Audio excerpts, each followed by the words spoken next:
show, one of the things I mentioned, how it turns out the bees are not gone for good. And nor on air together, so we get our natural reaction. He said, well, I treated a couple of times in the yard, and I went out to test to see if I got all the bees, which that's a whole nother conversation. He goes, I was wearing pants, a hoodie, and everything to make sure I was good. Then I was out there, and the bees decided to come out, and I started quickly running towards the house, only to have a bee fly in my mouth and eventually sting me on the lip twice. Wow. And at this point in time, he wasn't sure if he was going to be out or not. He's like, hey, there's a chance I'm not going to be here. I'm taking some Benadryl or whatever. I'll let you guys know. Bink is good to fill in just in case. I was like, awesome. No worries, man. That sucks. This morning we get a text that says, hey, yeah, I can't talk for 4 hours. I haven't seen a photo. I want to know, how big is this lip at this point in time? I think he's got to get like a steroid shot. He'll hopefully be back tomorrow, and I'm sure fill us in more detail. But that's why Bink's in. Cody got stung by a bee again in the mouth? Was he running back to the house with his mouth open? It's going to be tough. Why was he wearing pants and a hoodie, though? Because he didn't want to get stung. I know, but it's pretty damn hot for that. I mean, this is why initially just pay the money and have somebody remove the bees. This is a good excuse. This is a good reason. This is where sometimes... Or text Ned Yost. He's got somebody coming out today, I think, to eradicate the bees, okay? If you just do this to begin with, then we're not having this conversation. Like, I know he thought he could do it on his own, and he'd save a lot of money, I'm sure. And now he's got to do both. Now he got stung, and he's got to pay money. So Cody B. Tap is not here today. Hopefully back tomorrow. I hope he's filled right, because that's I'm assuming very painful and miserable I'm sure to be dealing with. Lip. Oh, yeah, awful. I think Cody has to adopt your reason of thinking Gold for this, is that any yard work that he has to invest in any yard work from now on that has to be done. I mean, I wish he had a ring camera in the backyard. Oh, I wish I had video of him running back towards the house and then this happening.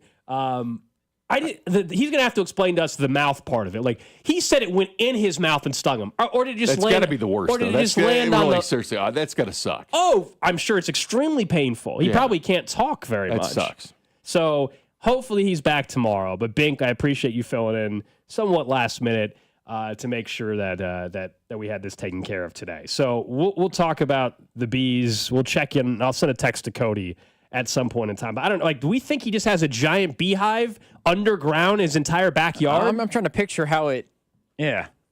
I can't believe you've never been stung. No. Now, Drew, you should you should be thankful that Cody got stung, because I was about ready to start the show with you, sir. Welcome back.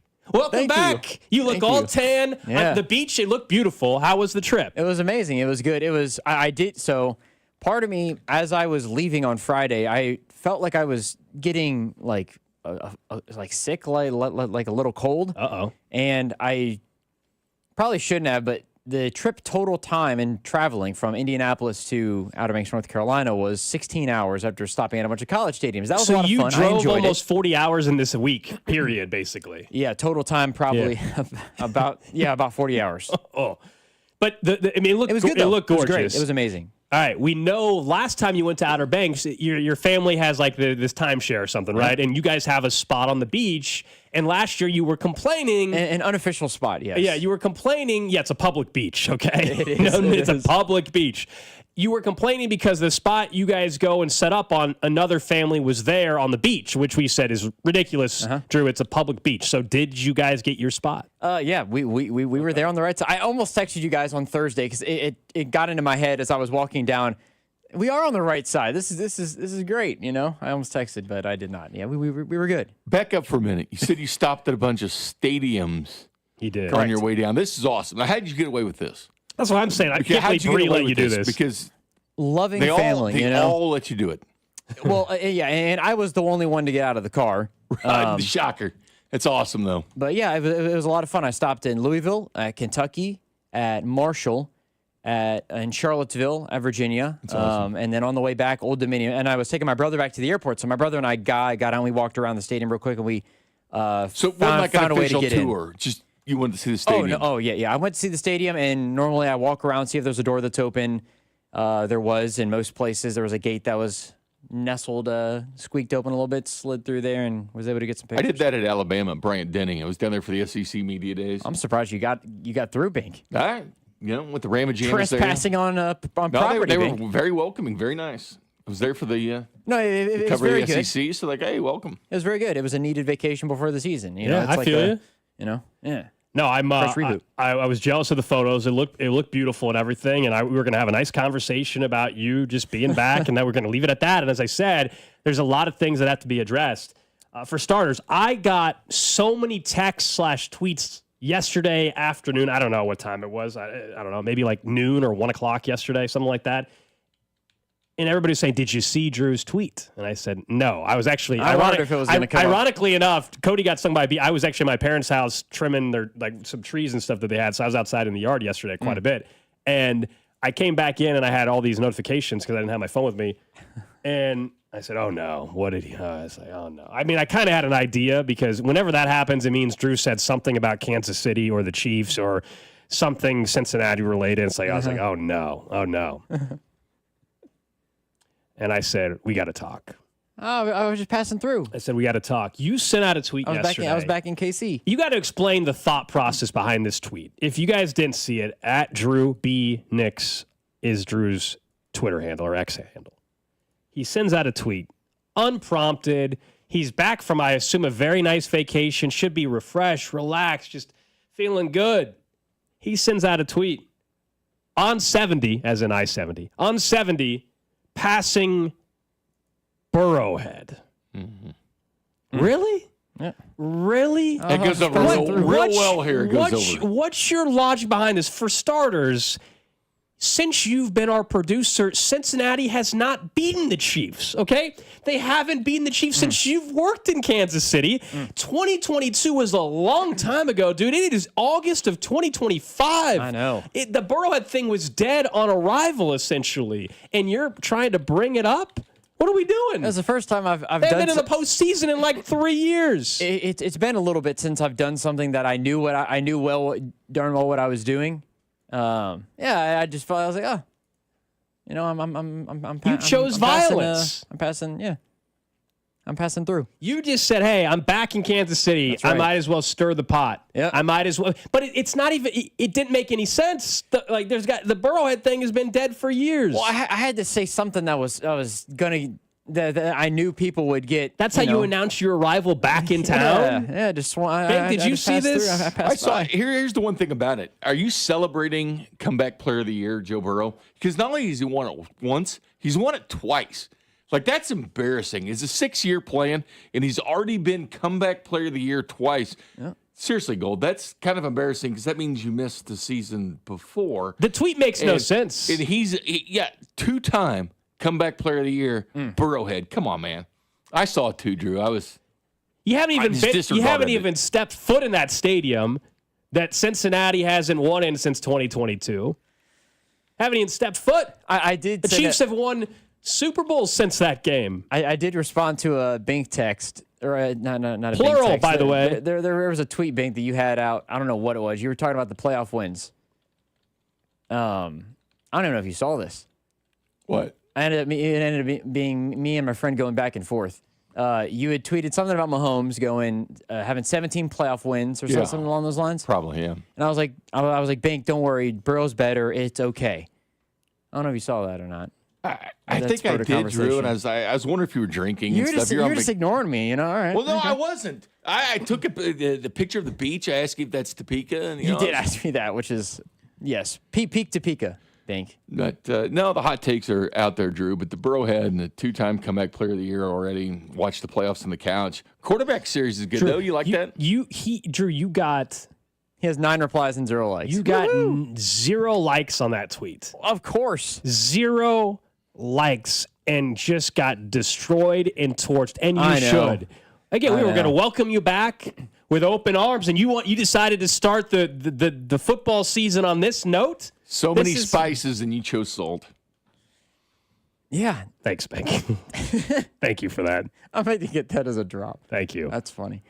No, I'm very happy to be back in Chiefs territory and be able to be here and celebrate the defending AFC champions and more recent Super Bowl winners than any other AFC franchise. You know, AFC's on lockdown, man. Yeah, I mean, I think it's great to be here. I saw a text that JT was going nuts over a Trash of the Day story as well.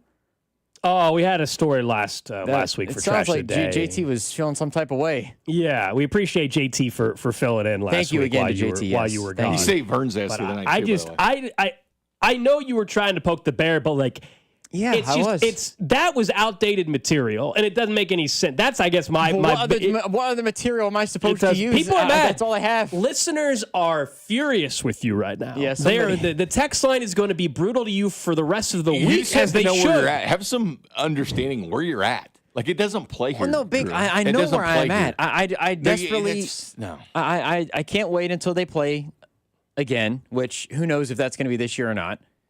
Your team has to make the playoffs first. Correct. Might play on Madden. Correct. But no, I'm a pathetic loser. Full offense, according to the text line. Someone said I need to go to McDonald's already, you blonde goof. Hair's not blonde anymore. I do need to go to McDonald's. You do owe us a bet. You do owe us a bet. Yeah, his hair's not blonde anymore, but you do owe us a bet. All right, I'll stop the Drew. Someone said we're not even mad. We're just disappointed. There's other things. We're just getting started. We're 13 minutes in the show. I have something else to bring up at some point later on, Drew. Another question, critique, criticism, all of it, of what you tweeted while you were gone. And it's around the same category of the selfie while you were running from a few weeks ago. And I've got questions, but I don't want to. Okay. I don't want to spend the whole first half hour just talking to you about your trip. But I've got other questions. Besides the tweet that you sent out, that tweet at least. Yeah. Bink, I don't know if you know what I'm talking about. There was another post.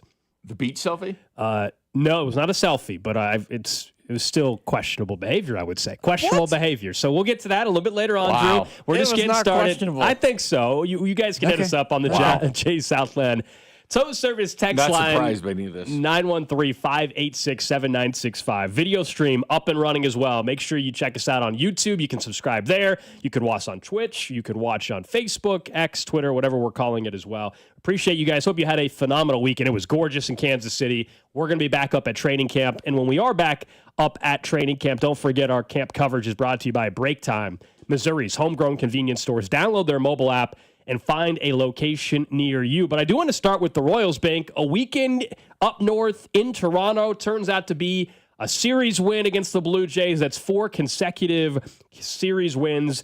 The Royals are 9-6 since the All-Star break. They're back to 500, 56-56 with 50 to go.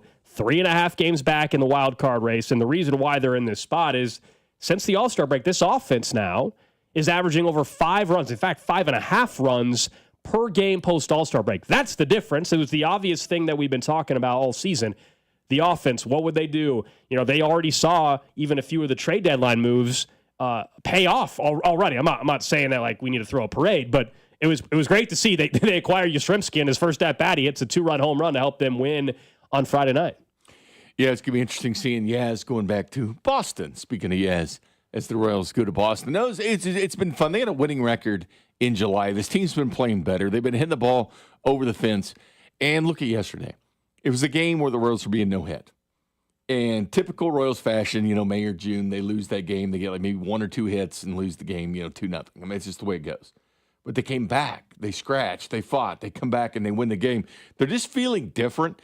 And I think the front office had a little bit to do with that, to be honest with you. I think it's more than a little bit. I think when they gave Lugo the extension, because Lugo was looked upon as the trade piece in Kansas City, that set everything in motion. Because you never forget Vinny and the players talking in Chicago when Lugo pitched against the Cubs. They're like, well, we want to see him again. We want to see him again in a Royals uniform. That's what they wanted to say. They saw him in Kansas City, but then they get that extension. But that just shows you the players were thinking about Lugo. Like, we don't want to lose this guy. Because you send a white flag. We talk about white flags, and I was talking about it because I felt that if they traded Lugo as a white flag for this team, clearly. And it doesn't matter what I think or the fans think or anything. It's what are those guys in the clubhouse, the Bobby Witt Jr., Sal Perez, Vinny Pasquantino, those guys, what do they think? Then when he gets the extension, that sent a message like, hey, this team wants to win. And then all of a sudden, they're sitting on the tarmac there before they fly to Toronto just to make sure that nobody's got to get off the plane that they were traded or anything.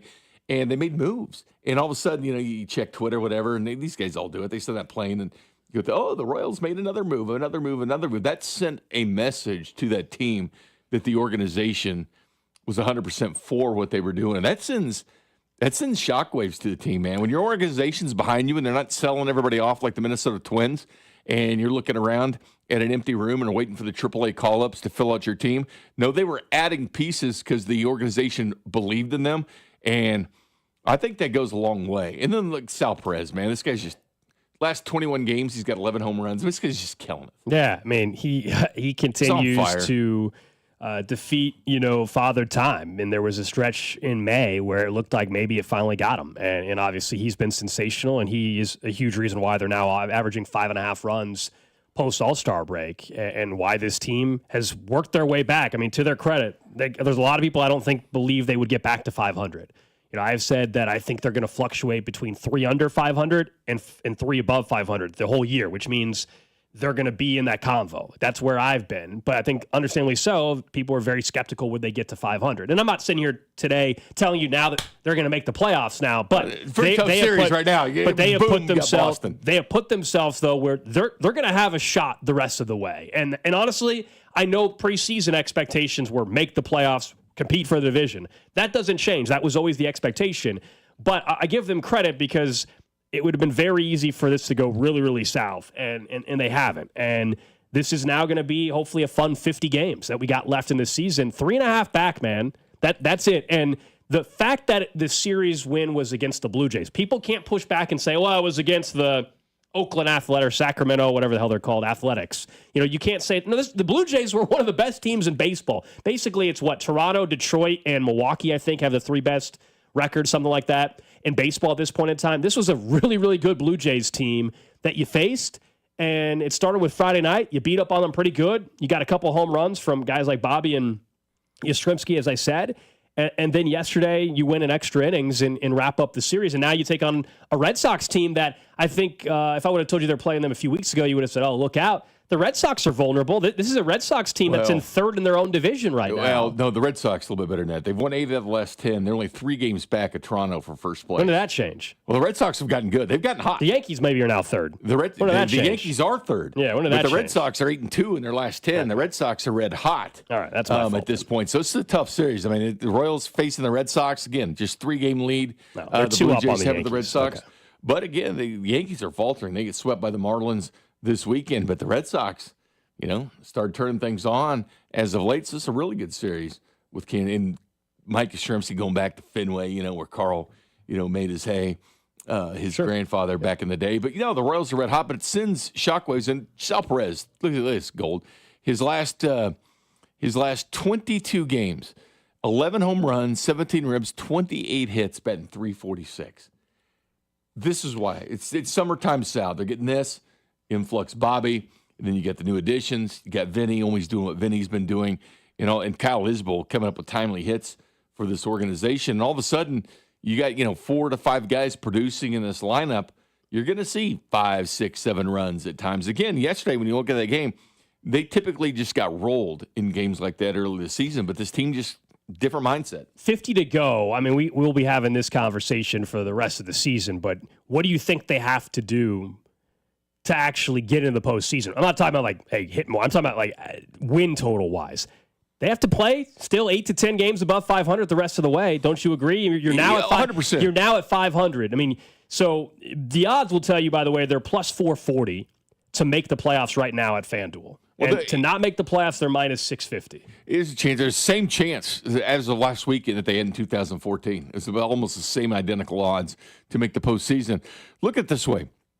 The Royals have, all right, so the 3rd and 4th wildcard teams at this point, obviously just 3 make it. But Seattle, a 2-game lead on Texas because Seattle took care of business against the Rangers this weekend. But think about this. So the Royals have 4 against Texas in the next homestand. They already swept Texas in Texas. They still got 3 against the Mariners, all at Kauffman Stadium. So that's 7 games remaining against 2 of the teams ahead of the Royals. That's huge. Cleveland sits there just a half game ahead of the Royals.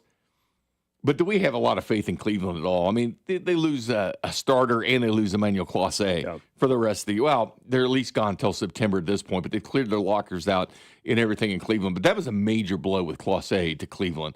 So I can't see Cleveland still hanging on. So really it's watching Seattle and Texas and there's your third wild card if the Royals can make that. Which, again, I'll remind people, the third wild card is okay.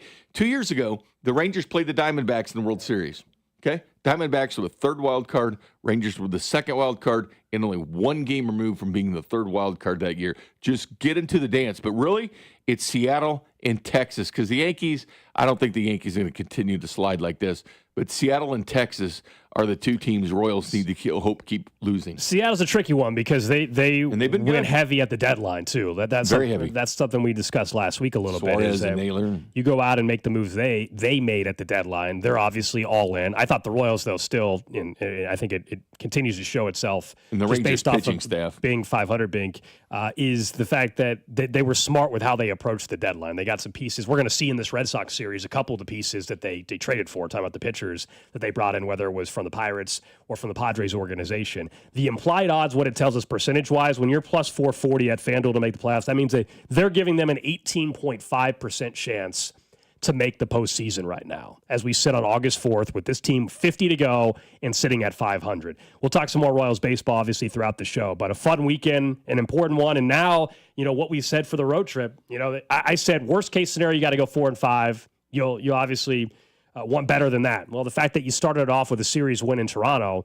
now you're expecting, you almost bump it up in what you're expecting, just because I think when you say 4-5, you're thinking you're going to lose the series against the Blue Jays. Now you're thinking, can you have a 6-3, 5-4 at worst? I think you got to make 5-4 as the worst case scenario. Another great team, a red hot team in the Red Sox right now. It's big for the Royals, man. You always say the series get bigger and bigger. Well, this one actually gets bigger than the Blue Jays. Blue Jays was huge, but the Red Sox even gets bigger when you consider where they're sitting. Yeah, they're at the point with 50 to go where every series is going to be massive. Now, you were listing off playoff teams that are in front of them. And obviously Texas and Seattle will be the biggest. Yeah, and you were listing off teams that are in front of them in playoffs. But if you have a good road trip, you come back to Kauffman Stadium and you get the Nationals and you get the White Sox. And if you think they need to be 8 to 10 games above 500 the rest of the way to get one of the wild card spots, well, those are series you just have to have. Have to have them against the Nationals and White Sox. And it wouldn't hurt if you swept one of those as well. I mean, that's the point you're at. Like, they've worked their way all the way back to 500. They get credit for that, but there is still a ton of road to go and ground to make up because of the hole they dug themselves in, the 3 months prior. And the fact that they're in it, though, is going to make it fun for everybody. We'll have Vern on later on this week. Next week, we'll check back in with the general manager of the Kansas City Royals. It's good news for the Royals, because usually when you hit training camp and you get the first Chiefs preseason game, that's when all the attention shifts to the Chiefs. But the Royals are, keeping you occupied. We will shift to the Chiefs a little bit, though. The unofficial first depth chart is out. Binks has it in front of him. I don't think it's all that big of a deal. But had a copy for you. Right, you did, and I appreciate it. We were going to talk a little bit about that, and then something else that Matt Quatrero had mentioned with Salvador Perez and the plan the rest of the way. And is this actually the effective path for him to stay fresh? We'll get to that next. This is Cody and Gold on your new home for Royals baseball. 96.5 The Fan. Brought to you by Heartland Men's Health, the leader in men's sexual health. Thousands of men have been successfully treated for low T, ED, and more, all with discretion and compassion. Make your appointment at heartlandmenshealth.com. Red 80 on Football season is just around the corner, and just like your favorite team, you've got to fuel up to perform. At Break Time, we've got your training camp essentials, ice-cold drinks, protein-packed snacks, and all your game day favorites. Whether you're hitting the field or cheering from the sidelines, teamwork starts with the right fuel. Let's go! One team, one goal! Swing by Break Time, your home team for snacks, drinks, and everything in between. Download our mobile app and find a location near you. We're proud to be Missouri made. Learn more about becoming a sharper, safer hunter or outdoors person with the Missouri Department of Conservation Lake City Shooting Range and Outdoor Education Center. Regardless of your experience, we can help you master firearms and archery, as well as map and compass, wildlife identification, and many other skills. Open every Wednesday through Sunday in Blue Springs. Learn more at mdc.mo.gov/Lake City. Brought to you by the Missouri Department of Conservation. This is the story of the one. As a lineman, he does whatever it takes to keep the power on in his community. And he wants a partner like Grainger who does the same. Grainger offers the professional-grade products he needs From voltage detectors to harnesses to hard hats, plus fast, dependable delivery. So he can rise to every challenge. Call 1-800-GRANGER, click Grainger.com, or just stop by. Grainger, for the ones who get it done. 2 years ago, Bobby Carpenter completed treatments for knee pain at QC Kinetics. So we're checking in with the former college and pro football player to see how he's doing. I've been asked a lot, like, how long does this last? How long does it work? I go, I've had mine for a couple years, and everything feels very good. It feels just as good as it did when I started to turn the corner. Bobby's an active husband, dad, and business owner. That's why 2 years ago, he heard about QC Kinetics, the nation's leader in regenerative treatments, and he knew he could trust them for his chronic knee pain. And thankfully, with QC Kinetics, I was able to go through this, and my activities are the same as it was. I'm able to coach my kids in sports. I can play golf. I can go run. QC Kinetics patients like Bobby don't miss a beat. No surgery or rehab, just freedom from debilitating joint pain. Ready for lasting relief from joint pain? Call QC Kinetics today for your complimentary consultation and see if you're a good candidate. Call QC Kinetics, 816-412-6299. That's 816-412-6299. 816-412-6299. This is the story of the one. As a lineman, he does whatever it takes to keep the power on in his community. And he wants a partner like Grainger who does the same. Grainger offers the professional-grade products he needs, from voltage detectors to harnesses to hard hats, plus fast, dependable delivery. So he can rise to every challenge. Call 1-800-GRAINGER, click Grainger.com, or just stop by. Grainger, for the ones who get it done. Summer is here, and it's time to plan your style staycation with Bob's Discount Furniture, where you can find everyday low prices on the hottest styles, the comfiest Consumer Reports recommended mattresses, fast, friendly delivery, and flexible financing to fit your budget. Go to mybobs.com for details. So stock up and score everyday low prices, delivered on time all summer long at your nearest store or at mybobs.com. Oh, my Bob! Bob's Discount Furniture. Oh, no. Ah, that's the sound of someone who's misplaced My debit card. their debit card. Where'd I leave that thing? Not at the gas pump, or the checkout counter, or the roof of your car. Now, if he has the Chase mobile app, he can use Card Lock.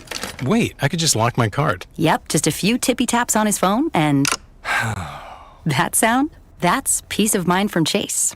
Chase mobile app is available for select mobile devices. Message and data rates may apply. JP Morgan Chase Bank N.A. member FDIC. Peter, hothead, let's bring the nail gun over here. Jose stands tall atop his sustainable flooring company. Totally. It's renewable and moisture resistant, but we have several green options too. Or we got some beautiful reclaimed oak. But floored by his success, he needs to hire more installers. I need Indeed. Indeed you do. When you sponsor a job on Indeed, it's easier for talented candidates to find it, which makes it easier for you to hire them. Visit Indeed.com/credit and get $75 towards your first sponsored job. Terms and conditions apply. This is the story of the one.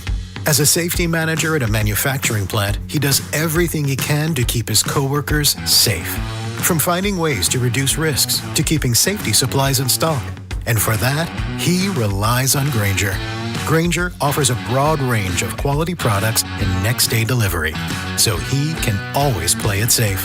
Call 1-800-GRAINGER, click Grainger.com, or just stop by. Grainger, for the ones who get it done. DQ presents The Sound of Happy. Hear that? That's the DQ Chicken Strip Basket. Only $7.49 for a limited time. We're talking 4 100% white meat seasoned chicken strips served with fries, Texas toast, and DQ's signature country gravy. Yeah, you heard that right. For crunch time and no time, it can only be the DQ Chicken Strip Basket. Just $7.49 for a limited time. Get it delivered in the DQ app. Happy tastes good at participating locations.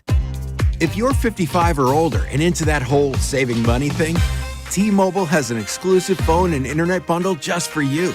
Right now, get 2 unlimited phone lines plus 5G home internet for just $30 each per month with autopay, plus taxes and fees. And with 5G home internet, setup is easy with just 1 cord and no technician needed, which is great if you're also into that whole keeping it simple thing. Switch now and experience the best mobile network in the U.S. Visit your local store to start saving. T-Mobile, it's better over here. Based on analysis by Ookla of Speed Test Intelligence data Q4 2024 to Q1 2025. Ookla trademarks used under license. Unlimited on our network. Customers on voice plan may notice speeds lower than other customers and further reduction if using more than 50 gigs a month due to data prioritization. Video streams and SD on this plan. Home internet pricing after $20 in monthly bill credit plus $5 per line without autopay. Debit or bank account required. See 5G device coverage and access details at T-Mobile.com. This report brought to you by the American Cancer Society. We are the American Cancer Society, making strides against breast cancer. Are you ready to join the #1 breast cancer movement in the country? Sign up today at makingstrideswalk.org. You're listening to 96.5 The Fan from the Mission Plumbing, Heating, and Cooling Studios. All right, we're just getting started here on a Monday. It's Cody and Gold, Alex Gold, Jay Binkley, Drew Nixon with you. If you missed it, Drew is back from his vacation. Don't worry, we addressed his tweet from the weekend. We'll get back into that later. Bink is in for Cody because Cody got stung by a bee in the mouth. I'm not even kidding. So his mouth is swollen, presumably. And hopefully he's back tomorrow. A lot of people think he got stung by hornets. I have no idea. Only Cody knows the answer to that. People are saying it was hornets, not bees. I have no idea. They're bumblebees. Last week, he ran over a nest of some sort. Bumblebees. And thought he got rid of them. He clearly did not. And had a very, very painful experience, I would imagine. And so we'll hopefully have Cody back tomorrow after that. And we'll let him share some more details about it. But unbelievable. I still can't believe you haven't been stung. Not from a... Like that, the odds of that are crazy at your age. Yeah. You're not I old, haven't but either. I'm saying you're in your 30s. Both of you, it's insane that both of you have been stung. Crazy. In fairness, I'll say Everybody this. gets stung. In fairness, on this one, he mowed the yard last week, ran over their nest, got stung in the leg. Okay, that happens. Then he thought he fixed it. He went back out there in long sleeves and a hoodie, knowing there was a chance he could get stung, and then realized... And I don't know if he kicked the ground or what, and they all came up, and he ran towards the house and had his mouth open, I guess, and got stung. There's a lot of questions I have when he comes back. He's yelling, probably yelling about the bees. Maybe he's singing outside. I don't know. He was singing. If you're he was singing, I think. If you're his neighbor, you're like, what the heck is happening outside right now? So I want a photo. I want a photo of this thing. I have no idea. These are all things we'll ask tomorrow, assuming he's back up in St. Joe with us.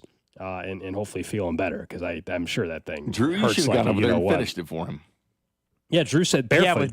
Drew mows barefoot, so it will work out really well. Yeah. That actually, no, you know what? You guys talking about it, and also that story alone, I might wear shoes from here on out. Like, it's just going to be a thing. You should be mowing with shoes anyway, dude. I probably would, Drew. You should not be. Because they're snakes. You should not be mowing barefoot for a million reasons. There's a lot of snakes around here, too. There's sharp blades. There's rocks. Yeah. All kinds of things. Bad idea. Anyway. All right, let's talk some Chiefs football. As I said, we'll be in St. Joe again tomorrow. Bink, when I walked in today, on my desk, you had provided me a printed copy. You're welcome. Of the Unofficial. Oh, he had it ready when you walked in. Yeah, it was sitting Bink was looking at this for a half hour last night as it came out. I don't know if Bink slept last night. For those that don't know, a lot of you know by now. If you're new to Kansas City, maybe you don't. But this is an unofficial depth chart. Literally, it's put together by the PR staff, okay? Andy Reid is not releasing this, okay? So let's just keep that in mind. But we can have some fun with it for a little bit. What stood out to you, number one? Because you came in and you said, we got to talk about this. It's probably put together by who they see doing reps. Sure, with the ones, of course. Right? That goes to, they look at the tweets, everything. Matt McMullen probably part of this as well. I don't know that to be true, but we'll ask him at some point. Nothing really jumps out to me, Alex. Again, you can't go anything by week one. Before the Chiefs even put out like a nickel depth chart, like this their official depth chart towards the season, but none of it really stands out. What stands out is who's running with the ones. That's the important thing. And we knew Josh Simmons has been running. We know Josh Simmons is going to be the left tackle for this team. Especially the line. And I still think Jawan Taylor at right tackle, he's listed as a first-string right tackle. I know people are trying to act like there's a real camp battle, and I don't buy it, guys. Well, he had that meniscus surgery. He admitted he toughed it through the season. Had injections for stem cell and he had spring. He had his knee drained every week of the season last year. He spoke about that over the weekend. But I'm just saying, like, we've been up at camp. We've seen it. And, Jalen Moore has gotten reps at right tackle. I feel like people have tried to create this idea that there's a real battle. There's a real battle here between Moore and Taylor. No, there's not. No, there is not. Not just because I have this unofficial depth chart thing. All right. Why'd you want it like that? I printed that for you in color. In color. I appreciate that, Bink. I have a digital copy pulled up. I don't. Thank you for the printed copy. I don't buy, and maybe you do, that there's an actual competition there. They know what they have in Jawan Taylor. The fact that he played last year while dealing with his knee needing to be drained every week actually makes you wonder, can we see a better year this year out of Jawan Taylor? Jalen Moore, they need to find out what he can do at right tackle. He's gotten reps at left guard as well. Jawan Taylor will be the starting right tackle week 1 of the season. The one thing is that you have to see Jalen Moore. If he's going to be a guy that you can really rely on, I think they will. Like if Jalen Moore doesn't start, which doesn't look like he's going to, they want to make sure. Andy Reid wants to be able to say, okay, put you at right tackle if he has to. Put you at left tackle if he has to do left tackle, because that could be a situation he needs. Or left guard. Jalen Moore went to Western Michigan as a tight end. So it shows how versatile the dude is, because obviously he can get out and move in space and everything else. Being a tight end, they saw him, put more weight on him, said, hey, you're a left tackle. And that's what he's been to this point. But he can play the right side, the left side, left guard. But Andy Reid wants that guy. It's just like Caliendo can play all over. He loves guys that can be guards and play center as well. Andy Reid loves versatility. It's all the Chiefs have become is a versatile team with their defensive backs, defensive linemen played interior have it or on the edge. At this point. But he looks at that with the offensive line. The defense the same way as the offensive line. Guys been able to do different positions. But he wants to make sure, because if anybody goes down, it's Jalen Moore going in. I mean, the bottom line, left guard, right tackle, left tackle, that's going to be that one guy. That's an incredibly important position. Yeah. Jalen Moore would be to have that versatility to do all those different things. You're not making it through a 17, really, in the Chiefs' case, 20-plus game schedule with the exact same offensive line every week. There's just somebody, I'm not saying they're going to be out for the season, but somebody's going to miss a game or somebody's going to get hurt in the second quarter and have to sit out a series. Like, that will happen. It's the National Football League. And so I'm with you. It's a great sign Jalen Moore can play all these spots, but I just don't buy the camp battle. To me, we know the left tackle and we know the right tackle here on August 4th. Barring an injury happening during camp to one of those guys, we know what the offensive line is going to be for the most part. Maybe you want to argue about left guard and you think there's a chance it's Caliendo, not Kingsley. I guess that's the one spot I will still put a question mark next to. Otherwise, I think we know who it is. There's a couple of things that it makes me excited, I think, actually, to watch the game coming up this weekend because of where certain people, sit. But Jalen Royals being behind Tyquan Thornton and Juju, I think, is interesting when looking at the wide receiver 2 spot essentially on the list. Now, this is 100% PR. But, Felix also being behind Ashton Gelati. We know that we saw the video with Ashton getting into that scuffle with Josh Simmons, but I'm intrigued to see more maybe the wide receiver room than anything else, just because of Gardner Minshew being in. You're going to get a guy that's been a starter in the league, Bailey Zappi below him, but you're Jalen Royals and Thornton and Elijah Badger, who has been one of the Camp Darling-ish talked about players, or Nico. Like, I'm excited to see what they can do with Gardner Minshew. It's not like they got Olajuwon throwing them the ball in the second team reps. Like, Gardner Minshew is better than Carson Wentz, I would say. In terms of what he's been able to bring to the table over the course of his entire career. So I'm intrigued by that. Also, Jaden Hicks, I don't know if you guys are surprised by Jaden Hicks being below Brian Cook on this, but I think a lot of it, I think we all believe that Jaden Hicks can be that guy. And I don't know if he just hasn't. Again, it's just the unofficial depth chart. You got to take this thing with a complete grain of salt, because this is. Do we see him start week 1, or is this something that maybe they're just going to wait and see how we? Well, the bottom line is the Chiefs do so much rotation, so much rotational basis. Even drafted Omar Norman-Lott, who was in a pure rotation at Tennessee. Never even started, but he maximized his performance. Jaden Hicks led him in interceptions last year. Jaden Hicks will get a lot of playing time. It'll be in rotation. Do I think they'll rotate the safeties a lot? Yeah, 100% I think they will. Right. And then as far as like the wide receiver thing, Drew, I'm definitely with you on. I think we all want to see Jalen Royals during preseason. We all want to see. I mean, I think a couple things we know heading into the season, I would say even from the day they were drafted, Juju Smith-Schuster is going to be higher on the depth chart. Agreed. Than Jalen Royals. I mean, that was always going to be the case. Juju Smith-Schuster is someone they trust. They feel like they know what they have. He's going to, especially depending on the health of Hollywood Brown, he's going to be a top 4 receiver on this team heading in to the season. I don't know, long term we'll see, but Jalen Royals, his quote unquote competition, or at least the exact comp to him, or what he's comp to would be Juju, would be Rice in terms of that type of receiver. That's where he would fill in if one of those guys got hurt. if Hollywood Brown has to miss time, we're going to talk more about him later. Jalen Royals, to me, would not be the guy that like automatically just sees an increase. You know who would see an increase? Tyquan Thornton, your guy. That's who, to me, would see an increase. A guy that can stretch the field a little bit. If Rashid Rice, I should say, is he still is getting suspended. Is he still live in the Camp Island? You missed it. Tyquan? Camp Darling, because we wanted to give them a chance for some preseason, we only eliminated, I think, one player last week, maybe two. So right now, Camp Darling Island, Jared Wiley's been eliminated. Okay. Brenning Stool, who hasn't practiced in 7 practices, I think, has been eliminated. Okay. Jaquarius Spivey, and then Elijah Mitchell. Okay. That's who's been eliminated right now. Tomorrow we'll have an elimination day, and then we will not eliminate anybody else until after the first preseason game.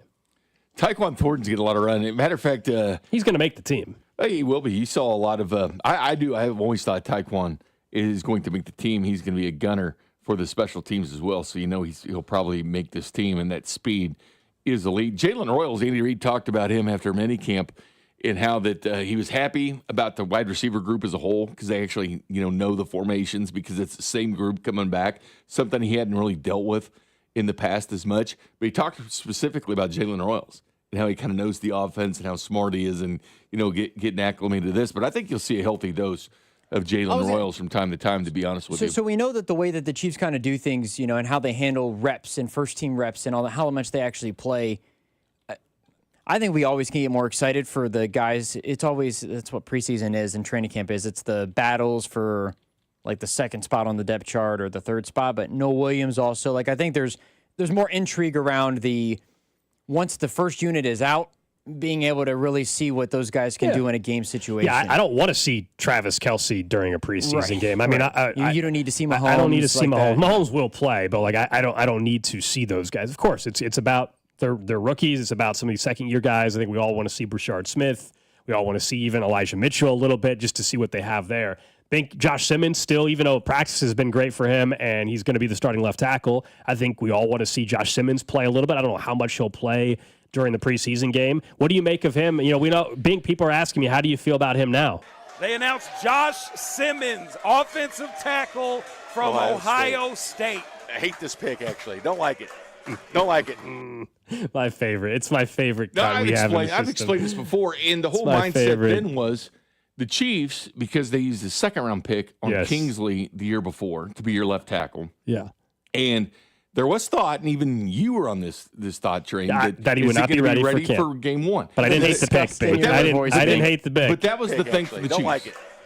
That was the thing for the Chiefs. Will he be ready on game one? Right. And the rest of the NFL didn't think so. This is why I specifically told Fesco and Dusty last week when I go on Wednesday, the Chiefs training staff needs to get a lot of accolades here. Agreed. Because we talk about Mahomes being great and Reed and Veach. Put the training staff up there as well. They took a shot on a 6th-round pick in Trey Smith, who probably was going to go in the second round, if not for the medicals and the blood clots that he had. But the Chiefs typically didn't reach on guys that had health concerns. They just haven't done it in their history. But they did with Trey Smith, and he's gone from 6th-round pick to the highest-paid guard in the National Football League. If Josh Simmons works out, I said my favorite Veach move, I think his best move he's made as GM, was getting Harrison Butker off the Panthers practice squad to be the kicker that he was. Cairo gets hurt. He grabbed Gano as the starter. He got moved to the practice squad. Butker did. But because he did all that, scouting and everything, and at the combine and everything, Dave Tobe and Brett Veach liked Harrison Butker. He gets put on the practice squad for the Panthers. Cairo Santos gets hurt. He brings in Harrison Butker. The rest is history. 3 Super Bowl rings, and he's made clutch kicks. To me, that was his best move that he made. If Simmons pans out, that goes to number one.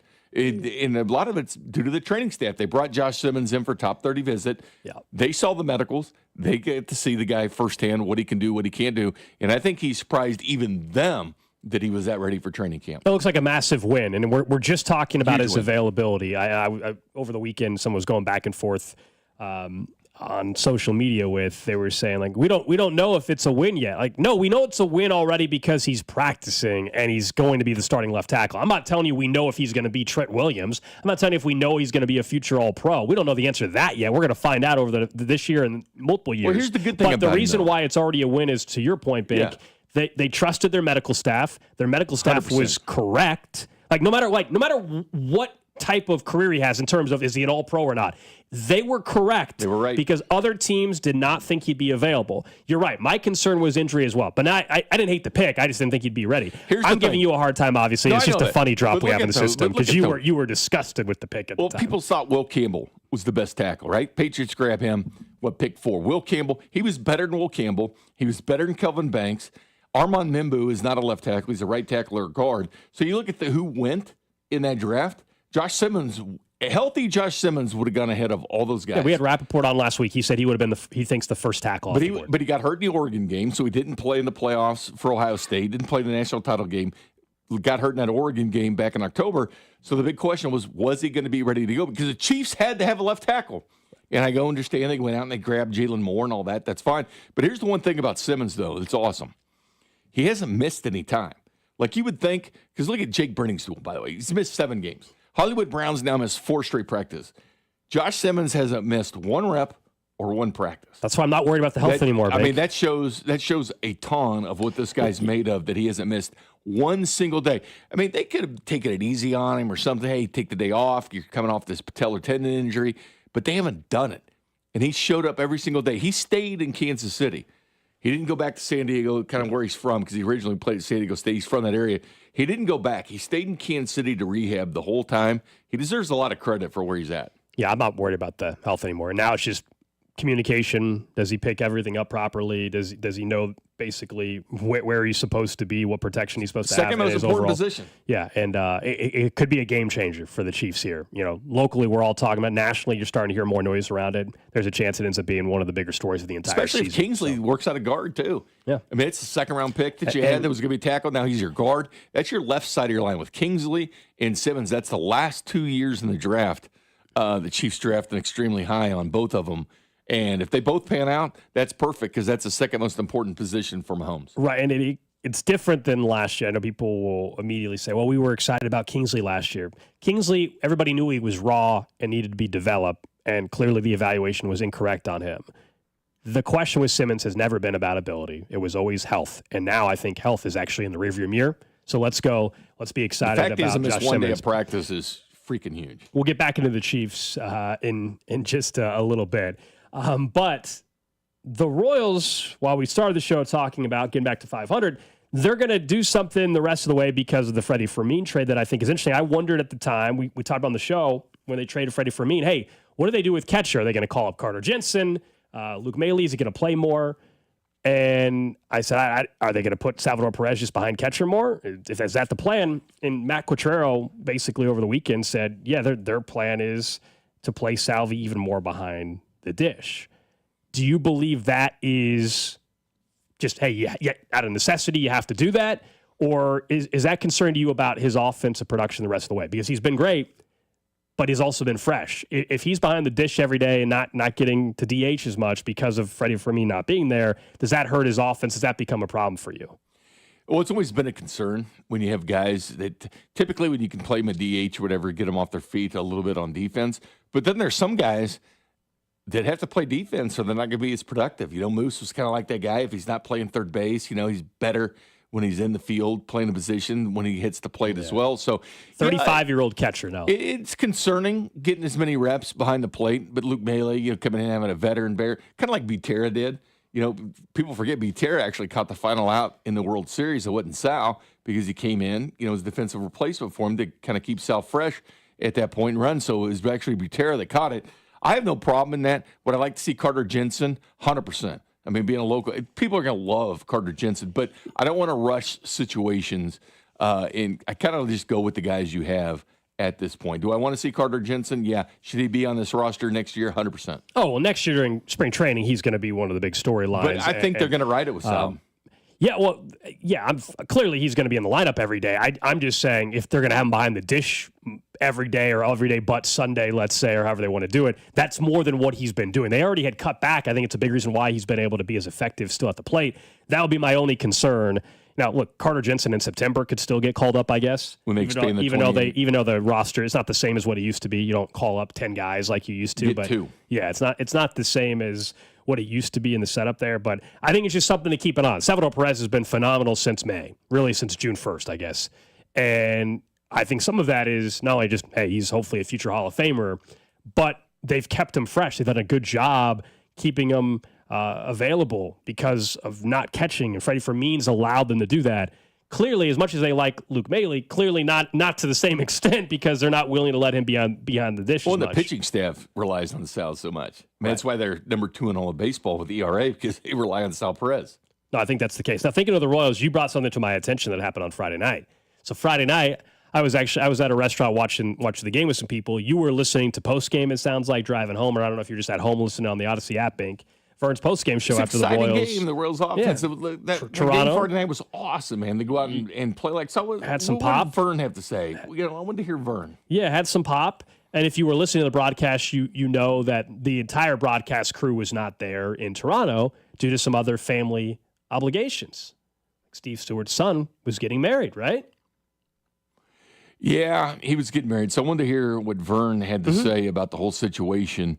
And I was thrown off guard a little bit, to be quite honest with you. Here's how it sounded, if you didn't hear it. So I want to give kudos, and please let them know how much I appreciate their calling the games. Will do. Penny, thank you very much for the phone call. Jake Eisenberg on the call tonight, along with Sean Mernon, the voice of the AA Northwest Arkansas Naturals. He's filling in for Steve Stewart, who is attending his son's funeral. So congratulations to Stu and family. Congratulations to Sean Mernon for once again finding himself in the big league booth. And yeah, Jake Eisenberg's as good as you're going to find. Yeah, baseball and just rolled right on, man. Congratulations Vern. on the funeral. No, Vern. Oh, Vern. You know, and then there was a commercial break that kind of saved him, but Vern did apologize.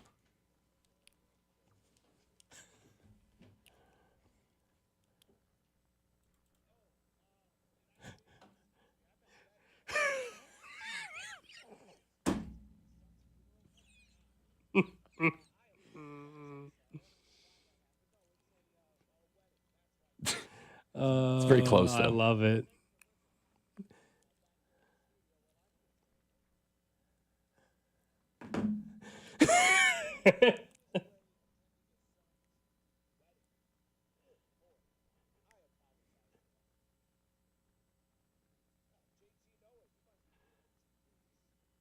Oh man, it's so good. Shout out to JT for catching it. Wow. Shout out to Vern, because that's will do. Penny, thank you very much for the phone call. Oh, you're playing audio, okay.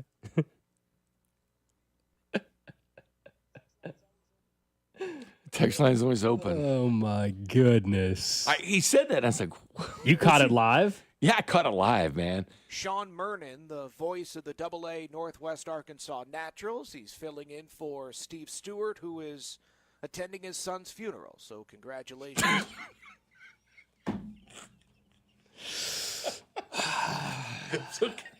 I heard that. I was like, he didn't say that. So I rewound it. I was like, there's no way he just said that. Oh, man. Vern's on our show Wednesday. But in his defense, weddings are like funerals a lot. Damn.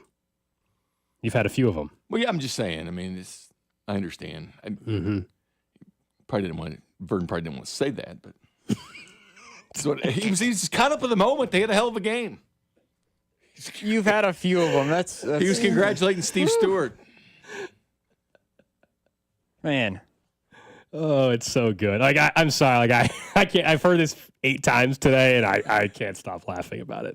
It's good. It's so good. I love it when he comes back and apologizes. Oh my gosh, Vern, I can't. Well, he probably. So do you know the guys had him on this morning, and it wasn't mentioned to him? I'm assuming Vern probably thinks he's clear. Yeah. Oh, he's not. He's free and clear. He's not. Bink was blowing up his phone right away. All right, up next, let's talk more about Hollywood Brown and his availability. Plus, you guys know I was excited for something baseball was doing over the weekend. Well, how did it turn out? It might have been Firefest 2.0, according to some. What's up, Kansas City? This is Vinny Pasquantino, and you're listening to Cody and Gold, weekdays starting at 10 on 96.5 The Fan. Brought to you by Heartland Men's Health, the leader in men's sexual health. Thousands of men have been successfully treated for low T, ED, and more, all with discretion and compassion. Make your appointment at heartlandmenshealth.com. Flooded bathroom? AC on the fritz? When things go wrong, you need reliable service fast. Call Hamilton Plumbing, Heating, AC, and Rooter and take $50 off any HVAC, plumbing, or electrical repair over $200. The pros at Hamilton are ready 7 days a week to fix the problem. Over 40 years experience, more than 8,000 five-star reviews, plus our exceptional service guarantee means you can trust Hamilton to bring comfort and calm back to your home. Visit callhamilton.com for details, terms, and conditions. License number 2025-11121. Men, the summer is here. Longer days, warmer nights, and romance in the air. Intimate dinners, walks on the beach, dancing in the moonlight. But if you have erectile dysfunction, you know it can ruin romance, both for you and the one you love. This is Jeff for Heartland Men's Health. And if you have ED, don't let another summer go by without getting treated. Because intimacy is one of the greatest things in life, and fear of not being able to perform should not be something you have to deal with. At Heartland Men's Health, we're ED experts. We've successfully treated tens of thousands of men. Our protocols work when others don't, and we have treatments that are effective in well over 90% of cases. You could even last up to an hour or more and perform like you haven't in years. So call us. Your initial appointment is only $99 and includes blood work, a medical consult, and if medically advised, a test dose. And if that test dose doesn't work in the office, your visit is free. Call 844-447-6600. That's 844-447-6600. Or go to heartlandmenshealth.com. A brand new career could be around the corner for you. You don't have to keep waiting and figure out when do I start this new opportunity? Centric is ready to start that new career for you in IT. Yeah, we've talked a lot about AI on the show, whether it's during Trash of the Day or other things, but how about putting AI to good use as well? You can move forward with Centric. They give you all the tools to grow. They offer hands-on IT career training, whether it's AI solutions for business, professional video studio, flexible meeting spaces, and what's great about their curriculum, if you're someone that has a job right now, but you want to find that new career path, but you can't afford simply to just quit your job, right? You can do both. They have flexible scheduling, right? So you can do evening classes, you can do classes in person, you can do classes online. They have that flexibility for you. Having that, especially as I went to school a little bit later and stuff like that, it's so much better to have that flexibility. If you're looking for that new career, IT is the future. Talk to our guy Russ at Centric.com. Hi, I'm Trisha, your friend and jeweler at Shane Company, where we're all about you. Your style, your budget, your dream engagement ring. Are you looking for a style that's classic, modern, vintage, or something in between? Not sure? At Shane Company, we're here to help. We have so much style under one roof because a friend knows you like options. Drop by or visit us at shaneco.com. Shane Company, your friend and jeweler. It is out of here. Man, if your stream isn't as strong as it used to be, or you're taking more breaks to the bathroom than the seventh inning stretch of a televised baseball game, We'll be back after this. it's time to get checked. An enlarged prostate or BPH could be the cause, and Kansas City Urology Care is here to help. Fast answers, trusted care. Don't wait. Come see Kansas City's largest, most experienced, and most advanced urology team. Visit kcuc.com today. At KCUC, you see the best in KC. Finding great candidates to hire can be like, well, trying to find a needle in a haystack. Sure, you can post your job to some job board, but then all you can do is hope the right person comes along, which is why you should try ZipRecruiter for free at ZipRecruiter.com/free. ZipRecruiter doesn't depend on candidates finding you. Its powerful technology identifies people with the right experience and actively invites them to apply to your job. You get qualified candidates fast. So while other companies might deliver a lot of hay, ZipRecruiter finds you what you're looking for.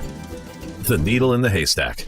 4 out of 5 employers who post a job on ZipRecruiter get a quality candidate through the site within the first day. ZipRecruiter, the smartest way to hire. And right now, you can try ZipRecruiter for free. That's right, free. Just go to this exclusive web address, ZipRecruiter.com/free. That's ZipRecruiter.com/free. ZipRecruiter.com/free. Score big with Park & Go, your airport parking MVP. Don't get sacked by uncovered parking. At Park & Go, every spot is covered, keeping your car protected from the elements. Need a quick handoff to the terminal? Their fast and friendly shuttle service gets you there in record time. It's a winning game plan. Covered parking, speedy shuttles, and top-notch service every single time. Join the Frequent Parker program and start earning points towards free parking. Reserve your spot now at bookparkandgo.com. That's bookparkandgo.com. Family owned, fan approved. Downy Rinse and Refresh. Break up with stinky clothes. Rinse it out. Every now and then I get a little bit tired of the stinks that just will never come out. Every now and then I rinse it out. One wash and it delivers. One wash, it smells so clean. Downy Rinse and Refresh, it's a dream. Downy Rinse and Refresh fights odor in just one wash, guaranteed. This is the story of the one. As a safety manager at a manufacturing plant, he does everything he can to keep his coworkers safe.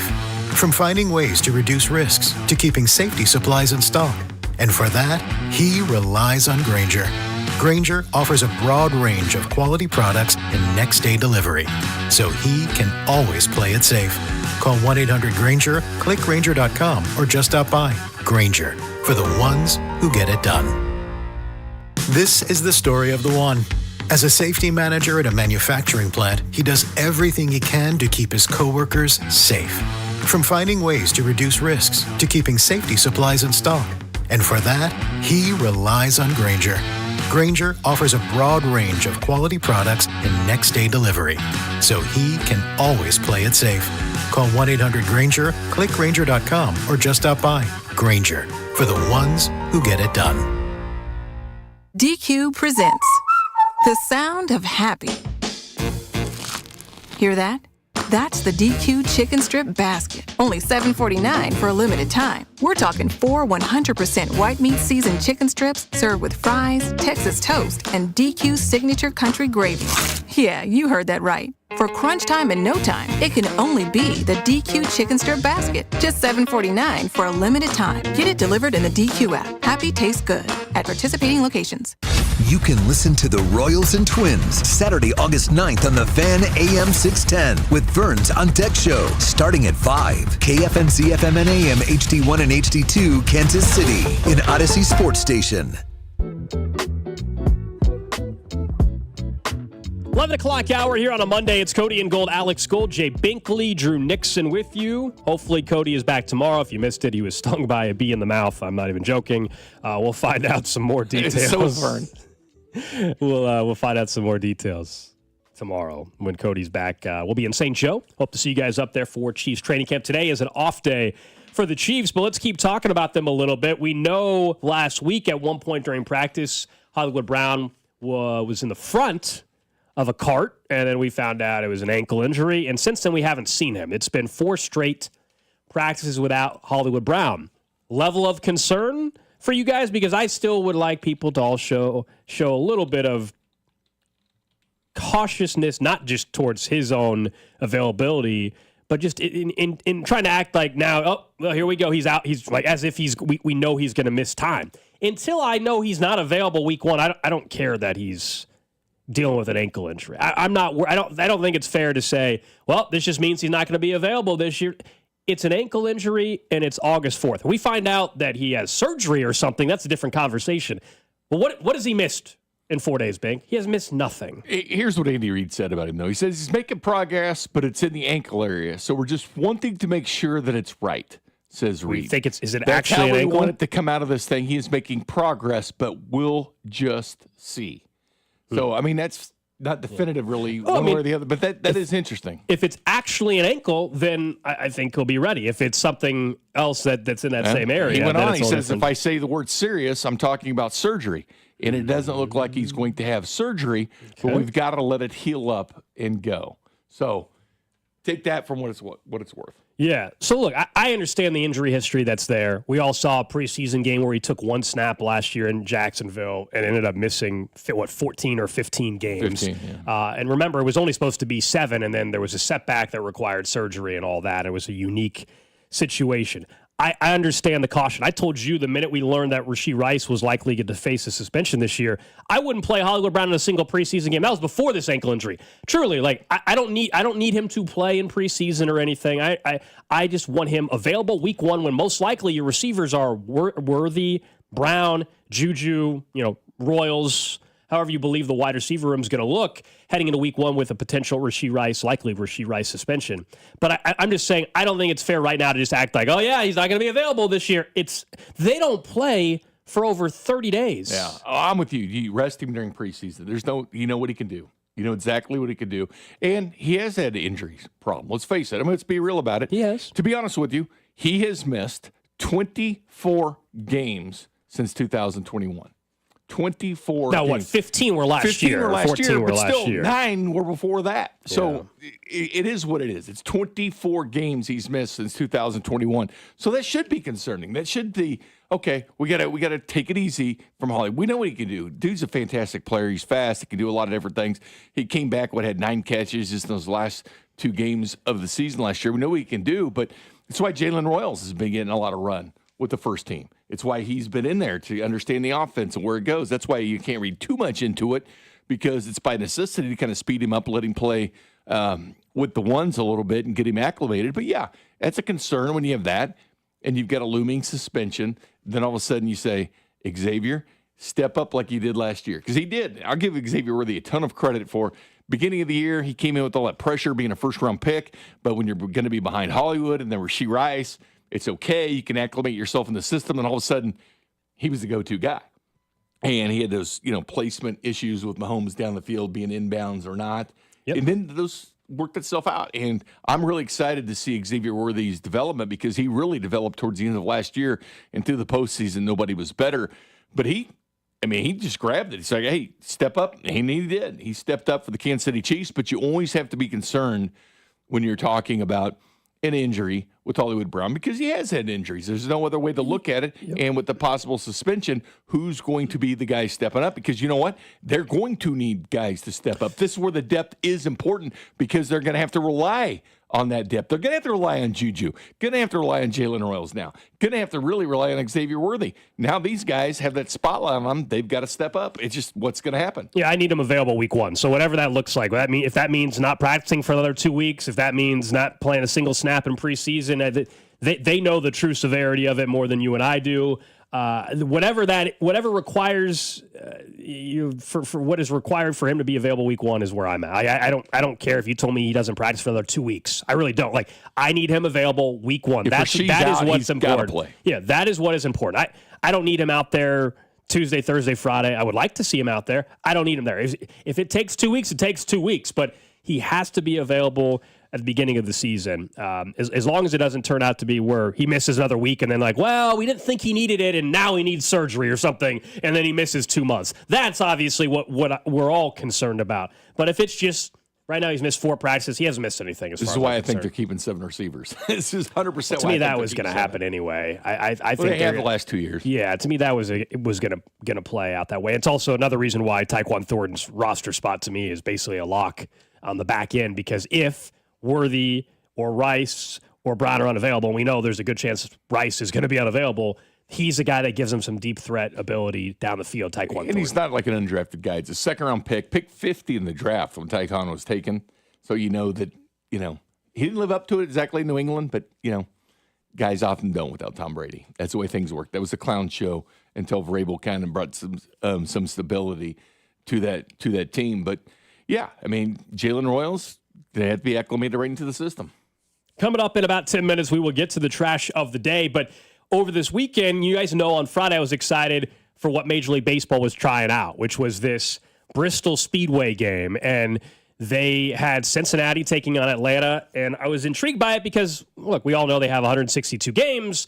Do these specialty events. They've nailed them with Field of Dreams game. They've done it with the Rickwood Field games they've done. Fort Bragg. They've done a great job with these, and they should do them. I said once a month they should have one of these specialty games. Admittedly, though, I was disappointed. Some of it wasn't their own doing. Some of it was Major League Baseball's own doing. The weather did not cooperate. They had a 2-hour rain delay. So the starting pitching matchup we all wanted, Chase Burns, he pitched 1 inning, and then he couldn't pitch the next day because he was already warmed up and everything, and they didn't want to risk anything. So that put a damper on it. It did not air Saturday afternoon. I ended up doing some stuff Sunday afternoon, so I really barely watched this thing. There are details that they had were cool. As you and I were talking before the show with what they did with the uniforms, it was like the NASCAR numbers on the back of the uni instead of just the normal numbers. All that was cool, and I still think that they will continue and should continue to do these things. They had 85,000 people there. But then you see some of the details on this. They reportedly ran out of hot dog buns and peanuts, and there was just not enough food for people at the racetrack, which they have a racetrack, 90,000 people, 100,000 people at these races. That stuff can't happen. People on social media were saying it was Fyre Fest 2.0. Yeah, it was good in theory, though. I did watch it Saturday night, and then that rain came, and it kind of ruined everything. And you only got an inning. I mean, there's not much watching of baseball. But at least they got part of it in. But then Sunday, they should never have started it. But they shouldn't have. But then Sunday, they should have just cleared it off and say, hey, we'll go back Sunday, because they did finish it Sunday, and it was great weather. It was perfect for them. But I thought the whole thing, I almost tweeted out, didn't, but I was like, props to Major League Baseball, because they do a lot of things that you scratch your head about, but lately they haven't been doing that. They've been doing the right thing at the right time. It's why this sport is doing extremely well, and hopefully can and not have a lockout in the future. But this game was awesome. I mean, with the numbers, like NASCAR, with the fact that NASCAR embracing it, like they should have. But Chase Elliott was there and stuff. The guys flew from Iowa Speedway to Bristol to try to promote it. They did the home run car. That was a nice touch. I like the home run car. Chase Elliott drove around a lot of the players if they wanted to ride around in a pace car, like around the track and going fast. And they had the pregame kind of the guys riding on the trucks and everything else, the players. But it was perfect the way they did it. It was great locker rooms for the two teams with the helmets that had the NASCAR theme on and everything. I thought they did a really good job, because that was like an event with I guess the Reds do have a chance to make the third wild card, 3.5 games back. Atlanta, no chance. But it seemed like a big event, even just playing. I love not playing the Dodgers or Yankees, just playing the Reds and the Braves. I mean, I thought it was a home run. I love the idea. That's why I was excited on Friday. And they should try these things. And they just because maybe it didn't go as planned on Saturday and Sunday doesn't mean they should not try it again. I'm just saying that the game, because of the weather, should never have started Saturday, because you wasted the two starting pitchers that people wanted to maybe see. And then on Sunday, there were a lot of reports that there wasn't enough food for people. That's embarrassing. That can't happen. They got the details right on the jerseys and the TV broadcast, but at some point, you still also need to make sure the 80,000 people that are there are able to get a hot dog with a bun. Details gold. I mean, you guys are both NASCAR guys. They should be prepared for this kind of thing. I thought it was great for both sports. Yeah, I thought the collaboration of Major League Baseball and NASCAR, that was perfect. For both sports, not just one of them, for both of them. Yeah, I think the collab was good. I mean, they've done stuff with college football before too, but to your point, Gold, Bristol is big enough that them getting the amount of people that they did shouldn't have been much of a problem. And that obviously isn't NASCAR's fault. That's more of the Speedway's fault, I would presume, than anything else. But yeah, I'm a little bit surprised. That they didn't have enough, that they ran out of food. I guess maybe they don't sell as many hot dogs at races. Bink. I don't get hot. If I go to a NASCAR race, I do not get one during the regular season. There's two at Bristol, isn't there? Traditionally, there have been. I don't know. That might have changed this year, to believe it or not. Yeah, but traditionally, they're used to having that many people. Yeah, I was surprised that they ran out of food. It'll probably never happen again, I'll tell you that. They'll make sure they correct that and learn from it. But Major League Baseball should continue to do events like this. What's the next one you want to see? Because I think they're going to have Field of Dreams again in the next year or two. That was my favorite. They're in Iowa. What's it, Dyersville or whatever? That was awesome. Iowa. And the Rickwood Field game, they should do something like that again. That's awesome. What's the next one? I know you're a college football guy, so you probably want them playing it at like the Horseshoe or something like that. Yeah, if it can... if it can work out logistically to have a baseball field inside. But some of them have been, because most of these stadiums have changed, though. They've moved, the fences in. Not the fences, but they moved the stands in and stuff and got rid of it. The days of Three River Stadium and those kind of are outdated, where you can't play football or baseball in a football field. But I love this idea at Bristol. I loved it when they did it at Fort Bragg. I think if they continually to do these at an off, because they can take these stands anywhere and do these anywhere. Just like the one in Iowa, Field of Dreams, is unreal. How cool! It feels like a military base is up next, like in the rotation. Well, they've already done like Fort Bragg, but they should continue to do it the bases, because I think that's the best idea they've had. Yeah, there's just I'd like to see continue being there. It doesn't. They can do 5 or 6 of these a year. I'm not saying there's a ton of work. Like if you work for Major League Baseball, you're probably like 6 might. I don't know if we can pull that off. We want to make sure they're successful and all that. But I just think once a month you figure it out. Maybe it's even you just know. Hey, in July we know where it's that month is always going to be the baseball game that's at a military base or whatever it may be, right? That's just what we know. That's going to become a tradition. And in August, they're going to do something at a NASCAR race. Like, even if you tell me, like, we just kind of know going into the season and you're just wondering if your team is going to be part of it, fine. May is a college football series game, and that's going to have the Royals playing whoever, Have the Royals play at Whiteman. Sure, whatever, right? Like, whatever they want to do, obviously involving the Royals would be cool for us locally. Royals, Cardinals at Whiteman, that'd be awesome. But something like that, and hopefully they continue to increase. I think they're starting to figure it out a little bit more by doing these events, even if this past weekend did not go as planned. It wasn't just the weather. There was some other stuff. This is exactly why I want to see the NFL do a college stadium series for one game a year. Yeah, I know you do. I know, We've gone back and forth. The NFL, me of this. Baseball. And by the way, works Bristol because does have 2 races. Baseball works because they have 162 games. We already have NFL games where they're shipping them overseas and all that. I don't need another home game for a team taken away to go play in Norman, Oklahoma. No, thank you. Well, I disagree. Yeah, I know you do. I know you do. I know you do. But it just doesn't make any sense for the NFL to go play in a college stadium for an NFL regular season game. They want to play the preseason game. Like this Saturday, they're playing Arizona. They want to go play that in Tempe. Go for it. I don't care. It's a preseason game. I just have it where the fans could drive to it and enjoy the full weekend, the college experience, watching your NFL team play. I think it would be absolutely perfect. We've seen the NHL do this. You're saying you now would Major League Baseball NHL also has how many games? Bink. Like 60? January 1st, they always do the stadium series. Bink, you're saying you would want it would have to be like Lincoln. Enough Chiefs fans in between Nebraska, Iowa, or Norman, or you can do it in Manhattan. You can do it in Lawrence. You can do it in Columbia. Makes no sense. It makes more sense to go to a bigger state. Bink, I think they'd have to go to Lincoln. You can have the Falcons play in Tuscaloosa. Going to Lawrence or Manhattan would be that to me never going to happen. But also, like, could you imagine the Chiefs go 30 minutes west to a smaller state? What is easier for the fans, doing that or going to Dublin or London? As we've gone through this conversation before. The international games are not for the international games. While there's somebody listening, Munich or Lincoln. There's somebody listening that obviously is going to Brazil. But in general, the games overseas are not for the fans in Kansas City. They're for growing the game and the fans in Ireland or Germany or London. So this idea that it's easier to go to Lincoln, Nebraska than Ireland. No kidding. Nobody's arguing that, but that's not what that game is for. It's not the Chiefs are not in London thinking that all their season ticket holders in Kansas City are all getting on a plane and going to London. They're thinking that they're going to grow their fan base in London or, in this case, Brazil. Well, the bottom line is Major League Baseball is smart for this. Not smart starting over in Japan or starting over there, starting the season. This was smart because this was like a big event. I mean, you had everybody. You had Jeter there and Big Papi. Yeah. They ended up talking quite a bit because of the rain delay. You had Smoltz doing the game. You had the Fox crew doing the game. I just thought they made something that was pretty minuscule. A baseball game being played at a track. They made it into a big event. We're in agreement on that part of it. Big event. Yeah. I give them total props to this. All right, let's get to it.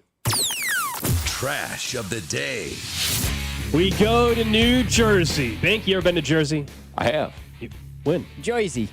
Oh, gosh. I've driven through it a couple times. Any other accents? No. You got some more Jersey? You got some more? That's the only one right now. You got something else you can say, the Jersey accent? When were you in Jersey, Bink? I was out on the East Coast. I was driving through, and the one thing I always remember about Jersey is there was somebody there, gas attendants.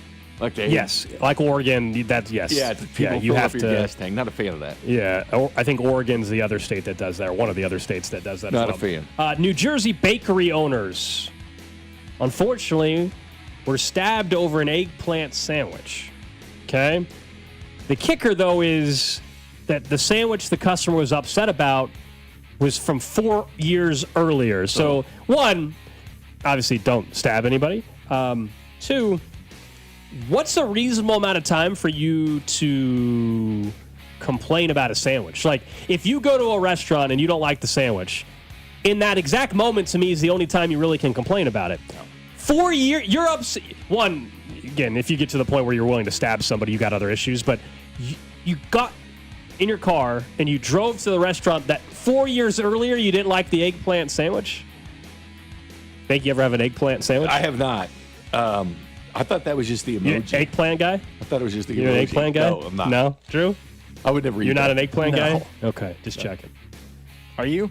I'm not. Okay. I didn't think Thank so. you for asking, though. Eggplant emoji guy?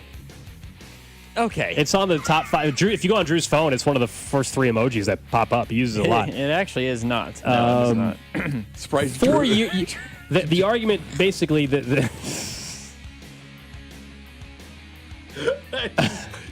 Picturing Drew's selfies with that. We're gonna get back to Drew at some point. Don't worry. Though this man went into this bakery on Thursday night, complained that he got eggplant on his sandwich 4 years earlier. 4 years earlier, saying he was allergic to it. Well, he does. 4 years earlier, dude. He showed some patience. 4 years earlier. What's the longest you've waited to complain about, whether it's a food item or anything? I don't think I've complained about food ever. I guess beer was stale. No. But if it was, you would have complained in the moment. 30 minutes, maybe? You would have said, "Hey, can I get another beer?" Yeah, right then when you get it, hey, this thing has. You wouldn't have gone back for. No. If you were that unhappy, I probably wouldn't have gone back ever. If you were that unhappy 4 years earlier, you just wouldn't gone back to the restaurant. No. Why would you go back? Unless you were traveling through at that time or something. I don't know. Yeah, the attacker ran away. Police still looking for this guy in New Jersey. Eggplant attacker. That's what he is. It's a rough deal, man. Maybe he's just traveling through and just it came into his mind hey, 4 years earlier, this sandwich sucked. He had an allergic reaction. But they went in and stabbed them, though, Bink. Was he in a coma for 4 years? I don't think so. That would have been wild. You see the local story? There was a barbecue restaurant here in town that somebody went inside the bathroom at a local barbecue restaurant, was naked in the bathroom. A employee goes to the bathroom, notices hey man, get your clothes on, dude. Yeah. The guy snaps and the guy stabbed somebody here at a local barbecue restaurant. Wow. This just happened 3 or 4 days ago. Didn't see it.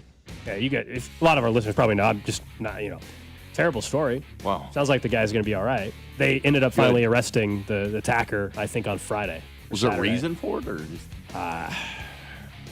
No. No, I mean, obviously. Somebody just, yeah. Wow. Yeah, it was at, people, you're texting in the name of the place. I wasn't going to mention the name of the place, not that it really meant, but yes, we all know, if you Google it, it wasn't their fault, obviously. It's terrible. They didn't do anything wrong. Somebody just, but yeah. Didn't hear about that. That's sad. That is the trash of the day. Drew. I didn't do anything. Did you wear your Burrow shirt on vacation? No. Why? I don't need to. People don't need to know that I'm a Bengals fan, except for when the Bengals play. Did you rock the AJ Green? No. I didn't bring any sports-related memorabilia. What about Trey Hendrickson? You rocked that one? No. He's still not practicing. I know. He's holding in. Just holding in, just waiting. Hey, he's good news is that defense is fine, so they don't need him out there. Shamar Stewart was a stud in college. He deserves to be a first-round pick. That 1.5 sacks, man, I mean, he destroyed things for the Aggies. We will talk more. I'm not going to say anything about that team. We'll get back to your... I'm not going to say anything Well, about you fired off a tweet yesterday taking a shot at Chiefs fans. We will get back to that tweet in about, I don't know, we'll call it 30, 40 minutes. So much so people are telling me to shut up. Including, I can't even say that people shouldn't be concerned about Hollywood Brown or anything like that. People are not happy. Well, you're on people's you-know-what list today based off of your text. People think I mean to you. Look at the text line, man. Well, he took shots at Chiefs fans. He knew what he was doing. We still haven't even got to a photo Drew sent out on his trip as well. I don't think there's I want to address the photo. There was a photo you sent out. Not eggplants. It wasn't eggplants. It wasn't the same as his shirtless selfie in front of his car window. Yeah. But this one was another one involving his body. Wow. I don't know what's going on. He sent out 2 photos recently involving his body. We will get to that later. Up next, though. Not a shocker. It's the Chiefs Red Half Hour. I want to talk more about Rashid Rice. And apparently they're still complaining in Houston about a playoff game. This is Cody and Gold, brought to you by Heartland Men's Health, the leader in men's sexual health. Thousands of men have been successfully treated for low T, ED, and more, all with discretion and compassion. Make your appointment at heartlandmenshealth.com. Tune in to hear Royals insider Josh Vernier every Wednesday at 12:30. We need to nip this in the bud. We need to nip what in the bud? On your home for Royals baseball, 96.5. Football season is just around the corner, and just like your favorite team, you've got to fuel up to perform. At Break Time, we've got your training camp essentials, ice cold drinks, protein-packed snacks, and all your game day favorites. Whether you're hitting the field or cheering from the sidelines, teamwork starts with the right fuel. Let's go! One team, one goal! Swing by Break Time, your home team for snacks, drinks, and everything in between. Download our mobile app and find a location near you. We're proud to be Missouri made. It's not too late to enjoy your summer with a new or improved deck. Go to PowellExteriorsKC.com to schedule a consultation today. Get your free estimate now, and you could be enjoying your new deck or patio in a matter of weeks. You are one click away from your best summer ever. I went hands-free. I went hands-free. I went hands-free. I went hands-free with Skechers Slip-ins. Join the millions of people who are celebrating going hands-free with Skechers Slip-ins. Footwear you just step into and they're on. It's crazy how something as simple as a pair of shoes have made my life better. After trying Skechers Slip-ins, I want all my shoes to have this technology. See what everybody can't stop talking about. Go hands-free with Skechers Slip-ins at a Skechers store, Skechers.com, or wherever stylish footwear is sold.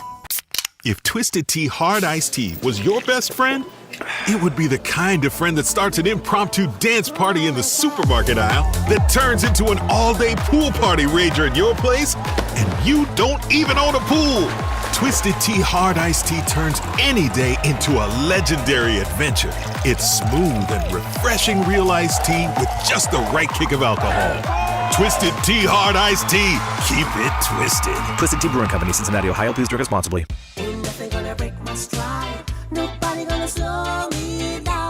Don't let pneumococcal pneumonia break your stride. If you're 50 or older, you're at increased risk. So be proactive with Capvaxive pneumococcal 21-valent conjugate vaccine to help protect against invasive pneumococcal disease and pneumonia caused by certain types of pneumococcal bacteria. Capvaxive helps protect against the strains of bacteria that cause about 30% more IPD cases than any other pneumococcal conjugate vaccine in adults over 50, according to national-level CDC stats. Regional variations may exist. Don't get Capvaxive if you're allergic to the vaccine or its ingredients. Tell your doctor if you have a weakened immune system. Common side effects include injection site reactions, feeling tired, headache, muscle aches, and fever. Capvaxive does not protect against all strains. For more information, call 1-800-927-8888 or visit capvaxive.com. Ask your doctor or pharmacist about Capvaxive. Need help paying for your Merck vaccine? Visit merckhelps.com. Sponsored by Merck. Surfside Iced Tea and Vodka and Surfside Lemonade and Vodka. Proud partner of the Kansas City Royals. Each can of Surfside is only 100 calories. And the best part, 0 bubbles. Grab it at the K or ask for it at your favorite bars and liquor stores. It's a classic odor tale. You fried fish for dinner, cleaned up, but the smell is still in the house. And the neighbors are coming over for game night. They're on their way. And then you spray Febreze Air Mist. Febreze Air starts working instantly to fight even your toughest odors, so you go from fish to fresh like that. Now all you have to worry about is Pam cheating at charades. Breathe happy, Febreze, la la la la la. I'm Bob Burke, founder and chairman of Burke America Parts Group, a family of brands that includes RepairClinic.com, an appliance and HVAC parts solution company that's grown into an international brand. Before AmericanEagle.com, we partially launched a new technology platform developed by another firm. American Eagle helped take our technology to a whole new level with digital marketing, software development, and business insights into our key markets, appliances, HVAC, and outdoor power equipment, and did so both on time and on budget. AmericanEagle.com has the resources, experience, and talent needed to produce solutions. Our new technology platform, developed by AmericanEagle.com, has produced tremendous results with higher traffic, conversion, engagement, and online revenue. If you have any home repairs you need to take care of, check us out at RepairClinic.com. If you need a world-class website or technology project, then I would highly recommend AmericanEagle.com. Call AmericanEagle.com at 773-NETWORK. That's AmericanEagle.com, 773-NETWORK. Texting enrolls you into recurring automated text messages. Consent not required to purchase. Message and data rates may apply. Hey, Dan, haven't seen you around the gym for a while. Yeah, I've really fallen off. Since I turned 40, I just don't get the results I used to get. Could it be lower testosterone? Lower T. Happens to most guys after 40. I was in the same boat until I started using Nugenix Total T2. Total T2, the new one I've seen on TV. Yep, it's the next generation testosterone booster for both free and total testosterone. It's packed with even more more man-boosting power, sending nitric oxide levels skyrocketing in just 3 hours. It actually works? I feel like I'm in my 20s again. I've got more energy, better results in the gym, and things are even better in the bedroom. Send them a text and get a complimentary bottle. Nugenix Total T2 will help you feel like a new man and is only available when you text BICEP to 231231. Text now and we'll include a bottle of Nugenix Thermo X, our most powerful fat incinerator ever, absolutely free. Text BICEP to 231231. That's BICEP to 231231. BICEP to 231231. These statements have not been evaluated by the FDA. This product is not intended to diagnose, treat, cure, or prevent any disease. Chiefs coverage brought to you by Metal by the Foot, your metal project superstore.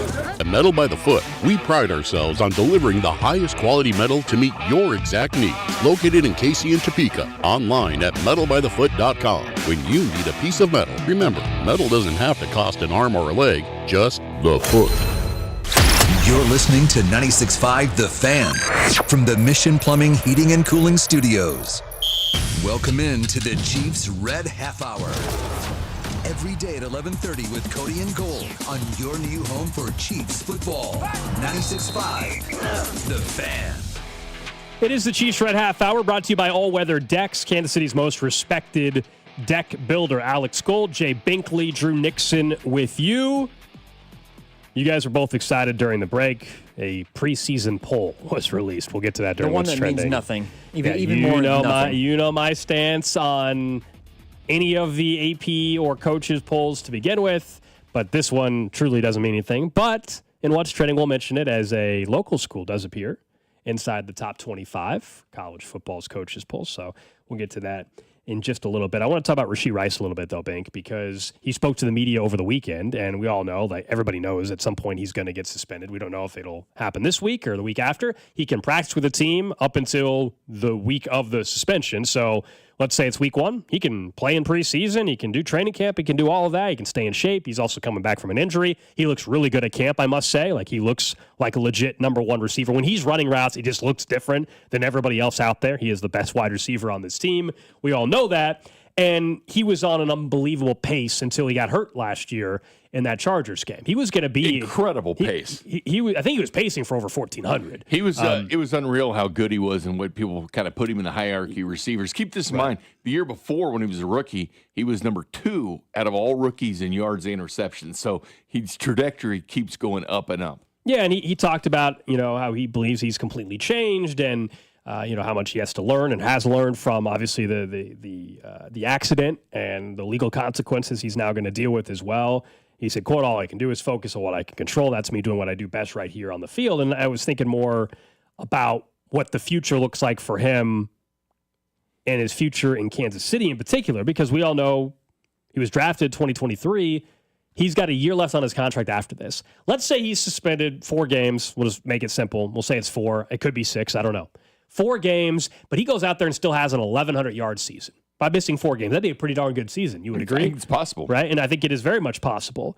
Do you think, given his play, but also clearly the off-the-field issue, do you believe they would look into getting an extension done earlier and view it almost like a Tyreek Hill situation the first time, where we'll get him on like a friendly deal because he also needs to show for a couple of years that he's going to be clean, basically, right? And not have any off the field issues. And so, do you think he'll be 25, or he is 25 now? Next year he'll be 26. That's the final year of his rookie deal.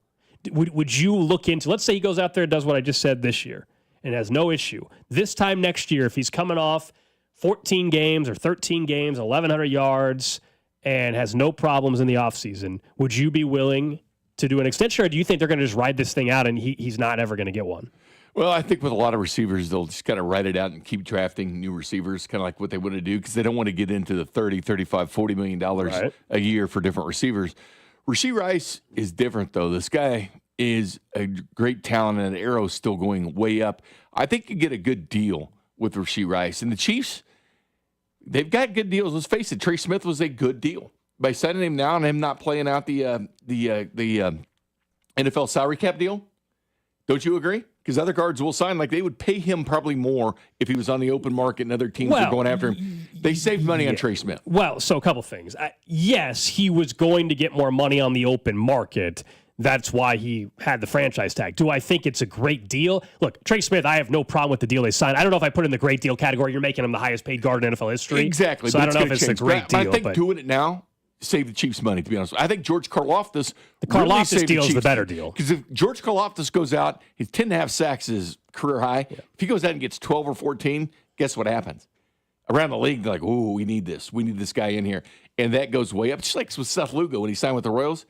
Even Vern will tell you, he's probably saved the Royals $14 million by doing that extension the way he did. But the Chiefs have been very smart those about last two. So Karlaftis and Seth Lugo are great deals. I don't put the Trey Smith one in the great deal category. If you don't, but Rashid Rice would be because of the situation that he's in. And you have to understand NFL teams to be like, okay, once you're suspended, you can easily be suspended a lot more the next time. They know that first strike has been out against you. And that does cost you money. Sure. And it does. But the Chiefs have shown him loyalty. He's shown the Chiefs loyalty back. Chiefs have always supported him. And I think that helps, man. I think that helps with the Trey Smith deal as well because he showed up in mandatory minicamp.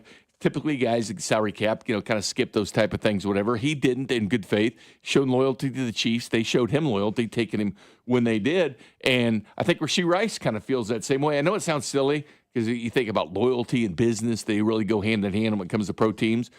With the Chiefs, it kind of does. Like with the Chiefs, it kind of does. But I do think they could save money with Rashid Rice going forward. But he was ready for just a complete breakout last year. Right. And I think he can have a phenomenal season, especially, if the suspension is closer to 4 games. Make him a Mahomes guy, man. Especially if it's closer to 4 instead of 6.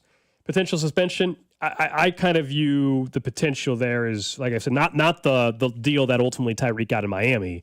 But you guys remember that first extension Tyreek got in Kansas City. It was viewed as kind of a team-friendly deal because of everything that was, going or had gone on, right? I could see something like that happening again for Rice, but it's tricky. It depends also what Worthy does. If I'm sitting there at the end of the season and Xavier Worthy goes out there and has a 1,100-yard season, then are you saying, well, we'll just ride this out. Worthy will become our one, and we'll go and he'll be the guy we extend. But the good news is you have him for that extra year as well because he's first round. For sure. So they don't have to make a decision necessarily now. This time next year wouldn't surprise me if it's a huge topic of conversation. I could see it being. And also, do you want Mahomes to have a dude? Like have the guy? Like you think a great Kelsey will be gone in another year or so. And Rice does a lot of the things Kelsey does. Like when Kelsey splits out, they getting catches over the middle. It's kind of dirty work. Rice gets those as well. Like tremendous receiver yards after catch, and that's what kind of fits into what the Chiefs do. Like Rashid Rice fits just what the Chiefs do offensively. Like, I can't think of anybody that just does it better what he does because how much he fits in with the Kansas City Chiefs offense and what they like to do. And, hey, Mahomes needs that guy, man. Kelsey's been that dude for Mahomes, been that reliable guy. I think Rashid Rice can be that guy as well. But if you're going to have Mahomes locked up, what you do in a long-term deal, give him his receiver going forward, someone he trusts, someone he's acclimated with, someone he has great chemistry with. And that's important, man. When your quarterback – views as that guy, and I think Mahomes does view Rice that way. Yeah, and look, they'll draft another wide receiver next year. 100%. They need to. Yeah, and I don't know if it'll be a first-round guy, but they will draft one, and so we'll see how it plays out. They've been throwing one dart. Yeah, see how it plays out. One dart. And they've done very well at that recently. I understand in the past, obviously, it's been a problem, but you nailed the Rashid Rice pick, even with the issues he's had off the field. He's still been a great player. Worthy. And Xavier Worthy looks like the real deal as well. We'll find out who's that next draft Royals pick. Could be it. We don't know yet. Who knows? Way too early. Yeah. Too early. We just have no clue when it comes to his potential production in the future as well. I think he'll be better than Sky. Someone that I wonder could be better this year is a veteran. You're like, okay, don't we know who and what he is? Jawan Taylor. The only reason why I wonder is we learned over the weekend he mentioned that he was playing hurt last year and was getting his knee drained every week and had a procedure this offseason. He also had some stem cell treatment. I think, what is it? He went to Panama or something to get that done. So that's why he got on the PUP list or was on the PUP list to begin training camp. And then once pads were on, he's been out there every day. And so I still think he'll be the starting right tackle. But knowing now what we know, which is, hey, he was playing. All these guys have injuries, but he was playing through something last year. He's toughing it out. And good for him. Do you think there's actually another level to his play? For most fans, the frustration always goes back to his first year here, which was the holding and the lining up offside stuff. Yeah. Right? It's his actual play. It's perfectly fine for right tackle. Now, I don't want to pay him $27 million after this year again. This, to me, will be his last year in Kansas City. Is it? But this could be – it's a contract year for him as well. Couple the fact that he's healthy, hopefully, and it's essentially a contract year. I think we're going to see the best year of Jawan Taylor in a Chiefs uniform. It's one thing Veach does so well is get guys that have something to prove.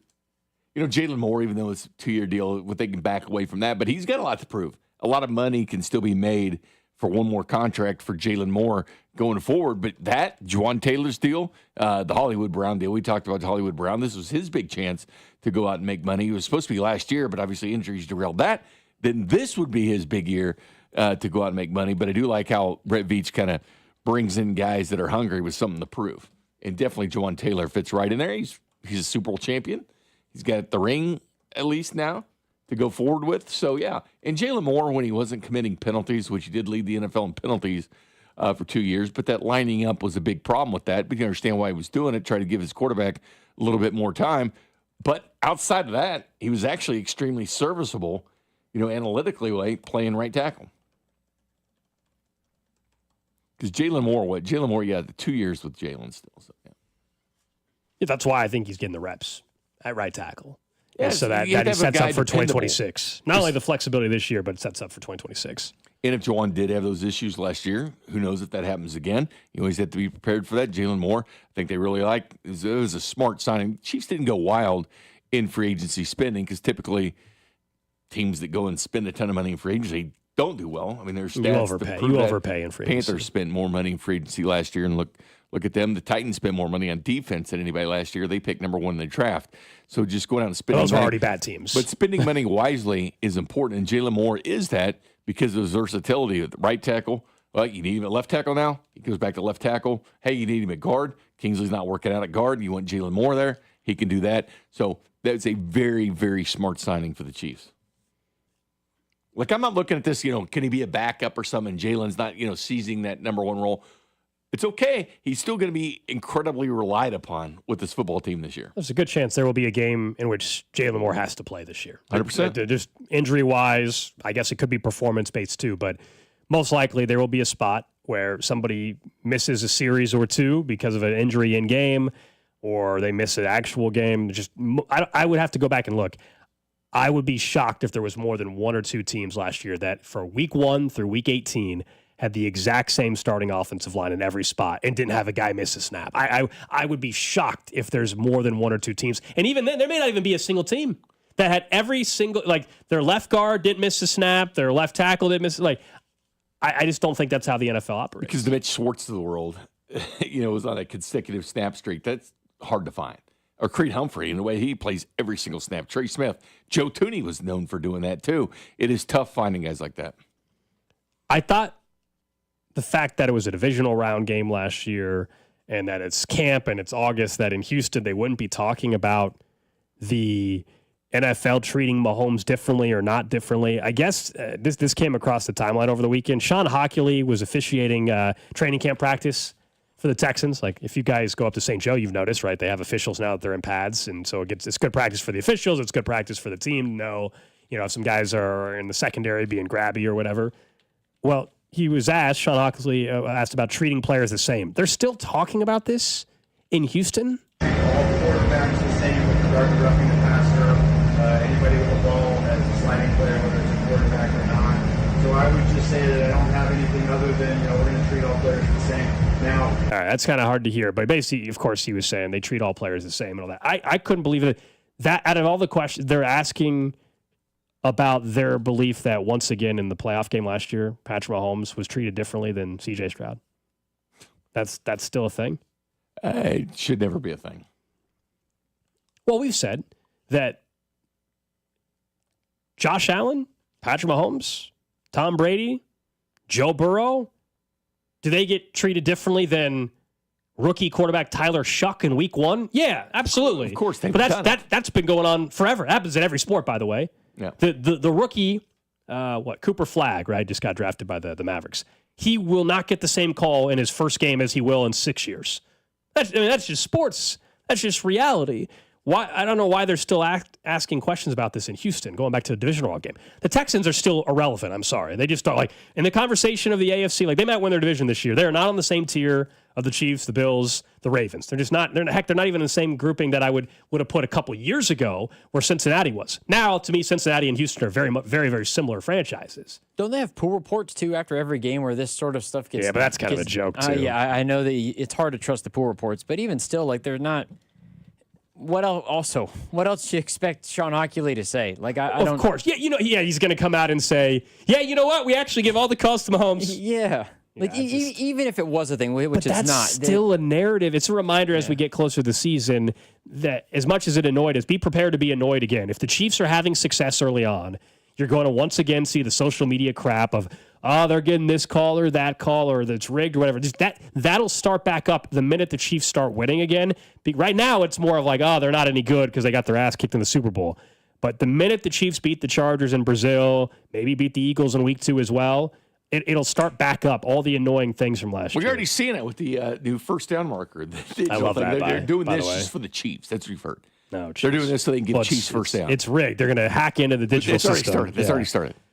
Yeah, that's a reminder that football season is here. People are just mad because they have to, they're stuck watching the Chiefs, which, look, I've never gotten Sunday tickets, so I just watch whatever's on TV. But I don't know if you guys talked about this. I texted you and Cody. You did text us, yes. In the middle of the week. And I think, Chiefs fans might appreciate this. I would say that they're going to think that it's funny, so bear with me a second.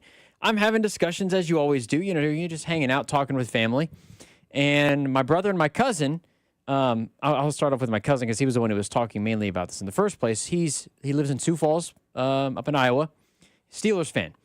But it got to the point where he was like, I'm sick and tired. I can't watch a Steelers game because I get fed the Chiefs all the time. All I can watch is the Chiefs. And it's the most annoying thing, and I hate it. He lives in Iowa. So they're going to be on TV a ton up there. And my brother, along the same lines, is not a Chiefs fan. He was like, yeah, I hate the Chiefs. I have to watch them all the time. Can I watch anybody? I don't want to spend $400 to watch somebody other than the Chiefs. They just get, force-fed to us like crazy. And best team in the league. What I thought right away is I'm going to text you guys because this was something fun that when you're the best team in the league and you win Super Bowls, you're going to get put in that national league. They're in all the prime slots. It's going to start. The Chiefs are the first NFL team in history to have 5 primetime games within the first 8 weeks of the season. Like, think about that. It's first team ever to have 5 primetime the first 8, plus Thanksgiving and Christmas. You think they got a lot of criticism before with people watching the Chiefs, not wanting to see them?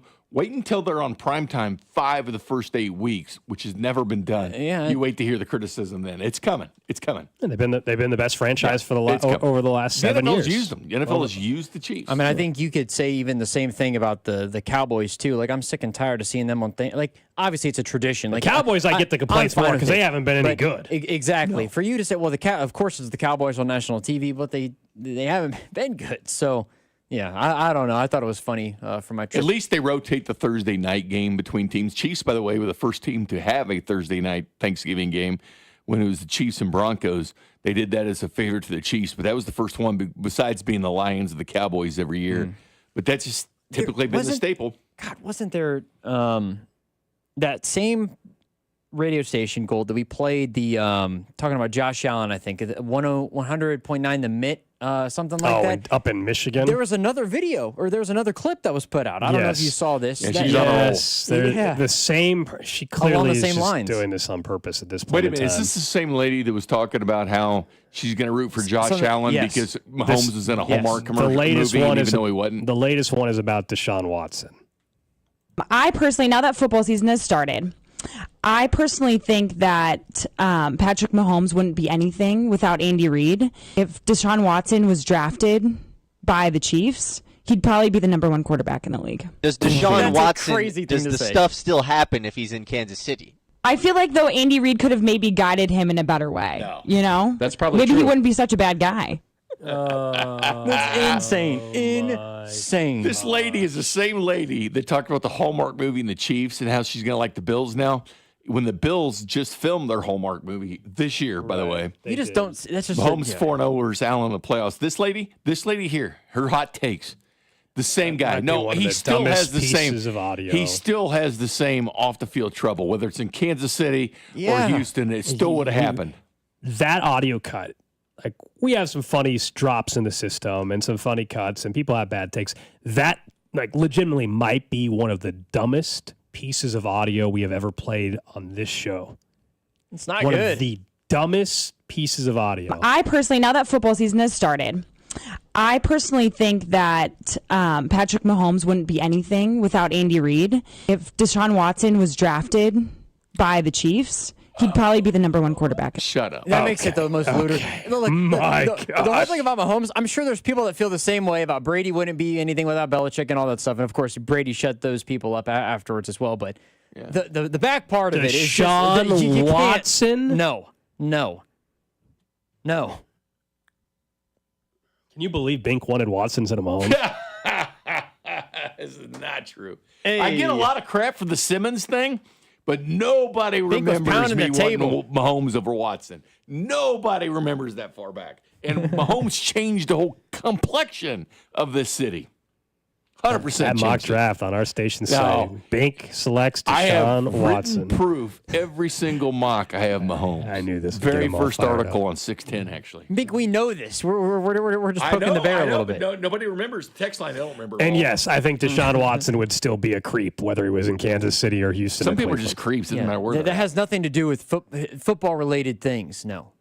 That type of behavior. Now, early on in his career, I mean, he would have had a great career here in Kansas City. He was having a great career in Houston. Well, a question I have he would have had a great career until all this trouble happened. Whoever this lady is that keeps putting out like these terrible takes, is it only is it a sports show? Is it a like I would love to on a daily basis, is she doing this? Or does she just think, I went viral last time, let me come up with something stupid? I think it actually is a It's called sports show. 100.9 The Mitt. Sports Radio 100.9 The Mitt. In Great Lakes, the Great Lakes Bay region's home for local sports.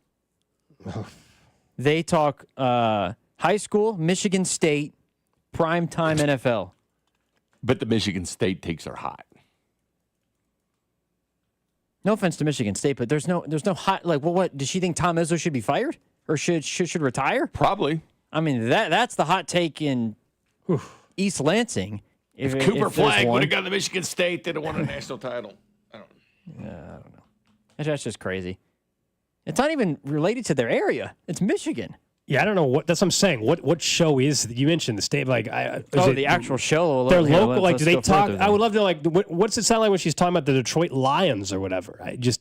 Yeah. You should try being this dummy on the show. Seriously, it'd be just fun to hear this dumb thoughts. It might be the Ben Bosser show. Just hear some really. Dumb she's thoughts. like a secondary voice on the show or something. I would assume because it looks like Does that guy have?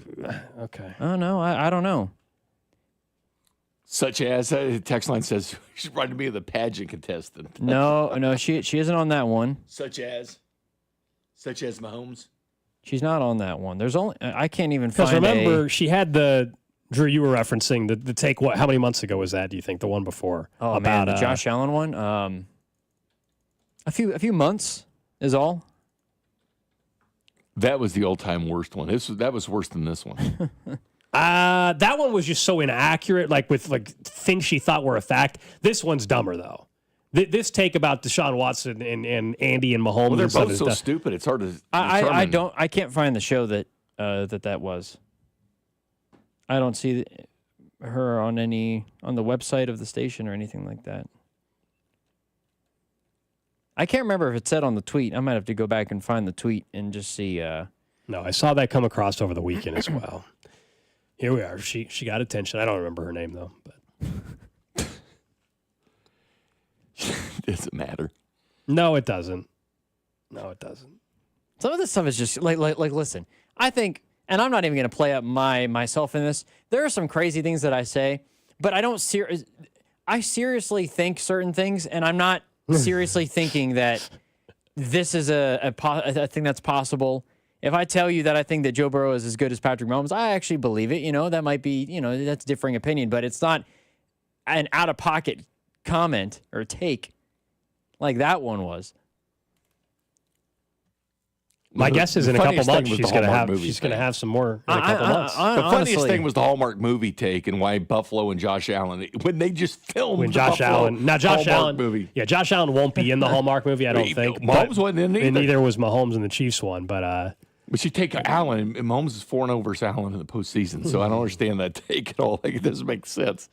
People think maybe she's scrubbed from the station website, Drew. Maybe she doesn't work there anymore. Yeah, I don't know. Her name is Sarah Stockford. I don't know. This is pretty recent, though, isn't it? This piece of audio last week. This piece of audio went viral I don't know when it actually was said. I saw it on Saturday. I don't know if it happened Saturday or if it happened earlier in the week. But that's where I saw the clip. But there was somebody corrected her, kind of, right? You said, do you think you would have had the problems in Kansas City? I mean, at least some. Yeah, there was the I don't know if that was the main host of the show or whatever. Anyway, that's the Chiefs Red Half Hour. Up next, let's get to what's trending. We'll get right back into what the Royals did over the weekend and why Cody is not here today. This is Cody and Gold. You will not decorate my balls, period. I will decorate my balls. Brought to you by Heartland Men's Health, the leader in men's sexual health. Thousands of men have been successfully treated for low T, ED, and more, all with discretion and compassion. Make your appointment at heartlandmenshealth.com. 96.5, The Fan. Hi, Drew and Jonathan Scott here. American Family Insurance can help protect your dream home for whatever comes next. You can live in your own oasis or your own clubhouse. Whatever you choose, get the right coverage. Save up to 23% by bundling home and auto. Life's better when you're under American Family's roof. Insure carefully, dream fearlessly. Get a quote and find an agent at amfam.com. Visit amfam.com to learn how discounts may apply to you. Products not available in every state. American Family Mutual Insurance Company, SI and its operating companies. 6000 American Parkway, Madison, Wisconsin. Finding great candidates to hire can be like, well, trying to find a needle in a haystack. Sure, you can post your job to some job board, but then all you can do is hope the right person comes along, which is why you should try ZipRecruiter for free at ZipRecruiter.com/free. ZipRecruiter doesn't depend on candidates finding you. Its powerful technology identifies people with the right experience and actively invites them to apply to your job. You get qualified candidates fast. So while other companies might deliver a lot of hay, ZipRecruiter finds you what you're looking for. The needle in the haystack.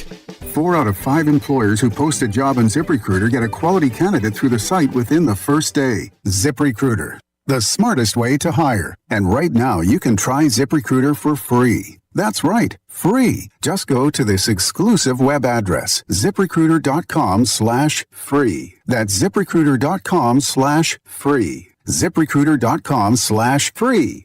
Don't let clogged drains slow you down. Call Hamilton Plumbing, Heating, AC, and Rooter today for our $79 mainline drain cleaning special. The pros at Hamilton will inspect your drains with video camera technology to pinpoint exactly what is needed to clear those clogs and help prevent expensive drain repairs. The expert technicians at Hamilton are ready 7 days a week to solve your problem the right way, the first time. Over 40 years experience and more than 8,000 5-star reviews ensures your peace of mind. Visit callhamilton.com for details, terms, and conditions. License number 2025-11121. So we do a giveaway at GiveMeTheVin.com. Every month we're giving away $25,000 to one lucky person that sells us their car. Karen, you there? I'm here. Karen Gardner of Oceanside, California is the latest winner in GiveMeTheVin.com's big cash giveaway. What did you sell us? I sold you a 95 Impala. And what did we pay you for it? You guys gave me 18. 18 plus 25,000 because you're the winner, Karen. Oh my God, you're kidding. You could be next to get a little more, maybe a lot more. You guys are awesome. Keep it up. No purchase necessary. For official rules, go to GiveMeTheVin.com. Sell us your car. It's almost Andy Reid. When I landed in KC, I started doing commercials. It's the whole playbook. That's how I teamed up with Renner Garage Store. For nearly 70 years, Renner has been serving KC with the latest styles, top brands like Delden, Amar, and LiftMaster, and the trusted service of a family-owned team. Get your free estimate today, and if you're looking for work, Renner's hiring installers with paid training. RENNER forward and back. RENNER, RENNER. This is the story of the one. As a safety manager at a manufacturing plant, he does everything he can to keep his coworkers safe. From finding ways to reduce risks to keeping safety supplies in stock. And for that, he relies on Grainger. Grainger offers a broad range of quality products and next-day delivery, so he can always play it safe. Call 1-800-GRAINGER, click Grainger.com, or just stop by. Grainger, for the ones who get it done.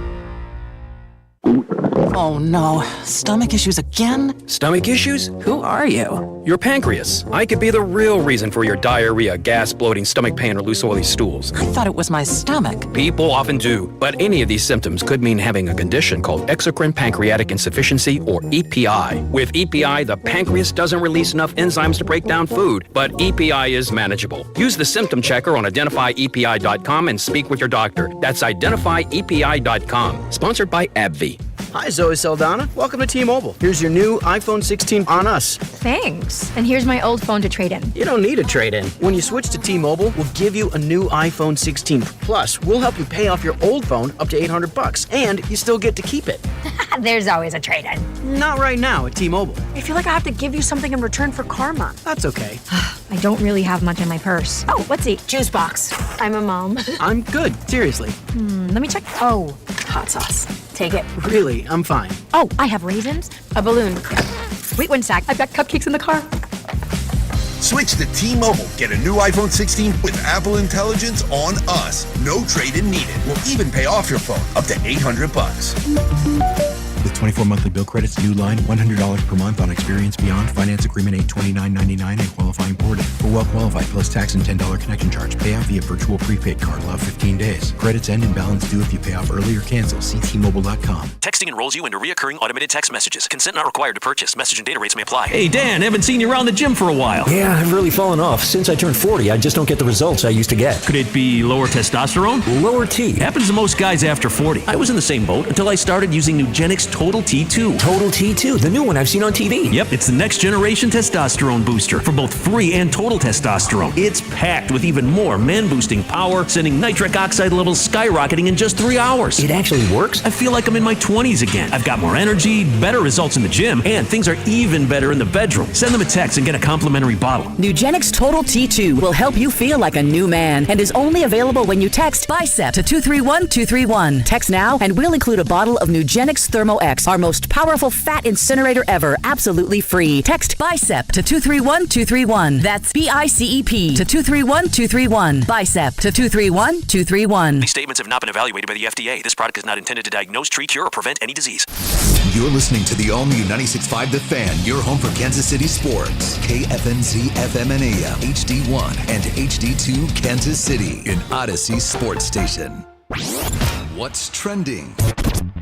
Number one on what's trending, the Royals get a series win over the weekend up in Toronto. They're back at 500. They're 3.5 back of the final wild card spot. They're now out east at Fenway Park this evening, 6:10. First pitch, Vern's on deck show at 5 o'clock this evening. They open up a series against the Red Sox before they go to Minnesota. Can this team get above 500 during this series? That's the next question. Obviously, we're going to see some new faces throughout this series. A couple of the pitchers that were acquired, including Bailey Falter tonight, will be pitching. So we'll get our first look at them. I'm looking forward to 4 straight series wins. I mean, this team's been on fire. You know, adding pieces at the trade deadline, good for this team. Sal Perez, last 22 games, 11 home runs. Been fun to watch. Red Sox, good test. They've won 8 out of the last 10 games. That'll be fun. No Chiefs practice today, preseason opener. Actually, this is game week, man. It's game Saturday week for the night. Kansas City Chiefs. Preseason opener Saturday in Arizona. Hollywood Brown, by the way, has missed the last 4. Hopefully he's back sooner rather than later. Yeah, preseason football throughout this week. There's a couple games earlier in the week as well if you need your football fix.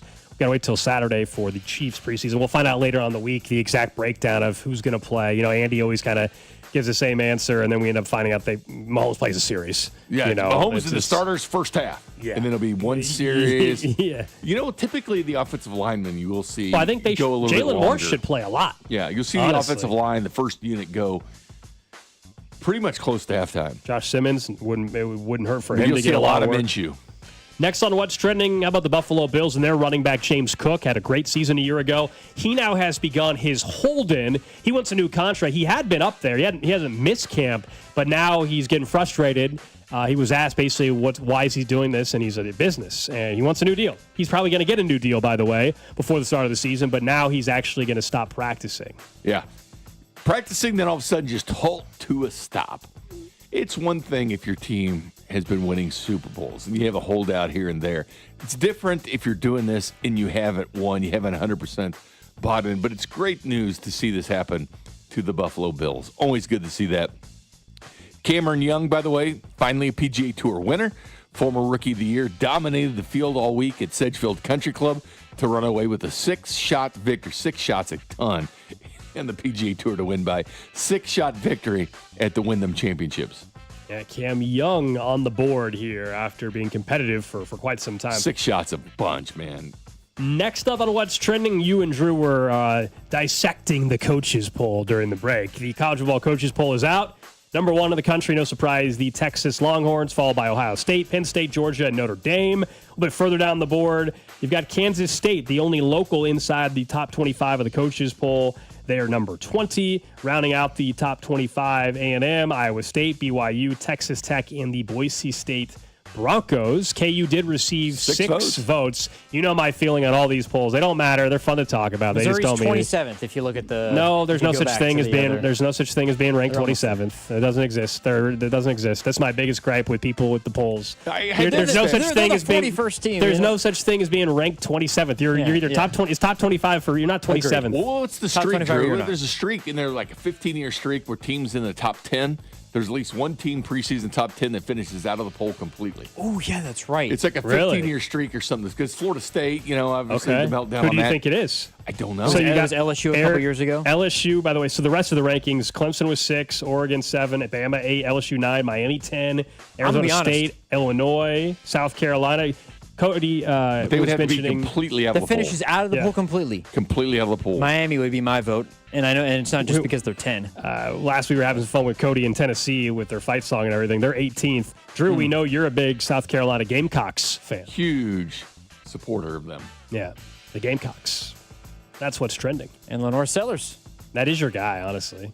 I You talk him up more than anybody. I like okay, if I'm talking personally liking in terms of quarterbacks, Big Gamecock supporter. I like Cade Klubnik and DJ Lagway, probably the two most. I like DJ Lagway a lot, but Lenore Sellers is probably going to win the Heisman. He would be my vote right now. Probably going to win the Heisman. He would be my vote. Probably. Yeah.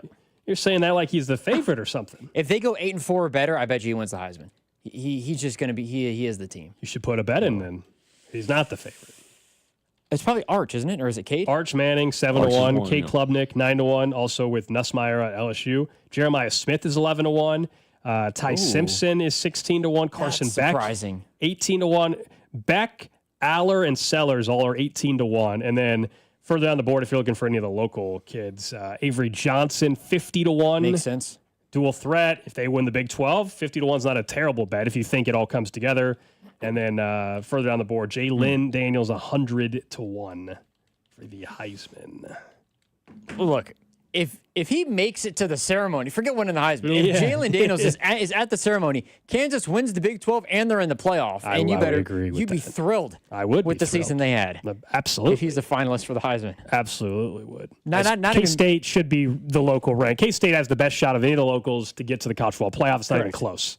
Yep. Missouri, that schedule lines up quarterback. really nice I for had a him. question at quarterback for Missouri. For Beulah, you don't like him? Bink, it's still, according to what Drinkwitz has said, it's still Pabula, it's Sam Horn's in the mix, and then Matt Zollers is still hanging around apparently, and everything like that. Sam Horn got drafted by a Major League Baseball team, right? So he got drafted and signed, but the Dodgers are letting him play college football. Gotcha. I think that is part of it's like the Russell deal. Wilson thing. Mm-hmm. Gotcha. But I think as soon as the season's done, he will go play baseball, and he's not trying to go to the NFL or anything like that. He'll go. You guys can hit us up on the Jays Southland Tow Service text line 913. Missouri's not on the road, by the way, till October 11th. Yeah, their fans aren't thrilled with the way the schedule sets up. 913-586-7965. People saying, wait, Drew, I thought you were a Badgers fan. Now you're a bandwagon Gamecocks fan, like a Pacers fan, like a Bengals fan, like a Michigan Notre Dame fan. I like just because I like a team doesn't mean that I root for them. You're kind of pulling for the Gamecocks. Like, I'm not rooting for the South Carolina Gamecocks this year. I am not rooting for the Florida Gators. Huge supporter. I think right now, if I had to pick who I think wins the SEC, it's probably Alabama. I'm leaning that way, or LSU, maybe Texas. Like, it's those three. Like, I'm not putting South Carolina and Florida in there. Like, I can like a team. Just like, look, I like Lenore Sellers. That doesn't mean I'm a Gamecocks fan. I think Nussmeier will finish higher in the Heisman poll than Sellers. I'm sure a lot of Chiefs fans like Justin Jefferson. That doesn't mean you're a Vikings fan. You just like Justin Jefferson. Right. And He's like that's fantasy fine. football. Well, yeah. Definitely going to help you win a league. Don't forget, though, on a Monday, if you're thinking about what to do for lunch, what to do for dinner tonight, visit our friends over at 30 Hop, our Monday lunch partner on Cody and Gold. Today, $5.99 classic burgers. It's every Monday at 30 Hop, whether you're talking about the location in Lee Summit or just down the street from us in Merriam, over at Merriam's Grand Station. Proud supporter here of Cody and Gold. We appreciate 30 Hop. Stop in for lunch, stay for happy hour. 30hop.com. That's 30hop.com. Local beer, American Eats, big patio. Yeah, the patio is awesome. This weekend would have been an unbelievable time to be on one of their patios at their locations. It was gorgeous weather in KC, and truly, yeah, the patios are awesome at both of the 30 Hop locations. Coming up in about 20 minutes or so, we'll get back into some NFL a little bit, something that Mike Florio is hinting at that could happen with some of these holdouts. And to me, it doesn't make a whole lot of sense. Could we see it? Maybe you guys think we could. I'll tell you what that is coming up in 20 minutes. Don't forget, tomorrow we're back up at training camp. Hopefully Cody's back with us. If you're wondering why Cody is gone, no joke. The bee story from last week where he was mowing his yard and he got stung in the leg by a couple bees. He thought he fixed the problem. He was back out there yesterday. The bees came. He ran towards his back door and got stung in the mouth. And I'm serious. And he's getting a steroid shot today. His mouth is swollen. He couldn't talk enough to do 4 hours radio. So hopefully he's back tomorrow and feeling better. But just absolutely ridiculous story. I can't wait for the details tomorrow.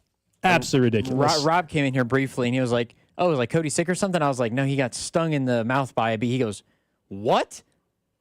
Yeah. I almost couldn't believe it when I was reading it. And I was like, excuse me? Yeah, it's unbelievable. I think out of all the people at the station, it would only happen to Cody. Like, of course, like the bee. Yeah, I think. Well, based off of just the stories about getting stung and when we're up at camp, the wasp attacking and all of that. But like Cody claims to be an outdoorsman. He gives you and I a hard time and I'm just saying, only one of us can. I would have just hired someone to begin with to eradicate the bees. He's going to now have to do that anyway. Well, it's not like you just stay inside, Gold. Like you said, you were helping. Can you text Cody and see if he can call in? I want to know what he sounds like right now. Like, does he sound? Does it sound like? Is he slurring his words because of it? Is it painful to talk? If you want to send him a text and see if he wants to call in for a second, see if he's on track to come in tomorrow or not. Do you think he was singing outside I got to ask him. Because how did the bee? No, he was yelling about the bees. He didn't just say his mouth. He didn't just say he got stung like on the lip. He said the bee flew in his mouth and stung him. If the bee like on his lip or inside like the cheek of your mouth, you know what I'm saying? The inside of your mouth. That would be. I mean, the amount of pain. I'm sure it's extremely painful. Extremely painful. We'll see. He might not even text me back. He might just call in. I want a picture of like these lips. Have they just completely swelled up? Entirely? Yeah, is he? And a lot of people don't believe it was a bee. A lot of people are convinced it was a hornet's nest because he said it was down in the ground and he ran over it with his lawnmower. He specifically said bumblebee. He did tell us bumblebee. We both got a text. All three of us got a text last night. Said, hey, I don't know if I'm going to make it in tomorrow. Here's what happened. Yeah, I want to see if he's like, what's his name? Stung on the tongue would be brutal. Oh, the tongue would be awful. Yeah, if he's like, what's his name on Monsters Inc. after with like the suction cup thing on his lip, if his lips are swelled up like that. Yeah. Oh, yeah. Let me know what he says if you want to see if he might be at the doctor right now. I have no idea. Text has been sent. Okay. Yeah, I know he was planning on getting like a steroid shot to try to get the inflammation down. He said, bit. "Yeah." I don't know what that means. Okay. I said, "Can you do a call in for 2 minutes? We want to do. We want to check up on you." Yeah, we want to know how he's feeling. I got a lot of questions. Some of it we can save for tomorrow. But like, all right, he's calling in right now. I was stung 17 he's calling in right times now. one time. All right, one time. This is going to be good. We haven't talked to him since last night. I haven't talked to him on the phone. It's just been by text. I don't know if he can speak. I don't know if he's in pain. Cody Tapp joins us. Cody B. Tapp, Bancroft, but B is in B's. What the hell happened? All right. So I thought I had gotten rid of all the bees. Uh-huh. They're, by the way, just so you know, the bee expert guy came. They're German yellow jackets, which were the bane of my existence. So the yellow jackets. Okay. Yeah. German. Real jerk. Wow, they really traced the roots back, huh? Okay. All right. Yes, who the hell knows? The guy's like, I don't know if they're actually German. I'm like, man, I don't care. But so I thought I'd gotten rid of them, but because I was going to that place of the yard, I was like, you know what? I'm going to get geared up. I'm going to make sure. Long socks, long pants, hooded sweatshirt. I'm going to protect my body in case these bees are there. So I go down, and then, they come out. They're mad again. I'm like, oh, okay, I got to get out of here. So I'm like 30 feet away, but it followed me. And then it flew into my mouth. And then it flew in my mouth, and then I got it out, but it stung me on the lip first. And it was actually inside your mouth. Yeah, it was. It sucked.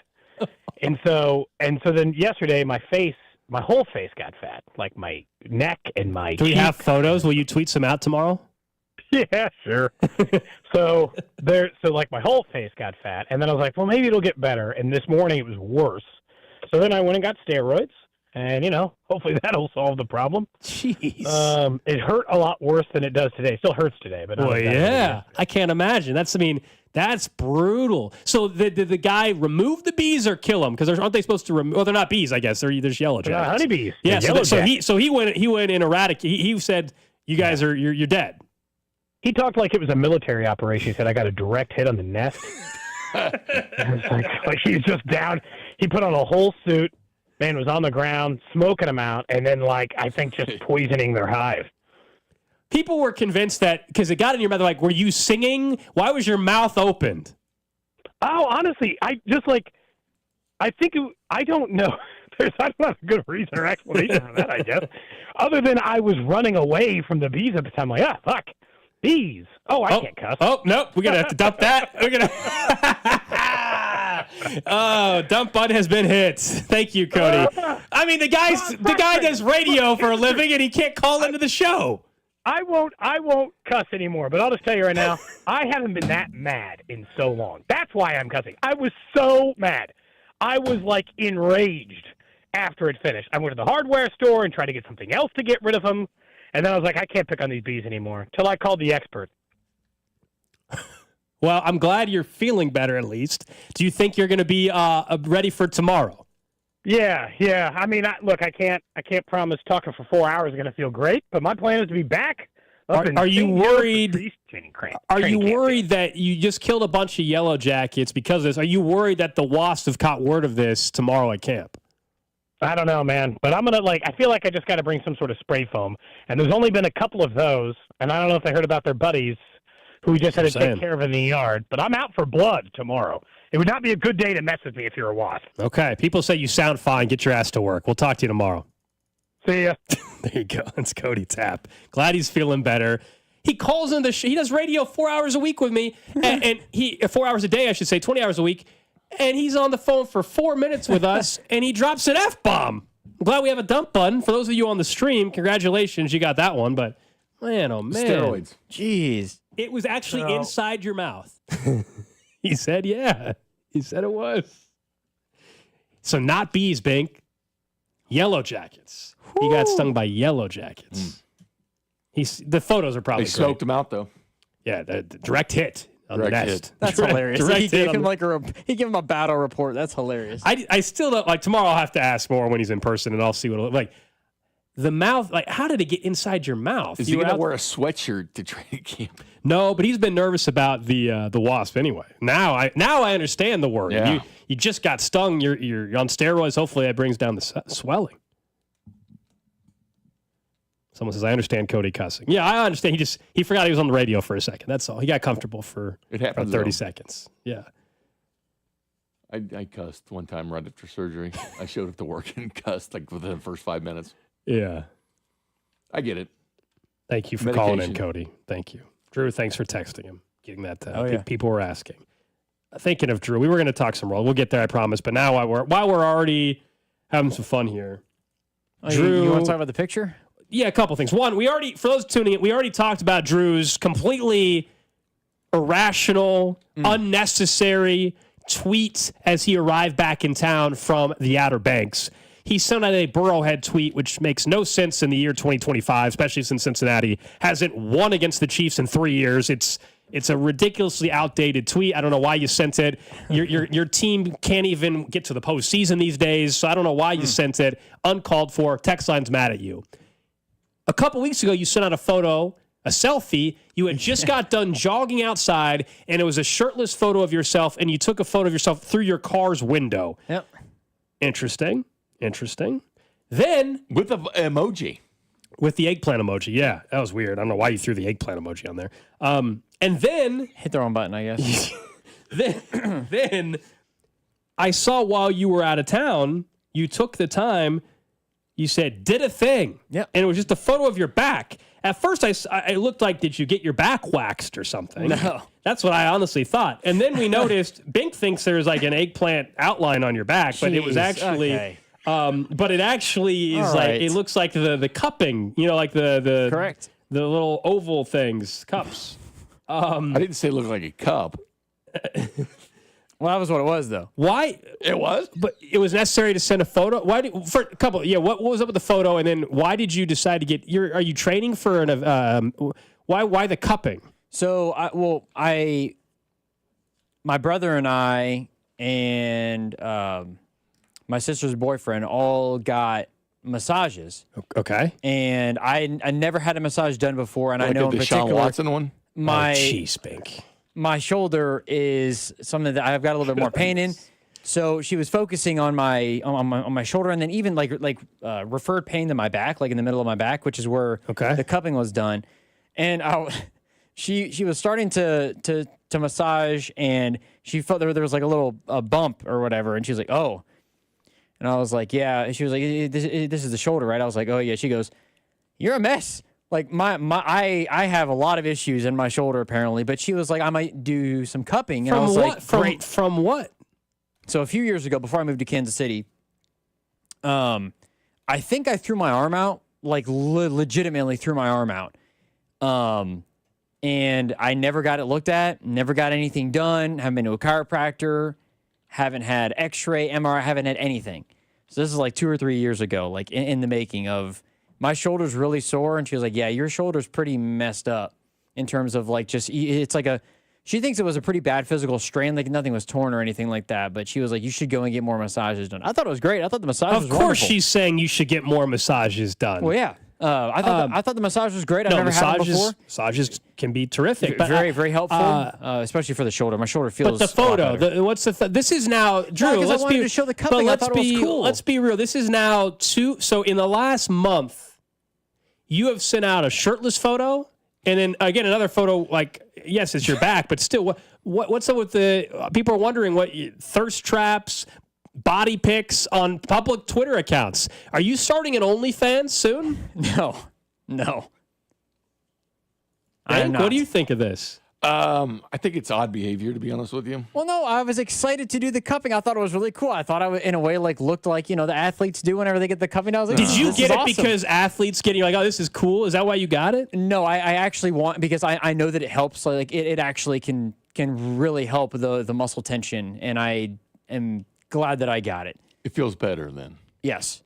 So the cupping wasn't even done on my shoulder. It was done where the referred pain is, like in my back. That's more like in the middle of my back, and it feels less tense. Like my posture feels like I can. So you would say, though, like for people thinking about getting a massage, that it could.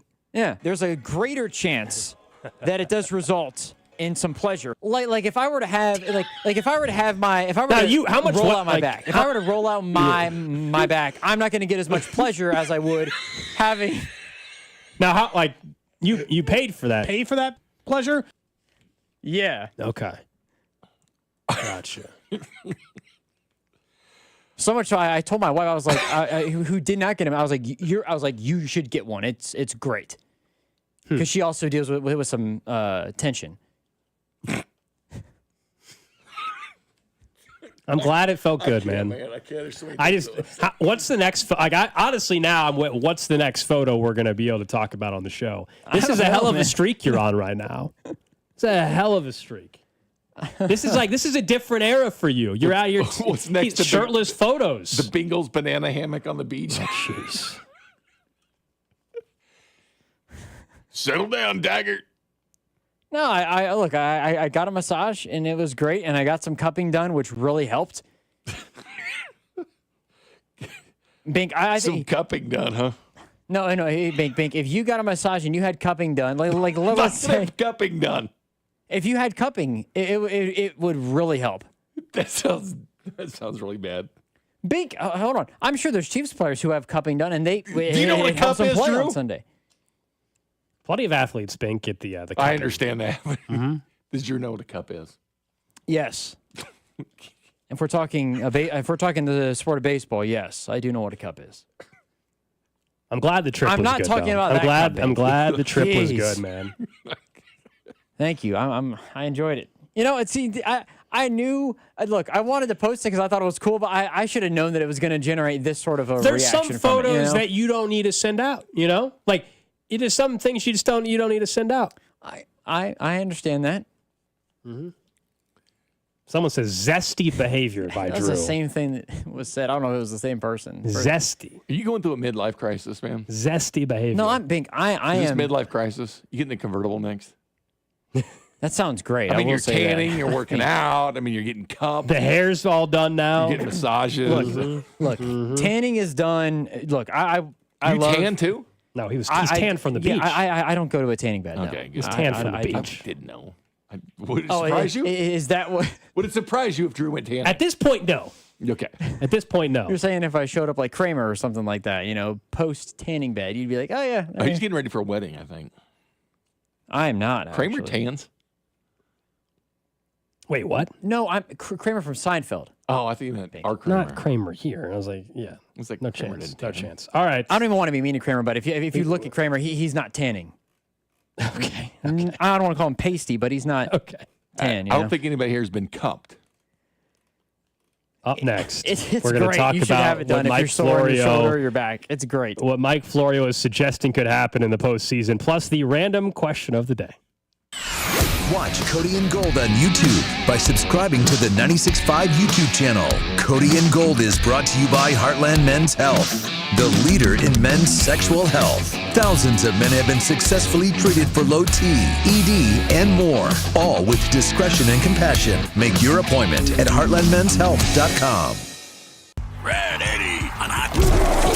Football season is just around the corner, and just like your favorite team, you've got to fuel up to perform. At Break Time, we've got your training camp essentials, ice-cold drinks, protein-packed snacks, and all your game day favorites. Whether you're hitting the field or cheering from the sidelines, teamwork starts with the right fuel. Let's go! One team, one goal!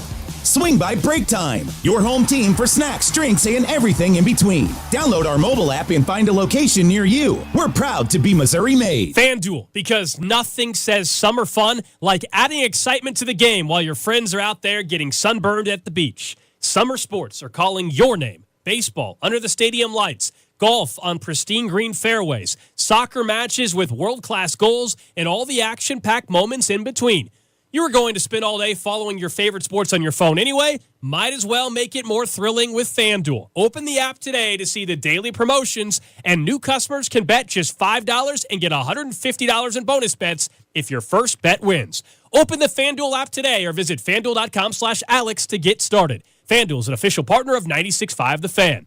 21 and present in Kansas. First online real money wager only. $5 first deposit required. Bonus issued as non-withdrawable bonus bets which expire 7 days after receipt. Restrictions apply. See terms at sportsbook.fanduel.com. FanDuel is offering online sports wagering in Kansas under agreement with Kansas Star Casino, LLC. Gambling problem? Getting help is your best bet. Call 1-800-522-4700 or visit ksgamblinghelp.com. Hi there, I'm Charlie. And I'm Carter. Our dad is Rex with Rex Buys KC. If you're thinking about selling a home in Kansas City and don't know where to start, our dad can help. Sometimes life throws curveballs, like moving for a new job, dealing with a divorce, or inheriting a house you weren't expecting. Dad doesn't just make offers, he talks with people to help them understand all of their options. No pressure, and it doesn't cost anything to talk with his team. He's a local home buyer who really knows Kansas City. If selling to him is the right choice, he'll give you a fair cash offer, and you can close on your timeline even in as little as 7 days. He buys homes in any condition.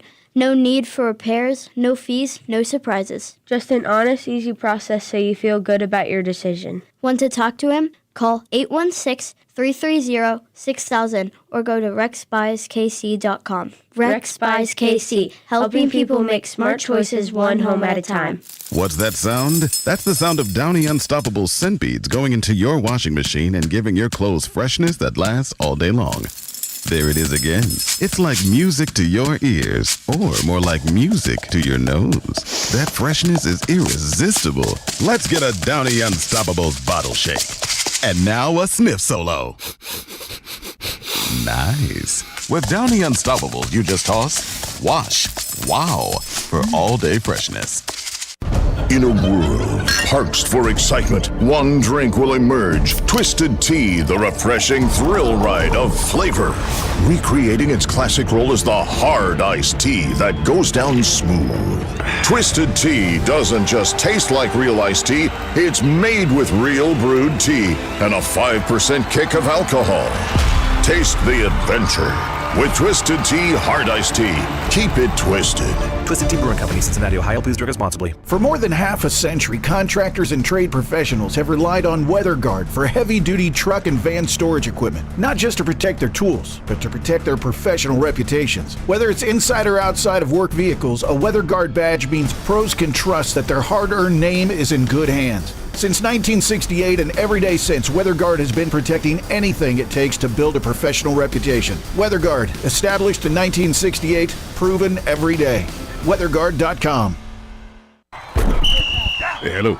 Listen to my voice talking to you about the new Old Spice NFL collection at Walmart. Now listen to my smell. I smell like NFL stars Jared Goff, CeeDee Lamb, Saquon Barkley, CJ Stroud, and George Kittle. I smell like greatness. Why? Because I'm wearing Old Spice's new NFL collection. How can you put the greatness of the NFL into a smell, you ask? You can't. But Old Spice can, and they did. Smell like Suntal and Speed, Driftwood and Drive, Sea Ties and Toughness with the Old Spice NFL collection available at Walmart. Smell like the greatest smell in the NFL with Old Spice. This is the story of the one. As a lineman, he does whatever it takes to keep the power on in his community. And he wants a partner like Grainger who does the same. Grainger offers the professional-grade products he needs, from voltage detectors to harnesses to hard hats, plus fast, dependable delivery, so he can rise to every challenge. Call 1-800-GRAINGER, click Grainger.com, or just stop by. Grainger, for the ones who get it done. Oh no, stomach issues again? Stomach issues? Who are you? Your pancreas. I could be the real reason for your diarrhea, gas, bloating, stomach pain, or loose oily stools. I thought it was my stomach. People often do, but any of these symptoms could mean having a condition called exocrine pancreatic insufficiency, or EPI. With EPI, the pancreas doesn't release enough enzymes to break down food, but EPI is manageable. Use the symptom checker on identifyepi.com and speak with your doctor. That's identifyepi.com. Sponsored by AbbVie. Chiefs coverage on 96.5 The Fan is brought to you by Twin Peaks. Tune in to exclusive Chiefs training camp coverage live from St. Joe on 96.5 The Fan. All access player and coach interviews that you can only hear on 96.5 The Fan. Chiefs training camp coverage is sponsored by Twin Peaks. Eats, drinks, scenic views. You're listening to 96.5 The Fan from the Mission Plumbing, Heating, and Cooling Studios.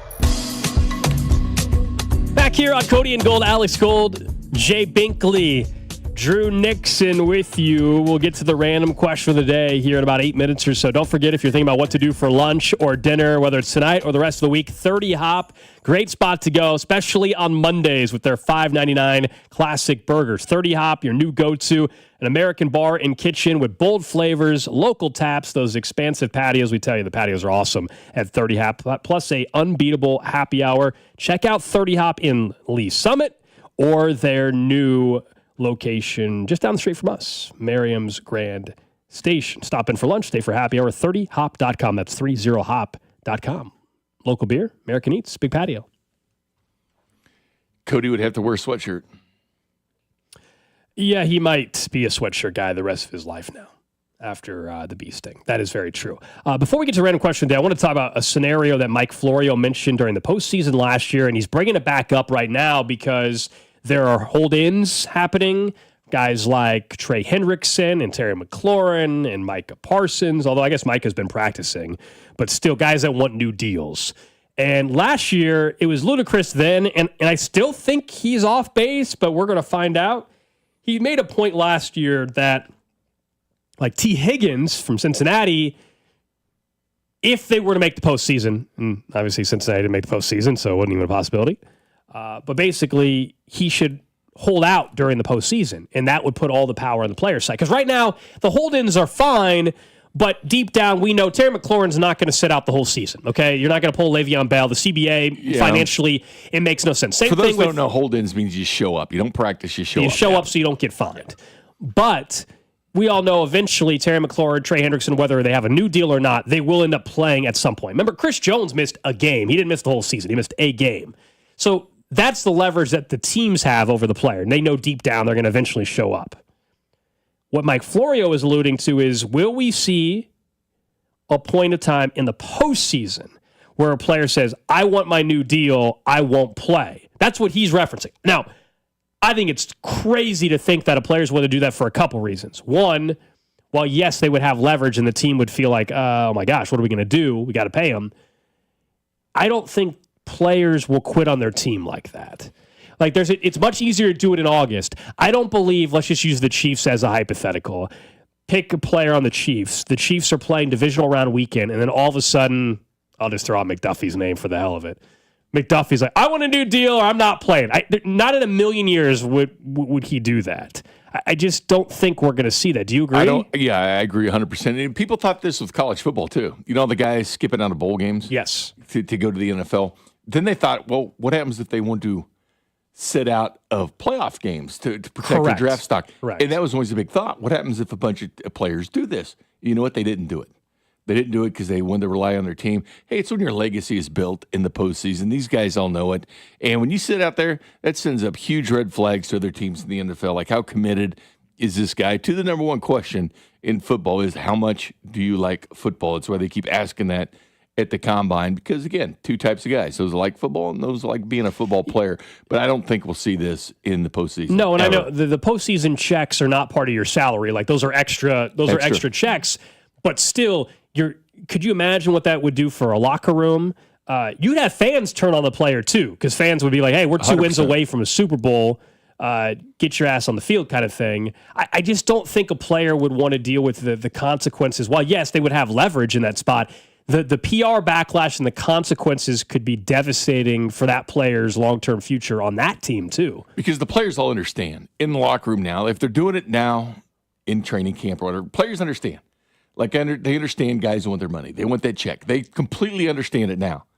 But it changes then. It's a completely different mindset with that locker room when you get the postseason compared to that. Because now players don't really care because they all understand it. They've been there, a lot of them. They understand what these guys are going through. But postseason, completely different animal. Now, Florio suggests that this would be something like the player would declare it at the beginning of the season. So, like, hey, I got to play under contract, but those games in the postseason are extra. So basically, it'd be like Micah Parsons all of a sudden before the start of this year, like, hey, I'll play for you, but I'm not playing in the postseason without a new deal. Yeah, I just don't think we're going to see that. That would just be so insane. Yeah, that would be wild.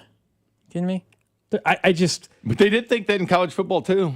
The guys all of a sudden... but now the NIL stuff has changed that, where like some players get money by being in the bowl some guys game would be first-round picks. They'd say, you know what, I'm not going to go through the playoffs here. I'm not going to play the extra 4 games. Not going to do that. So that was a big concern that people had. It didn't happen. You would destroy your locker room. Like, 100%. Because let's say T. Higgins would have done that. Well, again, they didn't make the playoffs, but like let's just say, because that was the player. Let's say the Bengals actually made the playoffs. Let's say the Bengals. Let's say they actually made the playoffs. Yeah, sure. Let's play the hypothetical. T. Higgins says, I'm not playing in this postseason game. Let's say the team caved and said, all right, fine, we'll give you a new deal. People would not look at him the same way ever again in that locker room. They would say, you were willing to quit on us in our chance to win a Super Bowl. You would not. People would view you differently in that locker room for the rest of your career. Yep. They would wonder, even just clearly in general, you're putting yourself above the team. It wouldn't be the same. In August, players and teammates will say, hey, I'm not going to get in someone else's business. It's business. In August, teams are fine. Or teammates are not mad at Terry McLaurin right now. Teammates are not mad at Micah Parsons. They understand he's trying to get his money. You do that, though, in the postseason, teammates will be ticked off. Completely different. And again, what do teams think about that? Like going forward, like you going to get another contract from their team, or are they going to say, this guy set out for the playoffs. Do I really want that guy to come? Because you know what? Even though you're doing it with your team, other teams see it too. Like if someone does that with another team, people in Kansas City with the Chiefs would see that too. I can't believe this guy's doing this. So it not only affects you with your current team, but teams that you could maybe possibly go get a new deal with if you decided to wait on that to get a new deal. Other teammates around the league are going to see that and go, no, don't touch this dude. I think your comp to college football isn't a bad one, Bink, but it's not the bowl game stuff. It's the, like, Nico basically quitting on the team, or essentially the reports are saying, he debated sitting out of the playoff game so he could get stuff done. Like, that changes all of a sudden where the interest level is not there anymore of you as a player. Like, even you become a big cancer to the locker. I can't imagine that actually happening because it just sounds so. But it was talked about. It sounds so ridiculous, Gold. Like if that actually happened, you would kill. You shot probably for a big contract in it because somebody's like, I'm not paying you this money when you just did this. It wouldn't help your cause. Just think of the message that sends to team leaders on other teams going, nah, we don't want this dude, man. Don't in the front office, hey, man, don't bring this guy in. Yeah, I think it's weird. Florio's like dead set on this concept because this was his thing last year in December. I don't know why. Like he's trying to make this a reality, I guess. It's kind of bizarre to me. He's brought it up a few times. Maybe because they'll be right eventually. I don't know. Kind of like the Andy Reid retirement stuff that he was putting right. out there. That's actually a fair point as well. Sorry, I'm laughing. Somebody just tweeted me a photo. They photoshopped something onto Drew's back in the photo he tweeted out. Have you seen this thing? No, I haven't seen it. It's Mahomes riding a pink horse. Is that real? Right on Drew's back. Is that real? Drew, why? You got a tattoo while you were gone too. Interesting. Do you have a Bengals tat yet? I'm never going to have a Bengals tattoo. Why not? I don't think so. The only way he'll get one is if they win a Super Bowl, so he's never getting one. I'm never getting a Bengals tattoo. I'm never getting any sports-related tattoo on my body. You should get one right now. Super Bowl champions, 2026. I will not be doing that. You should do it now. Just call your shot. No, not going to happen. Let's get to the random question. Do we have one? Oh, we have one. I have one. Random question. You don't have to worry about it today, Bink. Tomorrow, Gold's got us covered. If Cody's not back tomorrow, Bink, it's your turn for random question. But they always suck.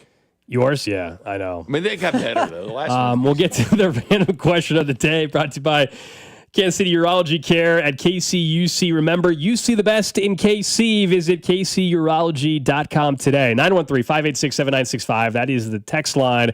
So let me explain the situation and get to the question. So I was at a restaurant in town this weekend with some people, a place where the people I was with, they go there quite often, right? They know the waiter, they know the manager and everything. They usually request a certain waiter. In fact, there was a note at the check-in with the host for this waiter. They sat them, though, at a different table with a different waiter. I showed up. They already had ordered drinks and everything. Well, they got a different waiter, and after the actually waitress had already got them drinks, they asked the waiter they wanted, hey, can we get you to switch to our table?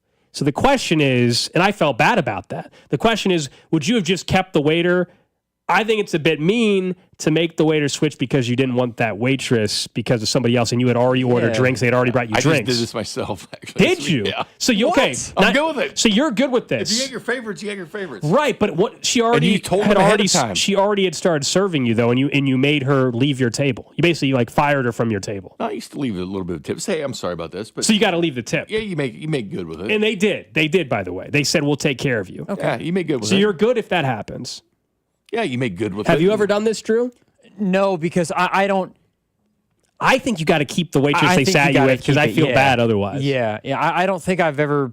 I've been in the position where I knew the waiter or waitress. Maybe it's been my sister most of the times if I go to a place where she was working, and they sit you in the right spot. I've never been missat, and if you do get missat, I don't think I would have the.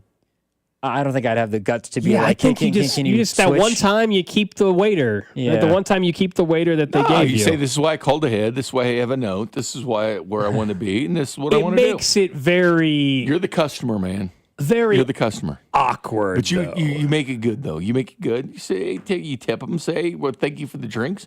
You give a nice tip or whatever. Say, can I but sit then you introduce if that person is... All of a sudden, the waitress is like, "Did I do something wrong? Did I do like it?" You just we feel explain bad. the situation. Say, I'm used to this person because I'm sure that waiter or waitress understands locals that keep coming in. They understand that they're probably going to have a situation where someone wants to sit in their section, so they'll understand it. Yeah, just be upfront with it. Say, here's your you tip, basically man. said you're not good enough for my table. No, that's not what you're saying. It could come across, in a way. It could come across that way. It's not what you're saying. Just make yourself clear in the beginning and say no. This is why we've had this person for years and stuff. That's what we want to do, and then you make it good. So you're still by the way, that is what person. happened. So the waiter that they had wanted ended up waiting the rest of the night, and at the end, I believe they made sure the waitress before got a tip. That's good. Text line, here you go. Someone says, I used to be a server. You did nothing wrong. I would never be offended if a customer wants a particular server. It's only awkward if you make it so. What about after you already started serving them, though? That's what I think That's made it different. a little weirder. That's what happened. Just drinks are fine, though. It was just drinks. That's fine. It was That's just fine. drinks. Food Yeah. and stuff like that, no. But just drinks, that's fine. Okay. That's what I was wondering. It was an interesting scenario that came up. Someone said you got to What tip did they the order? prior. Did they just bring water? Or did they bring them actually? No margaritas order- or whatever. Okay. Since you got to tip the prior waiter out. If you don't, then it's a scumbag move. True. You make it right with both. Since as a former server, I'd much rather someone move out of my section than into it. Having said that, we swap tables all the time. See? That makes a lot of sense, actually. Yeah, sometimes the other server just gives me one of their empty tables then. My wife. So it's more on has the been- waiters to figure it out. Yeah, so I think that's for that person's point. That's happened to my wife before, where somebody moved into her section without her knowing, and they got irritated because they weren't getting served when she didn't think that that was a part of her all that other stuff that can happen in that sort of a system. But People like to feel comfortable, man. People like to feel comfortable. in the end, I'm sure it was fine because they took care of the waitress. So I mean, I think they ended up covering themselves. I guess fine. I don't think I would have the guts to do it though. I wouldn't. I'd just be like, you know what? It's fine. It's all right. Was that question okay for you, Bink? Last time you didn't no like problem with you it. didn't like the question last time because you didn't have one, and then I came up with one on the spot. I mean, it was and you all didn't right. like It wasn't and then, great. I'd say 4 out of 10. That's it. That's all I get for that one. Okay, Drew, do you have one today? No, I do not. Bink? No. Okay, well then you know what? I I think your question Then was you know good, what? Gold. I think the fact that it was Bink didn't like the question. the fact that it was based on a personal experience It and was not just something you basic. saw. I like it. I think that was a good question. It was not good. It was okay. The question the text line has had the most today, other than have we roasted Drew yet? Yes, we did. Is whether or not you went to get your convenience store run today. Drew normally I did not. Yeah, you didn't offer. You didn't no. offer. You didn't offer Bink. I didn't normally, go period. I didn't go period. Normally, Bink gets mad at you because you don't offer the QT run or something I got like my Press that. Chopper water bottle right here. I did not go on a run. Okay. At all to the gas But see, station.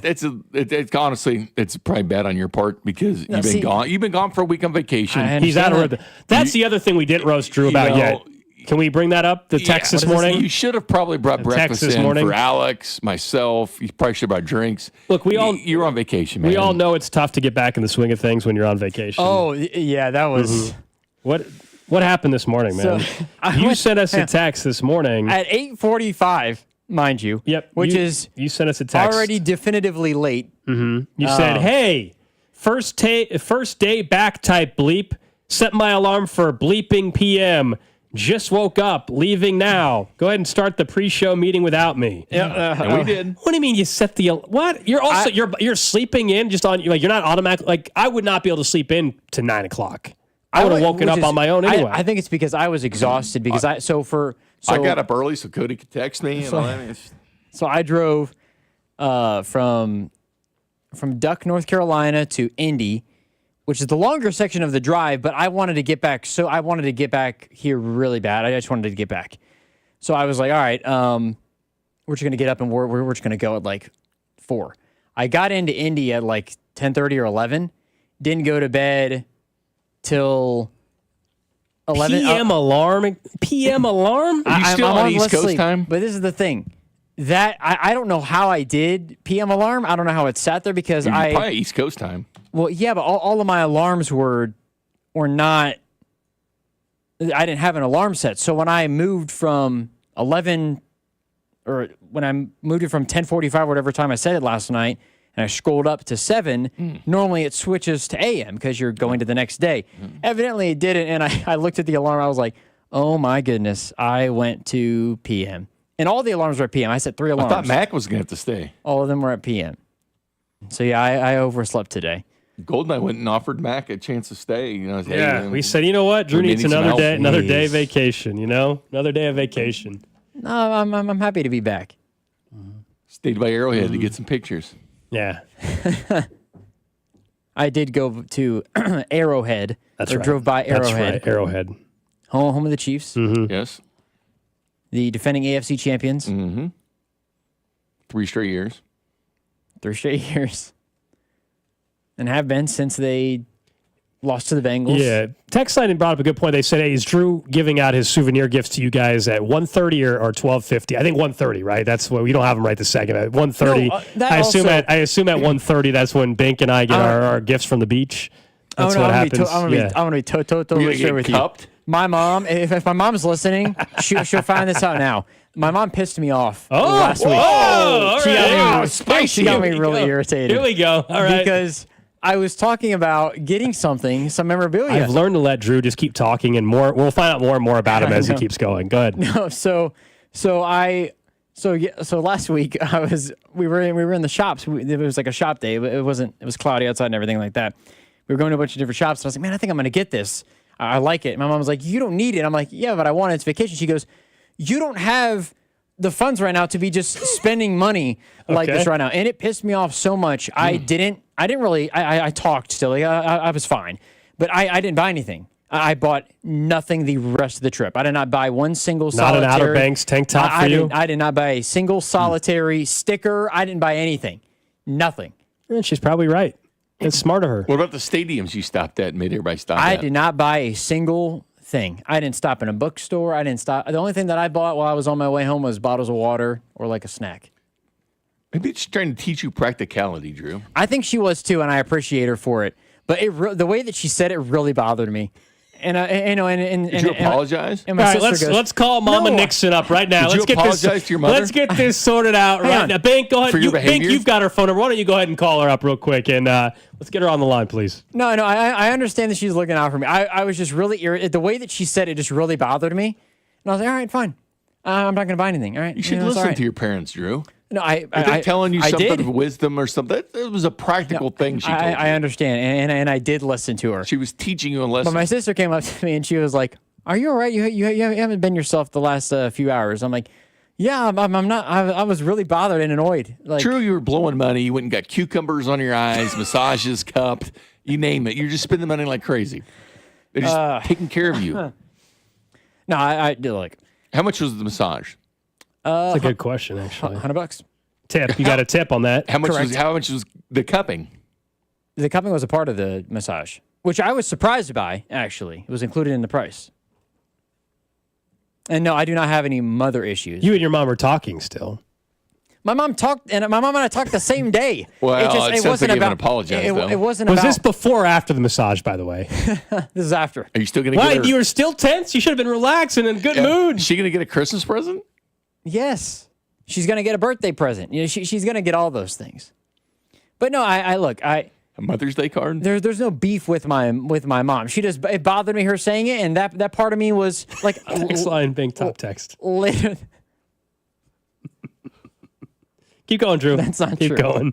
Keep going. Later on that night, I talked with my mom, and it was totally fine. We had a very fun Thursday evening. We played LCR. What's that? Left, right, center, or whatever. Oh. LRC, I guess, Whatever, is how it technically should be said, but we call it LCR. But yeah, we played LCR, and it was a fine time. I wasn't a bump on the log. It was fine. I was just annoyed for those like 2 hours. Bump on the log. What the hell's a bump on a log? You're a nuisance. Thorn on the side. No. Bee in the mouth. No, it's not that bad. It's a bump on the log. You're annoying. You're ruining the fun. You know what you need to do. I'm not. You probably should text your mother. The text line is out here. The text line is not a good place for you right now, Drew. I bet it's not. Look, can you please text your mom and say fine. you're wrong? I think Cody's fine. I think Cody's fine. Why don't you based apologize on the sounds to of her? Why don't you apologize to your mom? Jeez. Yeah, why don't you? I mean, Cody, B issues. You got mother issues. Can you at least text your mom? I talked to her on the phone last night. Oh, it's one thing to be rude to me by not giving me a drink at Quick Trip, but it's another thing for your mother, man. That's Bink, bad. I was not mean to my mom. I just didn't say anything. I said you were mad as hell. I did not raise my voice, but I was mad at what she said. I wasn't mad. No, so you come back and tell it all on radio. I did not yell at her. I did not raise my voice at her. This is on YouTube. I did not get mad at her in any way, shape, or form. I just went off into my own space, and it's fine. I'm just not going to buy anything. Did you pout? Did you pout? You have got to be smoking something over there this morning. Was your lip out, Drew? Were you pouting? No, but did you see the picture of Cody? Or Cody I'm not tweeting that. Allison He can tweet that out. I'm not going to tweet that photo Change out. the subject. He sent us a photo of from the bee sting. We're just trying to change the subject totally. Yeah. You guys are ridiculous. I talked to my mom on the phone last night post. You brought it up, man. It's fine. Text your mom. Well, no, Tell her, I'm because- sorry because I was you're- rude to you. You were correct. You were teaching me a lesson. You're always looking out for me and what's best for me. I apologize. Thanks for a great family trip to the Outer Banks. No, I thanked her very much for the trip. It was a lot of fun. I enjoyed my time. You sound It was disrespectful. great. I went on a walk with my mom multiple times throughout the week just to go and hang with her individually. It was great. But there was one moment in time. Bink's disgusted right There's now. one moment in time where every now and then don't somebody treat is a your mother like buzzkill that. on vacation. You're a little bit tired of each other. And this was the moment because I just didn't want to hear what You got tired of your mother that spent money on a trip. I didn't say I And got was tired looking of my out mom. for your I was finances. annoyed at my mom saying I couldn't spend $20 on a shirt that I had been Drew, you blew all that saving money on up for massages and specifically- cucumbers and No, I didn't. eggplants, Okay. sandwiches. He's Anyways, speechless. I don't know what else to Up say. next, Thank you. we will get to the 1 o'clock hour. You're saved by the clock. You're welcome. Up next, we'll talk a little bit more about the depth chart that's unofficial. It doesn't really mean anything that Bink's very excited about.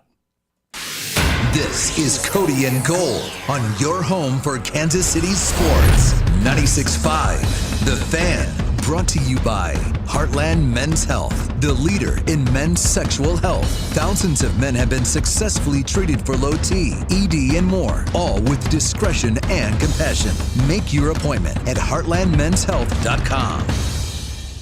This summer, Casey's has 89-cent fountain and frozen drinks. But if you don't have 89 cents, you could check your center console, or dig between your couch cushions, or ask Grandma for $1, or just use your credit card. We take those too. 89-cent frozen and fountain drinks at Casey's, all summer long. Restrictions may apply. See store for details.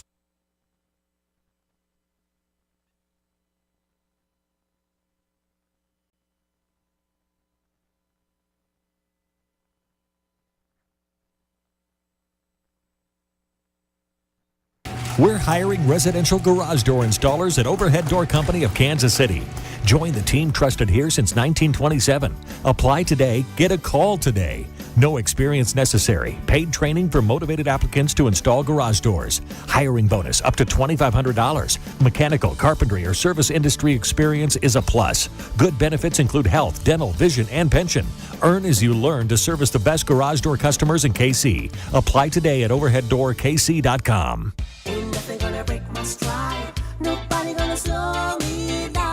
Don't let pneumococcal pneumonia break your stride. If you're 50 or older, you're at increased risk. So be proactive with Capvaxive pneumococcal 21-valent conjugate vaccine to help protect against invasive pneumococcal disease and pneumonia caused by certain types of pneumococcal bacteria. Capvaxive helps protect against the strains of bacteria that cause about 30% more IPD cases than any other pneumococcal conjugate vaccine in adults over 50, according to national-level CDC stats. Regional variations may exist. Don't get Capvaxive if you're allergic to the vaccine or its ingredients. Tell your doctor if you have a weakened immune system. Common side effects include injection site reactions, feeling tired, headache, muscle aches, and fever. Capvaxive does not protect against all strains. For more information, call 1-800-927-8888 or visit capvaxive.com. Ask your doctor or pharmacist about Capvaxive. Need help paying for your Merck vaccine? Visit merckhelps.com. Sponsored by Merck. Summer is here, and it's time to plan your style staycation with Bob's Discount Furniture, where you can find everyday low prices on the hottest styles. The comfiest Consumer Reports recommended mattresses, fast, friendly delivery, and flexible financing to fit your budget. Go to mybobs.com for details. So stock up and score everyday low prices, delivered on time all summer long at your nearest store or at mybobs.com. Oh, my Bob! Bob's Discount Furniture. If Old Spice Deep Sea Super Hydration Body Wash were music, what would it sound like? Start with the deep sounds of Old Spice's ocean waves and kelp. Layer on the smooth, renewing moisture. You wouldn't hear any parabens or phthalates because Old Spice Deep Sea hasn't got any. But you would hear that vitamin B3 for healthier looking skin. So while your regular body wash sounds like this, Old Spice sounds like this. Sounds like it smells amazing. If you have back-to-school shopping to do, then you should make Macy's your first stop, because Macy's has back-to-school styles from brands like Nike and Jordan, must-have denim from Levi's and Good American, and now Macy's has Abercrombie Kids too. It's all in one place, all at great prices. And here's another reason to come in. If you're already at Macy's and you saved so much, you could stop by the fragrance counter and pick up something for yourself too. The best back-to-school styles are here now at Macy's. Hi, this is Megan, your friend and jeweler from Shane Company. Did you know not all warranties are created equal? At Shane Company, our free lifetime warranty is all-inclusive and even protects the diamond in your engagement ring. We can offer such an incredible warranty because our rings are crafted to last a lifetime. As your friend and jeweler, our gift to you is peace of mind. At Shane Company, we also cover unlimited repairs, resizings, and cleanings for free for life, saving you thousands over time. Because a friend always has your back. Shane Company, your friend and jeweler. When you're hiring, have you ever felt like you're missing out on meeting truly great candidates for your roles? It seems impossible to find them, but they have to be out there somewhere, right? Well, they're not hard to find when you know where to go, and that place is ZipRecruiter. And right now, you can try ZipRecruiter for free at ZipRecruiter.com/free. ZipRecruiter helps 10 million people with their job search every day. And because these people are actively looking for jobs just like yours, it's easy to find the right person right away. In fact, 4 out of 5 employers who post on ZipRecruiter get a quality candidate within the first day. But if you're not using ZipRecruiter, you're missing out. So see what it's like when the impossible is easy. When you go to ZipRecruiter.com/free right now to try ZipRecruiter for free. Once again, that's ZipRecruiter.com/free. ZipRecruiter.com/free. Never miss out on great candidates with ZipRecruiter. For more than half a century, contractors and trade professionals have relied on WeatherGuard for heavy-duty truck and van storage equipment, not just to protect their tools, but to protect their professional reputations. Whether it's inside or outside of work vehicles, a WeatherGuard badge means pros can trust that their hard-earned name is in good hands. Since 1968 and every day since, WeatherGuard has been protecting anything it takes to build a professional reputation. WeatherGuard, established in 1968, proven every day. WeatherGuard.com. Hey, hello. Listen to my voice talking to you about the new Old Spice NFL collection at Walmart. Now listen to my smell. I smell like NFL stars Jared Goff, CeeDee Lamb, Saquon Barkley, CJ Stroud, and George Kittle. I smell like greatness. Why? Because I'm wearing Old Spice's new NFL collection. How can you put the greatness of the NFL into a smell, you ask? You can't. But Old Spice can, and they did. Smell like Suntal and Speed, Driftwood and Drive, Sea Ties and Toughness with the Old Spice NFL collection available at Walmart. Smell like the greatest smell in the NFL with Old Spice. Travis Kelce Appreciation Day on Fesco and Dusty is on Thursday, August 7th, right here on your home for Chiefs football. 96.5 The Fan, KFNC FM and AM HD1 and HD2, Kansas City in Odyssey Sports Station. 1 o'clock hour here on Cody and Gold. Alex Gold. We got Jay Binkley filling in for Cody B. Tap, stung by a bee, actually a hornet. We found out his mouth is all swollen. He'll be back tomorrow. Yes, you heard that right. He was in his backyard. That's exactly what happened. Hopefully back tomorrow when we were in St. Joe. Drew Nixon's back from his vacation at the Outer Banks. We've learned a lot more about Drew Nixon. His mother's mad at him. Over the last hour and a half in particular. A lot there. I mean, there's this. Whew. He gets massages. Been a fun show. Yeah. I've enjoyed today's show. It's been fun. Appreciate you guys listening. And entertaining us as well. Hope we're entertaining you. You guys are entertaining us on the text line. Some of these texts are... Drew gets a lot of credit. The texts are incredible. Drew gets a lot of credit for the... Absolutely. A lot of content provided by him today. Thank you. 913-586-7965. The Jay Southland Tow Service text line. Here in about 20 minutes, we will get to a post-game show moment from Vern on Friday night. That is all time. I promise you it's worth the listen as the Royals took care of business in Toronto and got a series win. Let's briefly talk some Chiefs football. And you were excited so much so that you had this printed off in front of me on my desk this morning. I appreciate you. You gave me a copy. In color. You know, they have a digital copy of these now, Bink. They're these things, these PDFs you can use, you know. I printed from the digital copy. Did you? I printed it in color. You did. Thank you. It's the unofficial PR staff first depth chart, basically. from the Chiefs, but it's fun. Bink was looking at it for 3 hours last night. What stood out, like if anything, what stood out from it for you? Nothing, to be honest with you. I just like looking at it. You just like the fact that it exists. Here's the thing, Gold. It's like we know it's ridiculous. Yes. We know that looking at list of top 5 players are ridiculous, but we do it anyway. We know looking at the coaches poll that just came out today, we know it's ridiculous. Or the AP poll, which I will participate in that, but it's ridiculous. It's why the Big 12 doesn't do a preseason media poll anymore. Because you know why? They had Arizona State last year, so they said, not doing it anymore. Yeah, it doesn't mean anything. Yeah, it doesn't do it anymore. But no, I didn't learn a lot from the depth chart. Of course, the best way to find out anything is basically who's with the ones and who's in the laundry list of players hurt. And then all of a sudden you understand, like Jalen Royals, it's getting a lot of run. He's got a lot of run with the ones. There's a couple articles about that. Jalen Royals getting run with the ones. That's great. It's good news. But here's the thing. He's going to, because they get acclimated with the system and also with other guys out, a Hollywood Brown out, you're going to get him more action. So you have to kind of look and piece things together of why they're doing it. But nothing really stood out to me until you get to week 1. Maybe the Hicks behind Brian Cook at safety, maybe something like that. But again, minuscule because it's a rotation anyway. Yeah, rotation and starter didn't matter. This is PR driven at this point in time. Look, I think some of this stuff is just set in stone to me. Like I know people want to create this battle at right tackle and act like because Jalen Moore is getting some reps that Jawan Taylor's battling with more. I just don't see it that way. We've been up at camp. I also have seen Jalen Moore getting reps at right tackle. I've also seen him get reps at left guard. The only thing that we haven't seen him do is really left tackle. Oh, and by the way, Wanya Morris is the backup left tackle, which we know that's not true. That's what I'm right. But also at the same time, Jalen Moore really has only been getting reps at right tackle. I think we know the left tackle, and I think we know the right tackle. Jawan Taylor is off the PUP list. He talked about his knee issues last year. We didn't know at the time, but he was getting his knee drained every week to be able to play, which obviously is something you just don't know in the moment. And he also had some stem cell therapy in the offseason.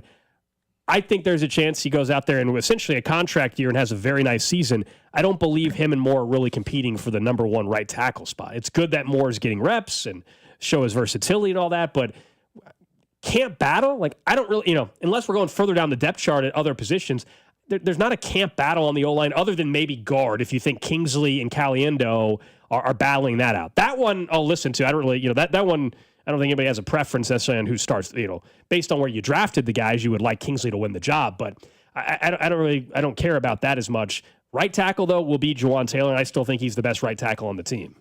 Yeah, and guys like Christian Fulton aren't on here at all because he's on the PUP list, so he's not on here, and clearly he's going to be integrated into this really quickly when he comes back, but the Chiefs knew that going in that it was going to take a while for Fulton to be there. Outside of right tackle now, left tackle is kind of settled at this point. Wide receiver rotation, like that's good news for the Chiefs that all of a sudden you're starting to look at rotation now in backups because, to be honest with you, everything, in my opinion, everything is set for week 1. Once week 1 starts in the NFL, and it's going to be a rotation we know on defense. But the good news is the only thing I'm really to argue about is receivers and how they're going to use the rotation. Is Juju going to get time over Jalen Royals? That kind of stuff. Stuff that doesn't really matter in the grand scheme of things, but you will notice it when it does happen. But the actual starters, I do believe, are set. So you bring up the rotation of wide receiver. How much does what we're seeing with Hollywood Brown's injury factor into that at all for you? Because Rashid Rice is likely to be out week 1 due to a suspension. Hollywood Brown currently hasn't practiced the last 4 because of an ankle injury. We don't know any more than the fact that it's an ankle injury. And based off of availability last year and the preseason injury, once we knew Rice was going to be suspended or likely is, to me, he doesn't need to play in the preseason. Now that he's dealing with an ankle injury, even more reason I don't need Hollywood Brown playing in a preseason game. And I'm not to the point where I am worried that he's not available week 1. I think some people are already acting like, oh, well, here we go again. I guess I get it, but it's August 4th. They don't play for a month in a game that matters. If he's not available on August 30th or September 1st or something, okay, then we can have a conversation like, oh boy, this was clearly more serious than what they let on. Or we get an update in a week, we find out he has to have surgery. Okay, well, that's a different conversation. Right now, they're going to be very cautious with this ankle injury, whatever exactly it is. And the good news is he knows the system. Even though he's hurt last year, he's still around every day. He was still there at the practices, not practicing, but he was still there, understands it, has the timing down, understands the formation, understands the snap count, understands everything that this team's going to be going through. But again, don't play in preseason because they're going to need him. When Rice is suspended or not or whatever, I think he is. I mean, I think we all clearly know he will be. You're going to need Hollywood Brown. He's going to be a needed guy. But this is why you see Jalen Royals start to get a lot of reps, and they know what Juju is. That's the only reason they brought him back. He knows the system. He's only 28 years old. Believe it or not, he was in the same draft as Mahomes. That's crazy to think about that. Yeah, he came in the league young. Juju was in that same draft, but they know what's going on. So when you see guys getting reps, it's for necessity so that way when they're in there, it's no shock to them. They're used to doing it.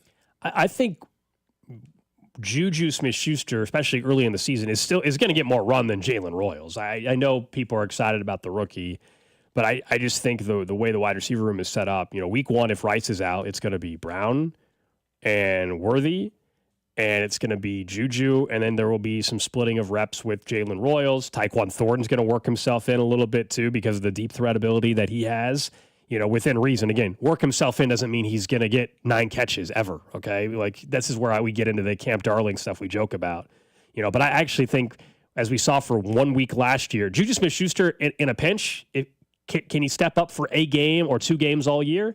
Yeah, I think he's shown throughout his career he can do that. And then one thing, too, is the running backs were no shock at all. I mean, that was one of the systems that you knew it was going to happen. Isaiah Pacheco is the guy they're going to count on. Hopefully getting a healthy Isaiah Pacheco, because when he did come back from the injury last year, wasn't the same. It's the real reason why Kareem Hunt was still utilized at the end of halves, at the end of games and stuff, because they trusted Kareem Hunt. But a healthy Pacheco, I know people were really excited seeing him catch a football on a wheel route and get a touchdown, which he should. Let's not forget he's a 4.37 guy. Like, Pacheco does have the wheels, and he has been getting better and better and better with receptions out of the backfield. We had Pacheco on from camp, I guess it was an early last week, and he once again for another offseason talked about working with a wide receiver coach in the offseason. He's gotten better at it. Yeah, and so that's something he continues to work on. I'm still interested in if Brashard Smith shows enough, does that mean you don't need Elijah Mitchell? And so can Brashard Smith show enough in preseason and get the protections down enough? Because if he is, then to me, Elijah Mitchell and Smith, I don't need, like they do 2 similar things. So if Smith progresses enough, then do I need a roster spot for Elijah Mitchell? If he doesn't, then I want Elijah Mitchell as my 3rd down back this year. I think you make the case, too, with Carson Steele. You need a fullback. Yeah, they list him at fullback. I don't know. I think he's a practice squad. I think he's a practice squad. I agree. But and then elevate him on certain situations if you need a fullback. Or will the Chiefs keep 4 tight ends and use one of the tight ends as an H-back in the backfield? Because the math starts to come down. Like, how many running backs are you keeping? Because if they keep 4, and if you do keep 7 receivers, that means you're just down to 3 tight ends? Or do you decide to go 4 tight ends, keep 4 running backs, and maybe 6 receivers? That's where you have to figure out the math. Because I don't think they're going to keep 4 running backs, and I think the fullback position might be the one on the way out. Right. So, yes, we're in lockstep there. I think tight end-wise, we know Kelsey, we know Noah Gray. I think Robert Tonyan right now is set up to make this team. That's 3 tight ends. So then you're down to... You have him over Wiley. I do. Yeah, not just because of this depth chart thing. It doesn't matter. I just think... I think Wiley, they could still do a practice squad type of situation, or if things really slow down, they could still argue and put him on the PUP list, even though he's been healthy during camp. I think they really like Wiley. I think we all know the noise last year. He just got hurt. Brenningstool, he just hasn't practiced in a week. Missed 7 in a row. He's a practice squad guy, if anything. Yeah, it's tough for him being undrafted and you've missed 7 straight practices. I mean, you got to be out there at some point. Did I think he stood a chance to make this team? I still think practice squad probably would have been the option for him, to be honest with you, even fully healthy. And then Sky Moore's back at practice. Look, I think we all know where that's trending at this point in time. Can he showcase himself for another team by the time camp is over? Does he get an opportunity in another city? I mean, I think that's where that's clearly trending, especially with Tyquan Thornton, especially with even Brownlee, if you want to argue for him for a practice squad spot or something. Brownlee seems like, especially after yesterday, although I told you were mentioning a few things from practice, and I was like, man, I just don't count Sunday's practice. They weren't in pads. It was just yesterday. It was a 10-10. It was their 10-10-10 practice. They're in shorts. It's light. It's basically an enhanced walkthrough. I mean, he and Thornton have something going for them. They're 6'2". Yeah. So that does bode well for him. It's just a different sized receiver. Yeah. Someone says, everyone's bearing the lead that the Chiefs have a player with the last name Royals. Nobody's burying that lead. That was discussed on draft night. That was it. I'm not trying to burst your bubble there, but everybody noticed that one. People on draft chant "Let's go night. Royals" when he walks down there. Yes. Let's go Royals. Yes. It's been discussed. It has. It is fun, but it has been discussed, I must say. It definitely has. All right, let's talk a little Royals baseball, shall we? Before we get into Vern's postgame from Friday night. Why are you laughing? Because it was a good postgame. It was a great Vern was very postgame. excited. The fans are very excited. It's a good win over the Blue Jays. Vern's on deck show tonight, by the way, 5 o'clock as the Royals begin a series in Boston, take on the Red Sox. This team has now won 4 consecutive series. They are back to 500. They're 9-6 since the All-Star break. Just 3.5 games back in the wild card race. And they're averaging over 5.5 runs per game since the break. That's the biggest difference why this team is playing better baseball. And they're doing it while navigating, getting tricky, right? Bubic injuries, and now Steven Cruz is injured. Daniel Lynch comes back. Tonight we'll see one of the guys they traded for, Bailey Falter, for the first time. And then we'll see another name during this series as well to see if they found anything pitching-wise off of a couple of these moves, not just for this year, but in 2026 as well. They have put themselves in a position where they're going to be in the mix for the final 50 games. That, to me, is what they've done in this range of 3 under to 3 above 500. The Blue Jays series was one of the more impressive series wins of the season because a lot of times they would have a nice weekend series and you're like, wow, that was against the, Twins, or that was against the A's, so it doesn't count. It was like the text we would get all the time. This is the Blue Jays team that's been one of the best teams in baseball. They're first place in the AL East. And now you get a Red Sox team, as you point out, is playing really well. But this is a series that you have pressure, no doubt. But because you won against Toronto, you don't feel like it's, oh my gosh, if you lose this series, then what now?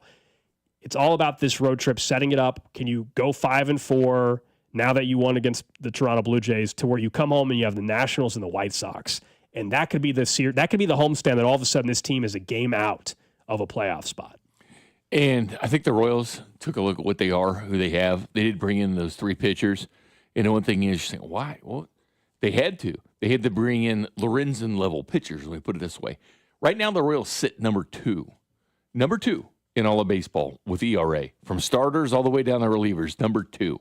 That's an elite level. Only behind Texas, which, by the way, Texas will be a team that they chase here for a wild card position. But Texas number 1, the Royals number 2. And they've brought in pitchers to kind of keep that going. Because they have been. Mm-hmm. Even with Cole Reagans being hurt, who finished 4th in the Cy Young last year, they'd still be second. And if you would have told me Cole Reagans had missed the time he has, but yet they're still second in the ERA, and that Bubic has been shut down for the year and they're still second, I'd go, you're crazy.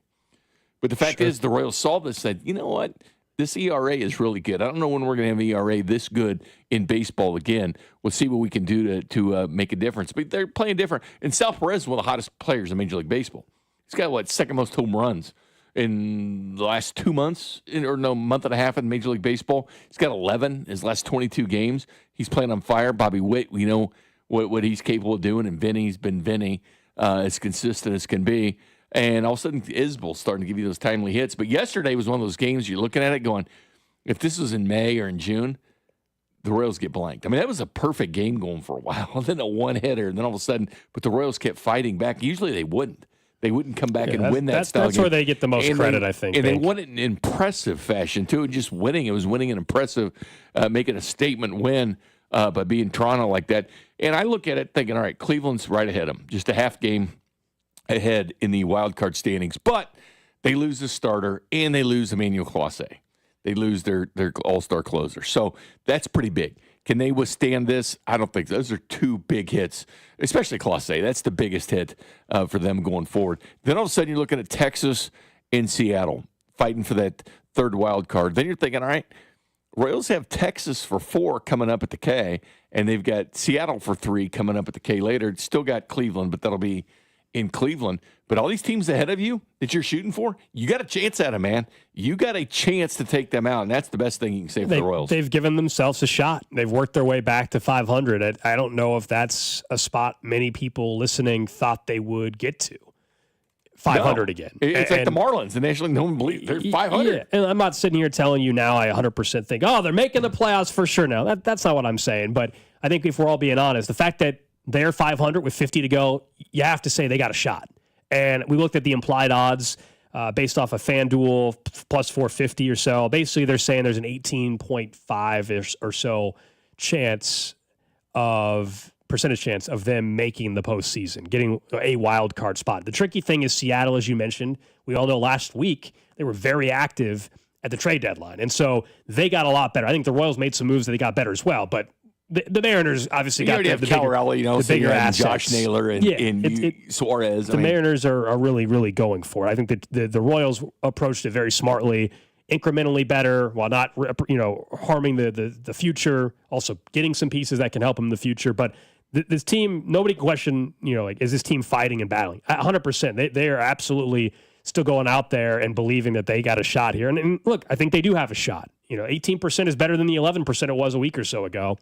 Can they continue the momentum, though, for what we saw in Toronto against Boston? Because if they do, by the time they come back home, I think it's early next week, because they're on the road this weekend too. But the 11th. The Nationals and the White Sox. And the Rangers. The 10-game homestand. The Rangers the last 4 in that series. Can this team be 2 games or so above 500 by the time they come back home, or a game above 500 by the time they come back home, and sitting 2 back, a game and a half back? We'll have some big crowds over at Kauffman and some fun atmospheres if that actually happens. So that's the hope. It's exciting to see. Here we are in August again for 2 straight years, and they're in it. They got some work to do, to say the least. They made it through preseason game 1.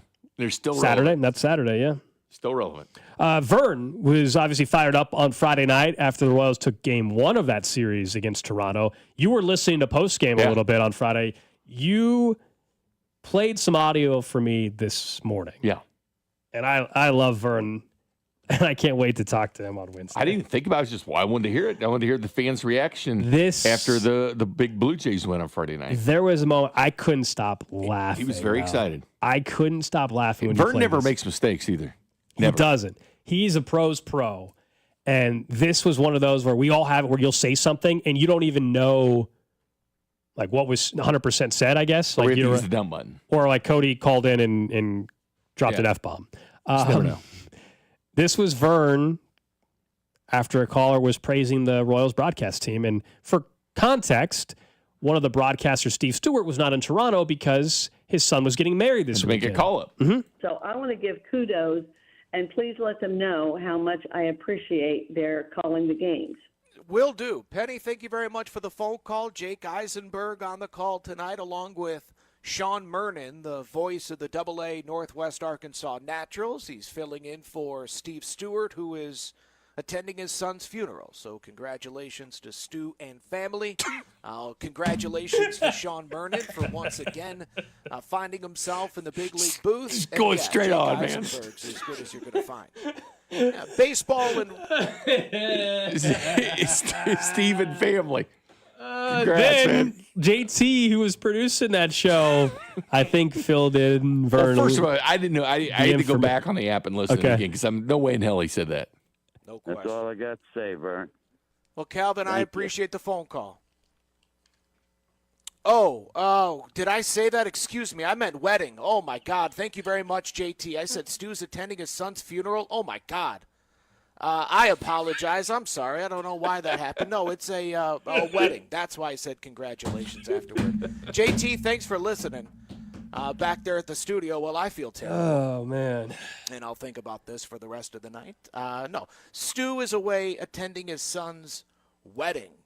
Good Lord, Vernier. I apologize for that. Well, JT Noah, you might be the Guaranteed Foods player of the game for that catch. So good. I could. So good. It's like, why is he congratulating him on that? Oh, shout out to JT for catching that. Yeah, I mean, it's Vern was able to so recover. good. Sean Mernon, the voice of the AA Northwest Arkansas Naturals. He's filling in for Steve Stewart, who is attending his son's funeral. So congratulations to Stu and family. Jeez. Oh, man. Congratulations, man. Vern is not going to like us for bringing that up on Wednesday. Well, he's not going to like it. Having me here was the worst. Vern's a pro. He owns it. He is. It's so good. But Vern had the note. But anytime Oh, Vern's my done something goodness. embarrassing, which has been a few times, we've all had moments. But I've happened to be that's there. why we can play it. But I've happened to be there, right? When it happened, which is the worst. Man, oh man, it's the worst. We've all had stuff happen. And he just kept rolling too. He didn't realize he just kept rolling like a pro, man. Well, because you're so locked in, you don't even realize you said it. Congratulations, Steve and family. You know? Oh man, I love it. In his defense, weddings are like funerals. You keep saying that. Is that what you told Rob after he got married? In Vern's defense, probably in Vern's defense. I've certainly told you, Drew. I know that you told me. I'm just seeing if you told other people. Well, yeah, of course I do. I know how you feel about. Of course I do. When Alex gets married, I'll say the same thing. Bink, such a hater. People that are happy if he gets married. You know. Dang. What's Fangraphs had that at about 10%? Jeez. Hey. What's Fangraphs? What you had about 10% chance? Yeah. I saw the. I think you should. I saw said, somebody at the bar the other night that almost and he chose sold. Yeah, it showed Vern something. Wait, what? Vern. Say that in again? Vern's little booth, right? He was at the K. Yeah, some people get happy and they want to flash him or whatever. Oh, he got flashed? No, he didn't, but he almost did. Oh, okay. How do you know? Well, I meant the person that almost flashed him. Oh, okay. Just sitting at the bar. Big fan of Vern. Yeah, I'm a big fan of Vern. A lot of Vern fans out there. Who is? But Vern's got the little booth now, so people can. That's right. Say hi to him in the window true. or show him boobies or whatever. That's true. All right, up next we will get. It's not that bad of a deal, Drew. It's a pretty good deal, actually. Yeah, we'll get to what's trending. We'll talk a little more about what baseball tried to do this weekend and what exactly happened. This is Cody and Gold on your new home for Chiefs football. 96.5, The Fan. Brought to you by Heartland Men's Health, the leader in men's sexual health. Thousands of men have been successfully treated for low T, ED, and more, all with discretion and compassion. Make your appointment at heartlandmenshealth.com. Hey, it's Gold, and Circa Millions and Circa Survivor are back with a massive $21 million in guaranteed prizes. Circa Million, pick 5 games against the spread each week, 126 ways to win with $6 million guaranteed. Circa Survivor, 1 pick a week, no point spread, last the longest to win it all. $15 million guaranteed. Enter in Nevada, play from anywhere, $21 million guaranteed. Visit circasports.com for details. GimmeTheVin.com's big cash giveaway. I hate games and scams. So when we had the idea to give away $25,000, I was very careful about the way it was orchestrated. Get the top of the market money and enter to be the lucky person to get $25,000. This is no joke. This is no game. This is very real. Just like GimmeTheVin.com. No purchase necessary. For official rules, go to GimmeTheVin.com. Sell us your car. GimmeTheVin.com. So easy you can do it in your underwear. Life's better with American Family Insurance. Because we know in making the most of your home, DIY doesn't just stand for do it yourself. It also means dream it yourself. And we're here to help protect the dreams you're building. Save up to 23% when you bundle home and auto. American Family Insurance.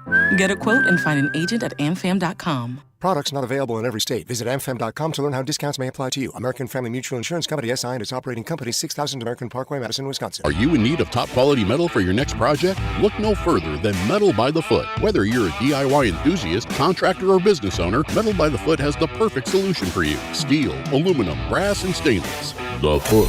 Blue Demon Welding Supplies, filler rods, and wire. The Foot. Cronius Professional Welding Equipment, Service and Repairs. The Foot.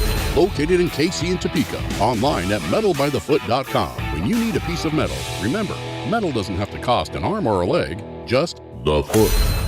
Go Yard all baseball season long with Underdog's Champions Game. Join the millions who have already won billions making plays on Underdog and be next to join one of the leading places to make all your sports selections that you can play in your state. To play, all you have to do is download the app. Choose whether you think a player will go higher or lower than their favorite stats. Home runs, strikeouts, total bases, and so much more. Once your entry feels good, you can play with as little as $1. And if you get everything right, you could win up to 1,000 times your money. That's right. If you bet $1, you could get up to 1,000 times your money. So you really could turn $1 into $1,000 with your baseball knowledge. Download the Underdog app. Sign up using that promo code TAP, T-A-P-P, to unlock a special offer for up to $1,000 in bonus cash when you make your first deposit. That's promo code TAP, T-A-P-P. Must be 18 plus and present in Missouri. Terms apply. See underdogfantasy.com/web/deposit-match-terms. Concern with your play. Call 1-800-GAMBLER. Visit www.ncpgambling.org. If you have back-to-school shopping to do, then you should make Macy's your first stop. Because Macy's has back-to-school styles from brands like Nike and Jordan, must-have denim from Levi's and Good American, and now Macy's has Abercrombie Kids too. It's all in one place, all at great prices. And here's another reason to come in. If you're already at Macy's and you saved so much, you could stop by the fragrance counter and pick up something for yourself too. The best back-to-school styles are here now at Macy's. Some people just know they can save hundreds on home and auto insurance by checking Allstate first. Like you know to check your house sitter has the new code first, before leaving for vacation. System lockout. But that's the code! Contacting authority. I'm out of here. Oh, seriously, the car too? Yeah, checking first is smart. So check Allstate first for a home and auto bundle that could save you hundreds. You're in good hands with Allstate. Not available in every state. Potential savings vary. Allstate Vehicle and Property Insurance Company and affiliates, Northbrook, Illinois. Today we're constantly taking photos and videos to remember our favorite moments. But what about those captured before the smartphone? What about the memories tucked away on aging VHS tapes, film reels, or in fading photos? These cherished memories are fading away with time, vulnerable to threats like heat, moisture, and mold. But fear not, there's a solution to safeguard your legacy. Hi, I'm Adam. And I'm Nick. Together we founded Legacy Box over a decade ago with one mission, to bring your memories into the 21st century. It's time to bid farewell to old tapes you can't watch and faded photos. Legacy Box transforms them into digital treasures, ready to share with a click. Just like magic, your shoebox of memories is now safely stored in the cloud or on a thumb drive. Over 1 million families have trusted Legacy Box, so you can rest assured your priceless moments are in good hands. Don't let your childhood fade away on old tapes. It's time to digitize those priceless moments. Fast forward into the digital age. Visit legacybox.com/value and unlock 50% off your order. That's legacybox.com/value. This is the story of the one. As a lineman, he does whatever it takes to keep the power on in his community. And he wants a partner like Grainger who does the same. Grainger offers the professional-grade products he needs, from voltage detectors to harnesses to hard hats, plus fast, dependable delivery, so he can rise to every challenge. Call 1-800-GRAINGER, click Grainger.com, or just stop by. Grainger, for the ones who get it done. DQ presents the sound of happy. Hear that? That's the DQ chicken strip basket. Only $7.49 for a limited time. We're talking 4 100% white meat seasoned chicken strips served with fries, Texas toast, and DQ signature country gravy. Yeah, you heard that right. For crunch time and no time, it can only be the DQ chicken strip basket. Just $7.49 for a limited time. Get it delivered in the DQ app. Happy tastes good at participating locations. Brought to you by America's largest pickleball festival, PickleCon. PickleCon will feature 100 courts, 3,000 players, 80 plus vendors, with something for everyone. Youth tournaments, charity games, and parties that glow. PickleCon, August 7th to 10th. Register at picklecon.com. You're listening to 96.5 The Fan from the Mission Plumbing, Heating, and Cooling Studios. What's trending? Number one on What's Trending, the Royals are in Boston tonight as they begin a series against the Red Sox. Bailey Falter will make his Royals debut, one of the assets acquired in the trade deadline from the Pittsburgh Pirates. He comes in with a 7-5 record and a 3.73 ERA, 6.10 first pitch. The Royals are back to 500, as we said, 56-56. Vern's on deck show is at 5 o'clock. Now you just stay above 500.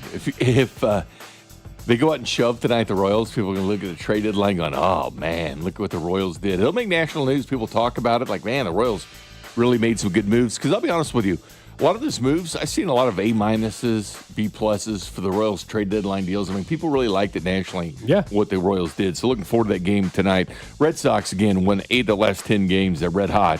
Only 3 games back from Toronto, the Royals did help the Red Sox out by beating the Blue Jays 2 out of 3. Chiefs, no practice today. Decided to take a day off because they practiced all weekend, obviously. Last weekend practice yesterday's preseason opener. Next Saturday in Arizona. So you get the Royals and you get the Chiefs in one night. That's perfect. Hollywood Brown, though, has missed the last 4 practices. Hopefully he's back. Wouldn't count on it, but hopefully he is back on Tuesday, but we don't know. Yeah, reminder that the game is this Saturday, Chiefs, Cardinals. Right here, 96.5. Hear the game right here on 96.5 The Fan. Obviously, you're home for the Kansas City Chiefs. Elsewhere on What's Trending, James Cook is officially holding in. The Bills' talented young running back wants a new contract. He's been there at camp, and now he said it's all about business, so he's not practicing anymore. Add him to the list of players like Terry McLaurin and Micah Parsons, guys that are wanting a new deal. Trey Hendrickson wanting new deals before the start of the season. At least guys are doing hold-ins now instead of holdouts. It's where they at least show up, and you're not paying that $50,000 a day like Hendrickson was paying. That's why he did it. College football coaches poll is out. The AP one comes out, I think, 6 or 7 days it comes out. But K-State, 20th. Kansas did receive 6 votes, and Missouri received votes as well. They would have been ranked 27th. Again, it doesn't matter. Some team that's usually ranked the top 10 finds its way out of the poll. That's consistently what happens in college football. But K-State, listen, K-State's probably, I'd probably put them 14th, maybe 13th, 14th. I think 20 is a little bit too far back. But I think K-State's going to have a hell of a year, to be honest with you. They should be ranked like they are. Well, they definitely have the best shot of the locals to get into the college football playoff. And can Avery Johnson continue to elevate his performance? That's something we're going to be keeping an eye on throughout the season. Lastly, on What's Trending, the NCAA just voted not to expand March Madness past 68 teams for this upcoming season. Thank you, thank you, thank you. I know it's going to happen at some point in time, but I'm thrilled that for this year, another year, we don't have to see expanded postseason. Don't need it for the tournament. I don't need the 12th best team in the Big Ten getting in because we have 76 or 78 teams. So I'm happy, very happy. This news broke during the break. All for expansion except for that. Not for that at all, as far as that's concerned. That is What's Trending here on Cody and Gold. This past weekend, I was looking forward to Major League Baseball continuing to showcase itself with a variety of different events they've been doing recently, and that was whether it's the Field of Dreams game or Rickwood Fields. It's been really cool to see baseball utilize their 162 games per team inventory, and so they had Bristol, the speedway for NASCAR, set up for a baseball game, and it was the Reds and the Braves, and it was Saturday afternoon. Unfortunately, weather did not cooperate, so it was a 2+ hour rain delay. For whatever reason, they played one inning, which burnt both starting pitchers, so they didn't have that yesterday. And keep in mind, one starter was Chase Burns, who did spend 2 years at the University of Tennessee. Yeah. First ever game in the state of Tennessee, Major League Baseball. So I was bummed because of that, even though I was excited. It sounds like also the concessions were a disaster. You know, they ran out of hot dog buns. Which is surprising because they have 2 NASCAR Well, that's races. what I'm saying. How does that happen? I don't know. 90,000, 85,000 people Everything are else there. was so on point. It was. It just they got to tweak a few things. They should continue to try to do events like this. The detail and the uniform and everything was great, but people were complaining about the concessions and then I guess the seating locations. Yes, there was 85,000, but you see some of these seats. I mean, some of them, the baseball dime would be in the corner of our room, and you would be where Drew's at. Like, they did have some bleachers around the field, but not many. No, I mean, you really couldn't see in some spots, man. No, I mean, some of them were. You knew that was going to happen. You knew when you're going to watch a baseball game in a speedway, you're not exactly going to be right up and close. And they played football there before. Tennessee played Virginia Tech once in that infield. I thought it was cool. They're going to use that infield. They're giving it to a college to use that infield. But they spent some serious money on this. I'm glad that the whole thing wasn't like a hokey thing, like, hey, we just play in an infield. They spent some jack putting this baseball field in Bristol. But not only that, but they utilized that big scoreboard, the big, they call it Colossus or something like that, the big scoreboard. Yep. That's foul territory. But the way they did the lineups, they looked like NASCAR drivers doing their lineups. They did the helmets like that. They wore different hats. The numbers on the jerseys, like you said, were NASCAR-ish style, but then having a home run car that went around the that was pace car cool. type I'll give deal. them credit for the pace car idea for But they home took runs. some of the players like Brady Singer talked about. He went around with Chase Elliott, I think, was taking him around the track before they did the introductions, kind of like NASCAR does. I think it really was a nice collaboration between both sports, Major League Baseball and NASCAR, but it wasn't a hokey deal at all. I mean, the players, they didn't complain about being there. Even though there was a rain delay and everything, they didn't complain about having to go and leave and playing a baseball game in Tennessee. at all, even though through the rain and everything else, because they thought it was awesome. I mean, it was just enjoyable the way they did. I thought it was a first-rate production from Major League Baseball that sometimes doesn't get things right. This was right, and I've loved the Field of Dreams game they've had, Little League World Series games they have. Love when they played on Fort Bragg. Love when they do all these things, but this is something that shouldn't be an anomaly. This should be done all the time. So I think Drew, your microphone's on. I think you're good, man. I was like, I'm editing a video for social media. Sorry, I don't know why it's on. Did you pass gas? I was weird, man. Your microphone's on. We're hearing everything over there, man. Did you finally call your mother? I texted her. Okay. I sent her a text message that said she was brought up on the show. I need to bring something up here. Okay, we'll get to that in a second. I can bring it up, yeah. To the conversation that we're having, though, Major League Baseball should be doing events like this once a month throughout the baseball season. Whether it's every July, we know they're going to do it at a NASCAR race or track, fine. Whether it's Fort Bragg, a military base or something once a year, whatever it needs to be, continue to come up with new ideas. But also, it's fine if you're going to just have each month, and we just start to get used to knowing that. Oh yeah, July. Are we going to?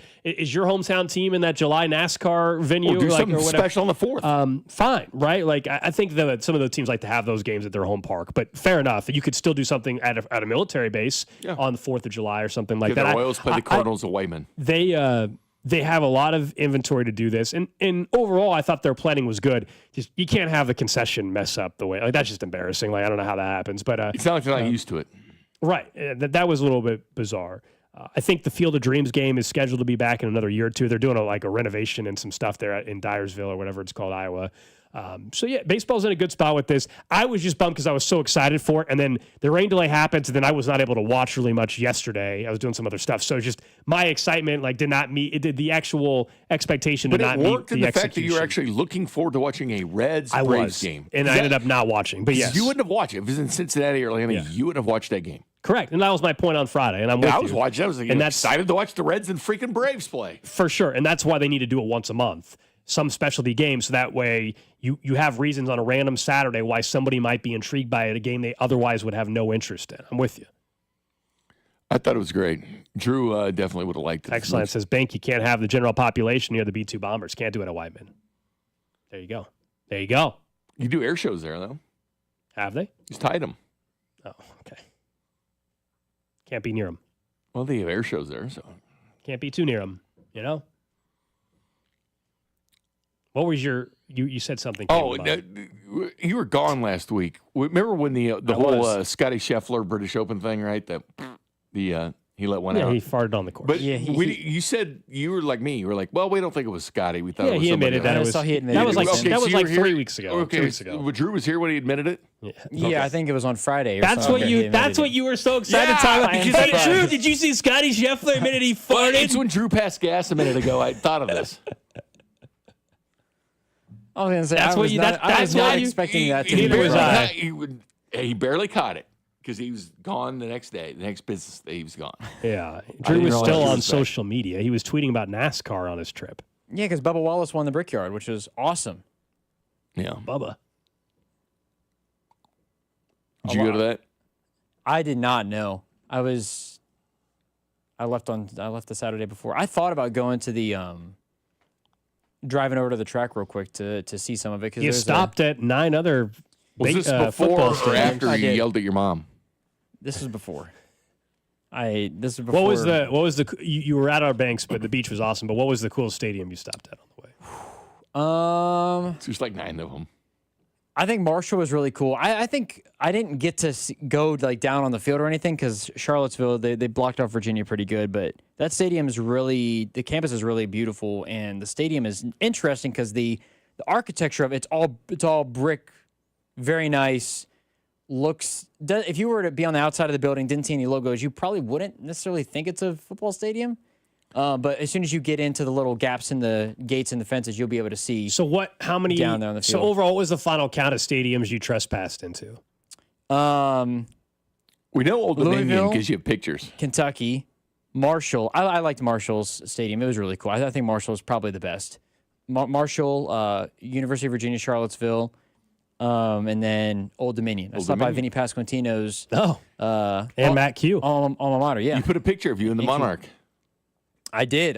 Not the mascot, but the the stone statue on the outside. It was that one was crazy because I was with my brother, and everything looked to be blocked off, and there was a parking garage that had like connections into the stadium. It was in a cool spot. We tried the first level. The parking garage didn't the doors were locked, so we walked around the whole stadium, saw if we could walk in. Got to, I was like, you know what? All right, we'll do one more thing. Go back in the parking garage. We'll try levels 3 and 4. And if 4 doesn't work, then we're done. 3 didn't work. 4, door open. Nice. Look at you, Drew. The last possible step. Their stadium is, surprisingly, for the Sun Belt, their stadium is really nice. I wouldn't say that it's nicer than Kentucky's by any stretch of the imagination because the seating and everything like that, but I would say it was on par in terms of facilities and like the amount of suites that they had. It was a pretty nice stadium. Well, you're going to go down to Springfield and look at the Missouri State here later, too. I've already been to their stadium, Bink. Oh, you went? When we were down there. Oh, but you're going to a game, though. Correct. When we were down there for the trip to see Jack, I swung by and walked on campus a little bit and got into the stadium. Nice. Because there was a gate that was open. And if there's a gate that's open, then you kind of invite yourself in a way. Yeah. Textline says, Drew is now the show's resident bad boy. Trespassing, neck tattoos, screaming at his mom. I bet it had the neck tattoo, though. Yeah. I went in and took a TV from the house. The door was open, you know. So I didn't break and enter. I do have a neck tat and have had one for some time now, and I did not scream at my mom. So one out of those 3, I guess, is correct. Would you walk into somebody's house if the door was open? No, because I don't want to go into somebody's. Look, I don't. Would you walk in somebody's garage because the door was open? No. Well, you did that at stadiums. I didn't do anything I just wanted to see what, there's nothing in anybody else's house or anybody else's garage that I want to see so much where I'm just going to walk in their garage. You want to go on the field? Well, they have a nice garage. I didn't go on the field. I took pictures close. I did ask, in fairness, there were construction workers at Marshall because there was work being done. And I was like, hey, I'm visiting Huntington, never been here before. I don't know if you work for the university, but I wanted to see if I could sneak in there real quick and take a picture. And the guy goes, I don't care. You can go on ahead. Yeah, the construction workers like, not my place. Correct. At Kentucky, there was an event going on, some sort of charity event, and there was a security guard outside of the gate, and I walked up to the security guard. I was like, Did you donate? I'm visiting. No, I did not. But I asked the security guard at the stadium. I was like, hey, I'm just here visiting Lexington, never been to the stadium. I see that it's blocked off. I'm not going to go on the field or anything. You can watch me the whole time. Do you mind if I go in? I take a couple pictures. And I was like, yeah, sure. So I don't know if that's a Southern hospitality thing. You and Bink should just go do a stadium tour. Yeah, let's go. Let's go. I am all about it. Okay, let's do it. I debated stopping by Richmond to see Barber's old stomping grounds, but he was a legendary Spider. I did not stop at the Richmond Spiders facility. We'll get us some road snacks and some quick trip drinks, energy drinks. We'll grab some chew. How you doing over there? That bottle is... Yeah, you good? Don't drink. Hang on a second. So where are we going though, Bink? Like, are we going to Pitt State? Are we going to Northwest Missouri State? Stop by the jungle. Probably stop by the jungle. I recommend the SEC ones because that's a lot of fun. You go to Oxford, Mississippi, great place to eat. You go down Manning Way, down to the stadium. The Grove. A lot of it. So I don't know if it's Tuscaloosa and Bryant-Denny. Yeah, I don't know if it's an SEC thing. I know that. So in They're Tuscaloosa, cathedrals, man. In Tuscaloosa, you have to set up tours. Neyland Stadium, I think you have to set up tours as well, technically. Not me. I just walked right on. Florida's football stadium is open to the public. Like the gates are always open. There's people who run up there and do workouts and run stairs. It's great. Door was open. Well. I bet you there were probably 100 other people in that stadium with me and at Ben Hill Griffin Stadium. Like, they're just running stairs, Bink. Like, they're doing workouts. It's open to the public. Fully. Did you work out? Were they taking selfies after they work out too, or were they getting cupped? No, they weren't. I took a selfie. I laid up because it was just me on this trip. I laid my camera up against the bleacher and I did a little gator chomp. I did a little, yeah.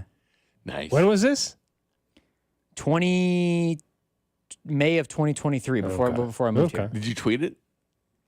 That's a long time ago. I don't know. I put it on Instagram, though, I think. Long time ago. A year ago. Very, very long time ago. Find it. 2 years ago. The rest of it's like all Bengals crap.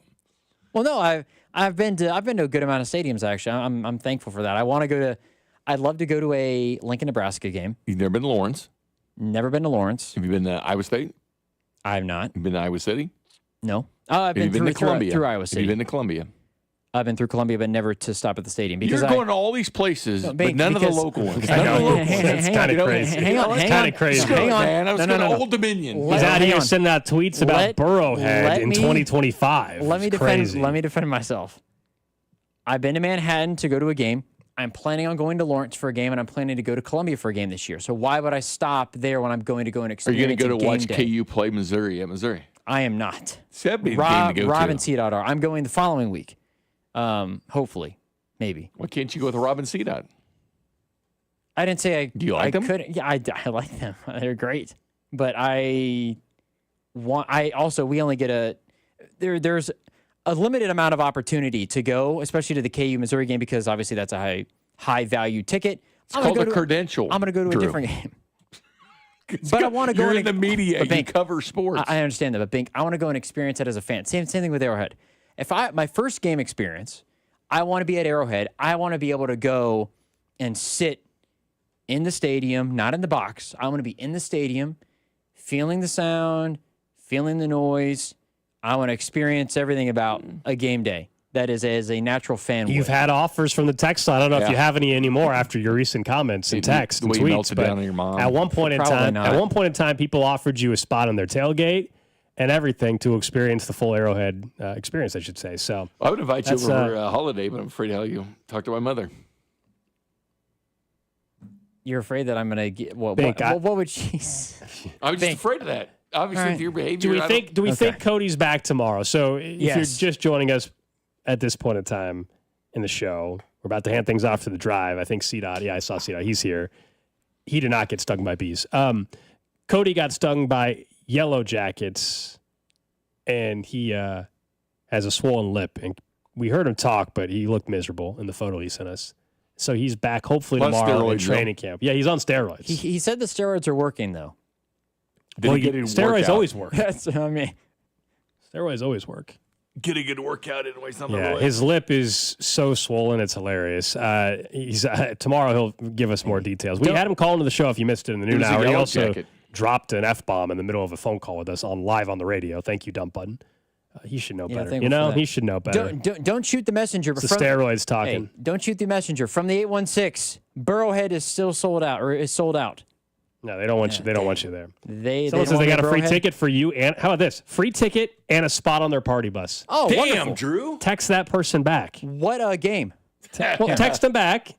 Don't worry about what game. If it's the Colts game, or even if it's the preseason game. If it's a party bus, I'd probably preseason doesn't count. I'd probably say Chiefs. Preseason doesn't count. Free ticket and a party bus. Might be a big KU fan. Maybe a Missouri fan. Maybe K-State. You need to start going to some of these local schools, Drew. I'm planning to go to them this year, Bink. That's why I didn't stop. Otherwise, I would have stopped in Columbia. I thought about it on the way home. Here. Cody's going to be wearing a mask while we do our show tomorrow. I have a feeling he's going to be trying to avoid the wasp. He's going to be in a hazmat. Trying to make sure. Yeah, why didn't he call Ned or text Ned? Ned's they weren't bees. They weren't bees. We learned these were not bees that stung him. We ended up finding out they were German yellow jackets. Yeah. How'd they know that, by the way? Beekeeper. Beekeeper or one of these experts. What do they call them? What do they call the pest control? No, but it wasn't a beekeeper per se. What are they? I thought they were just called beekeepers. But this wasn't. They weren't. This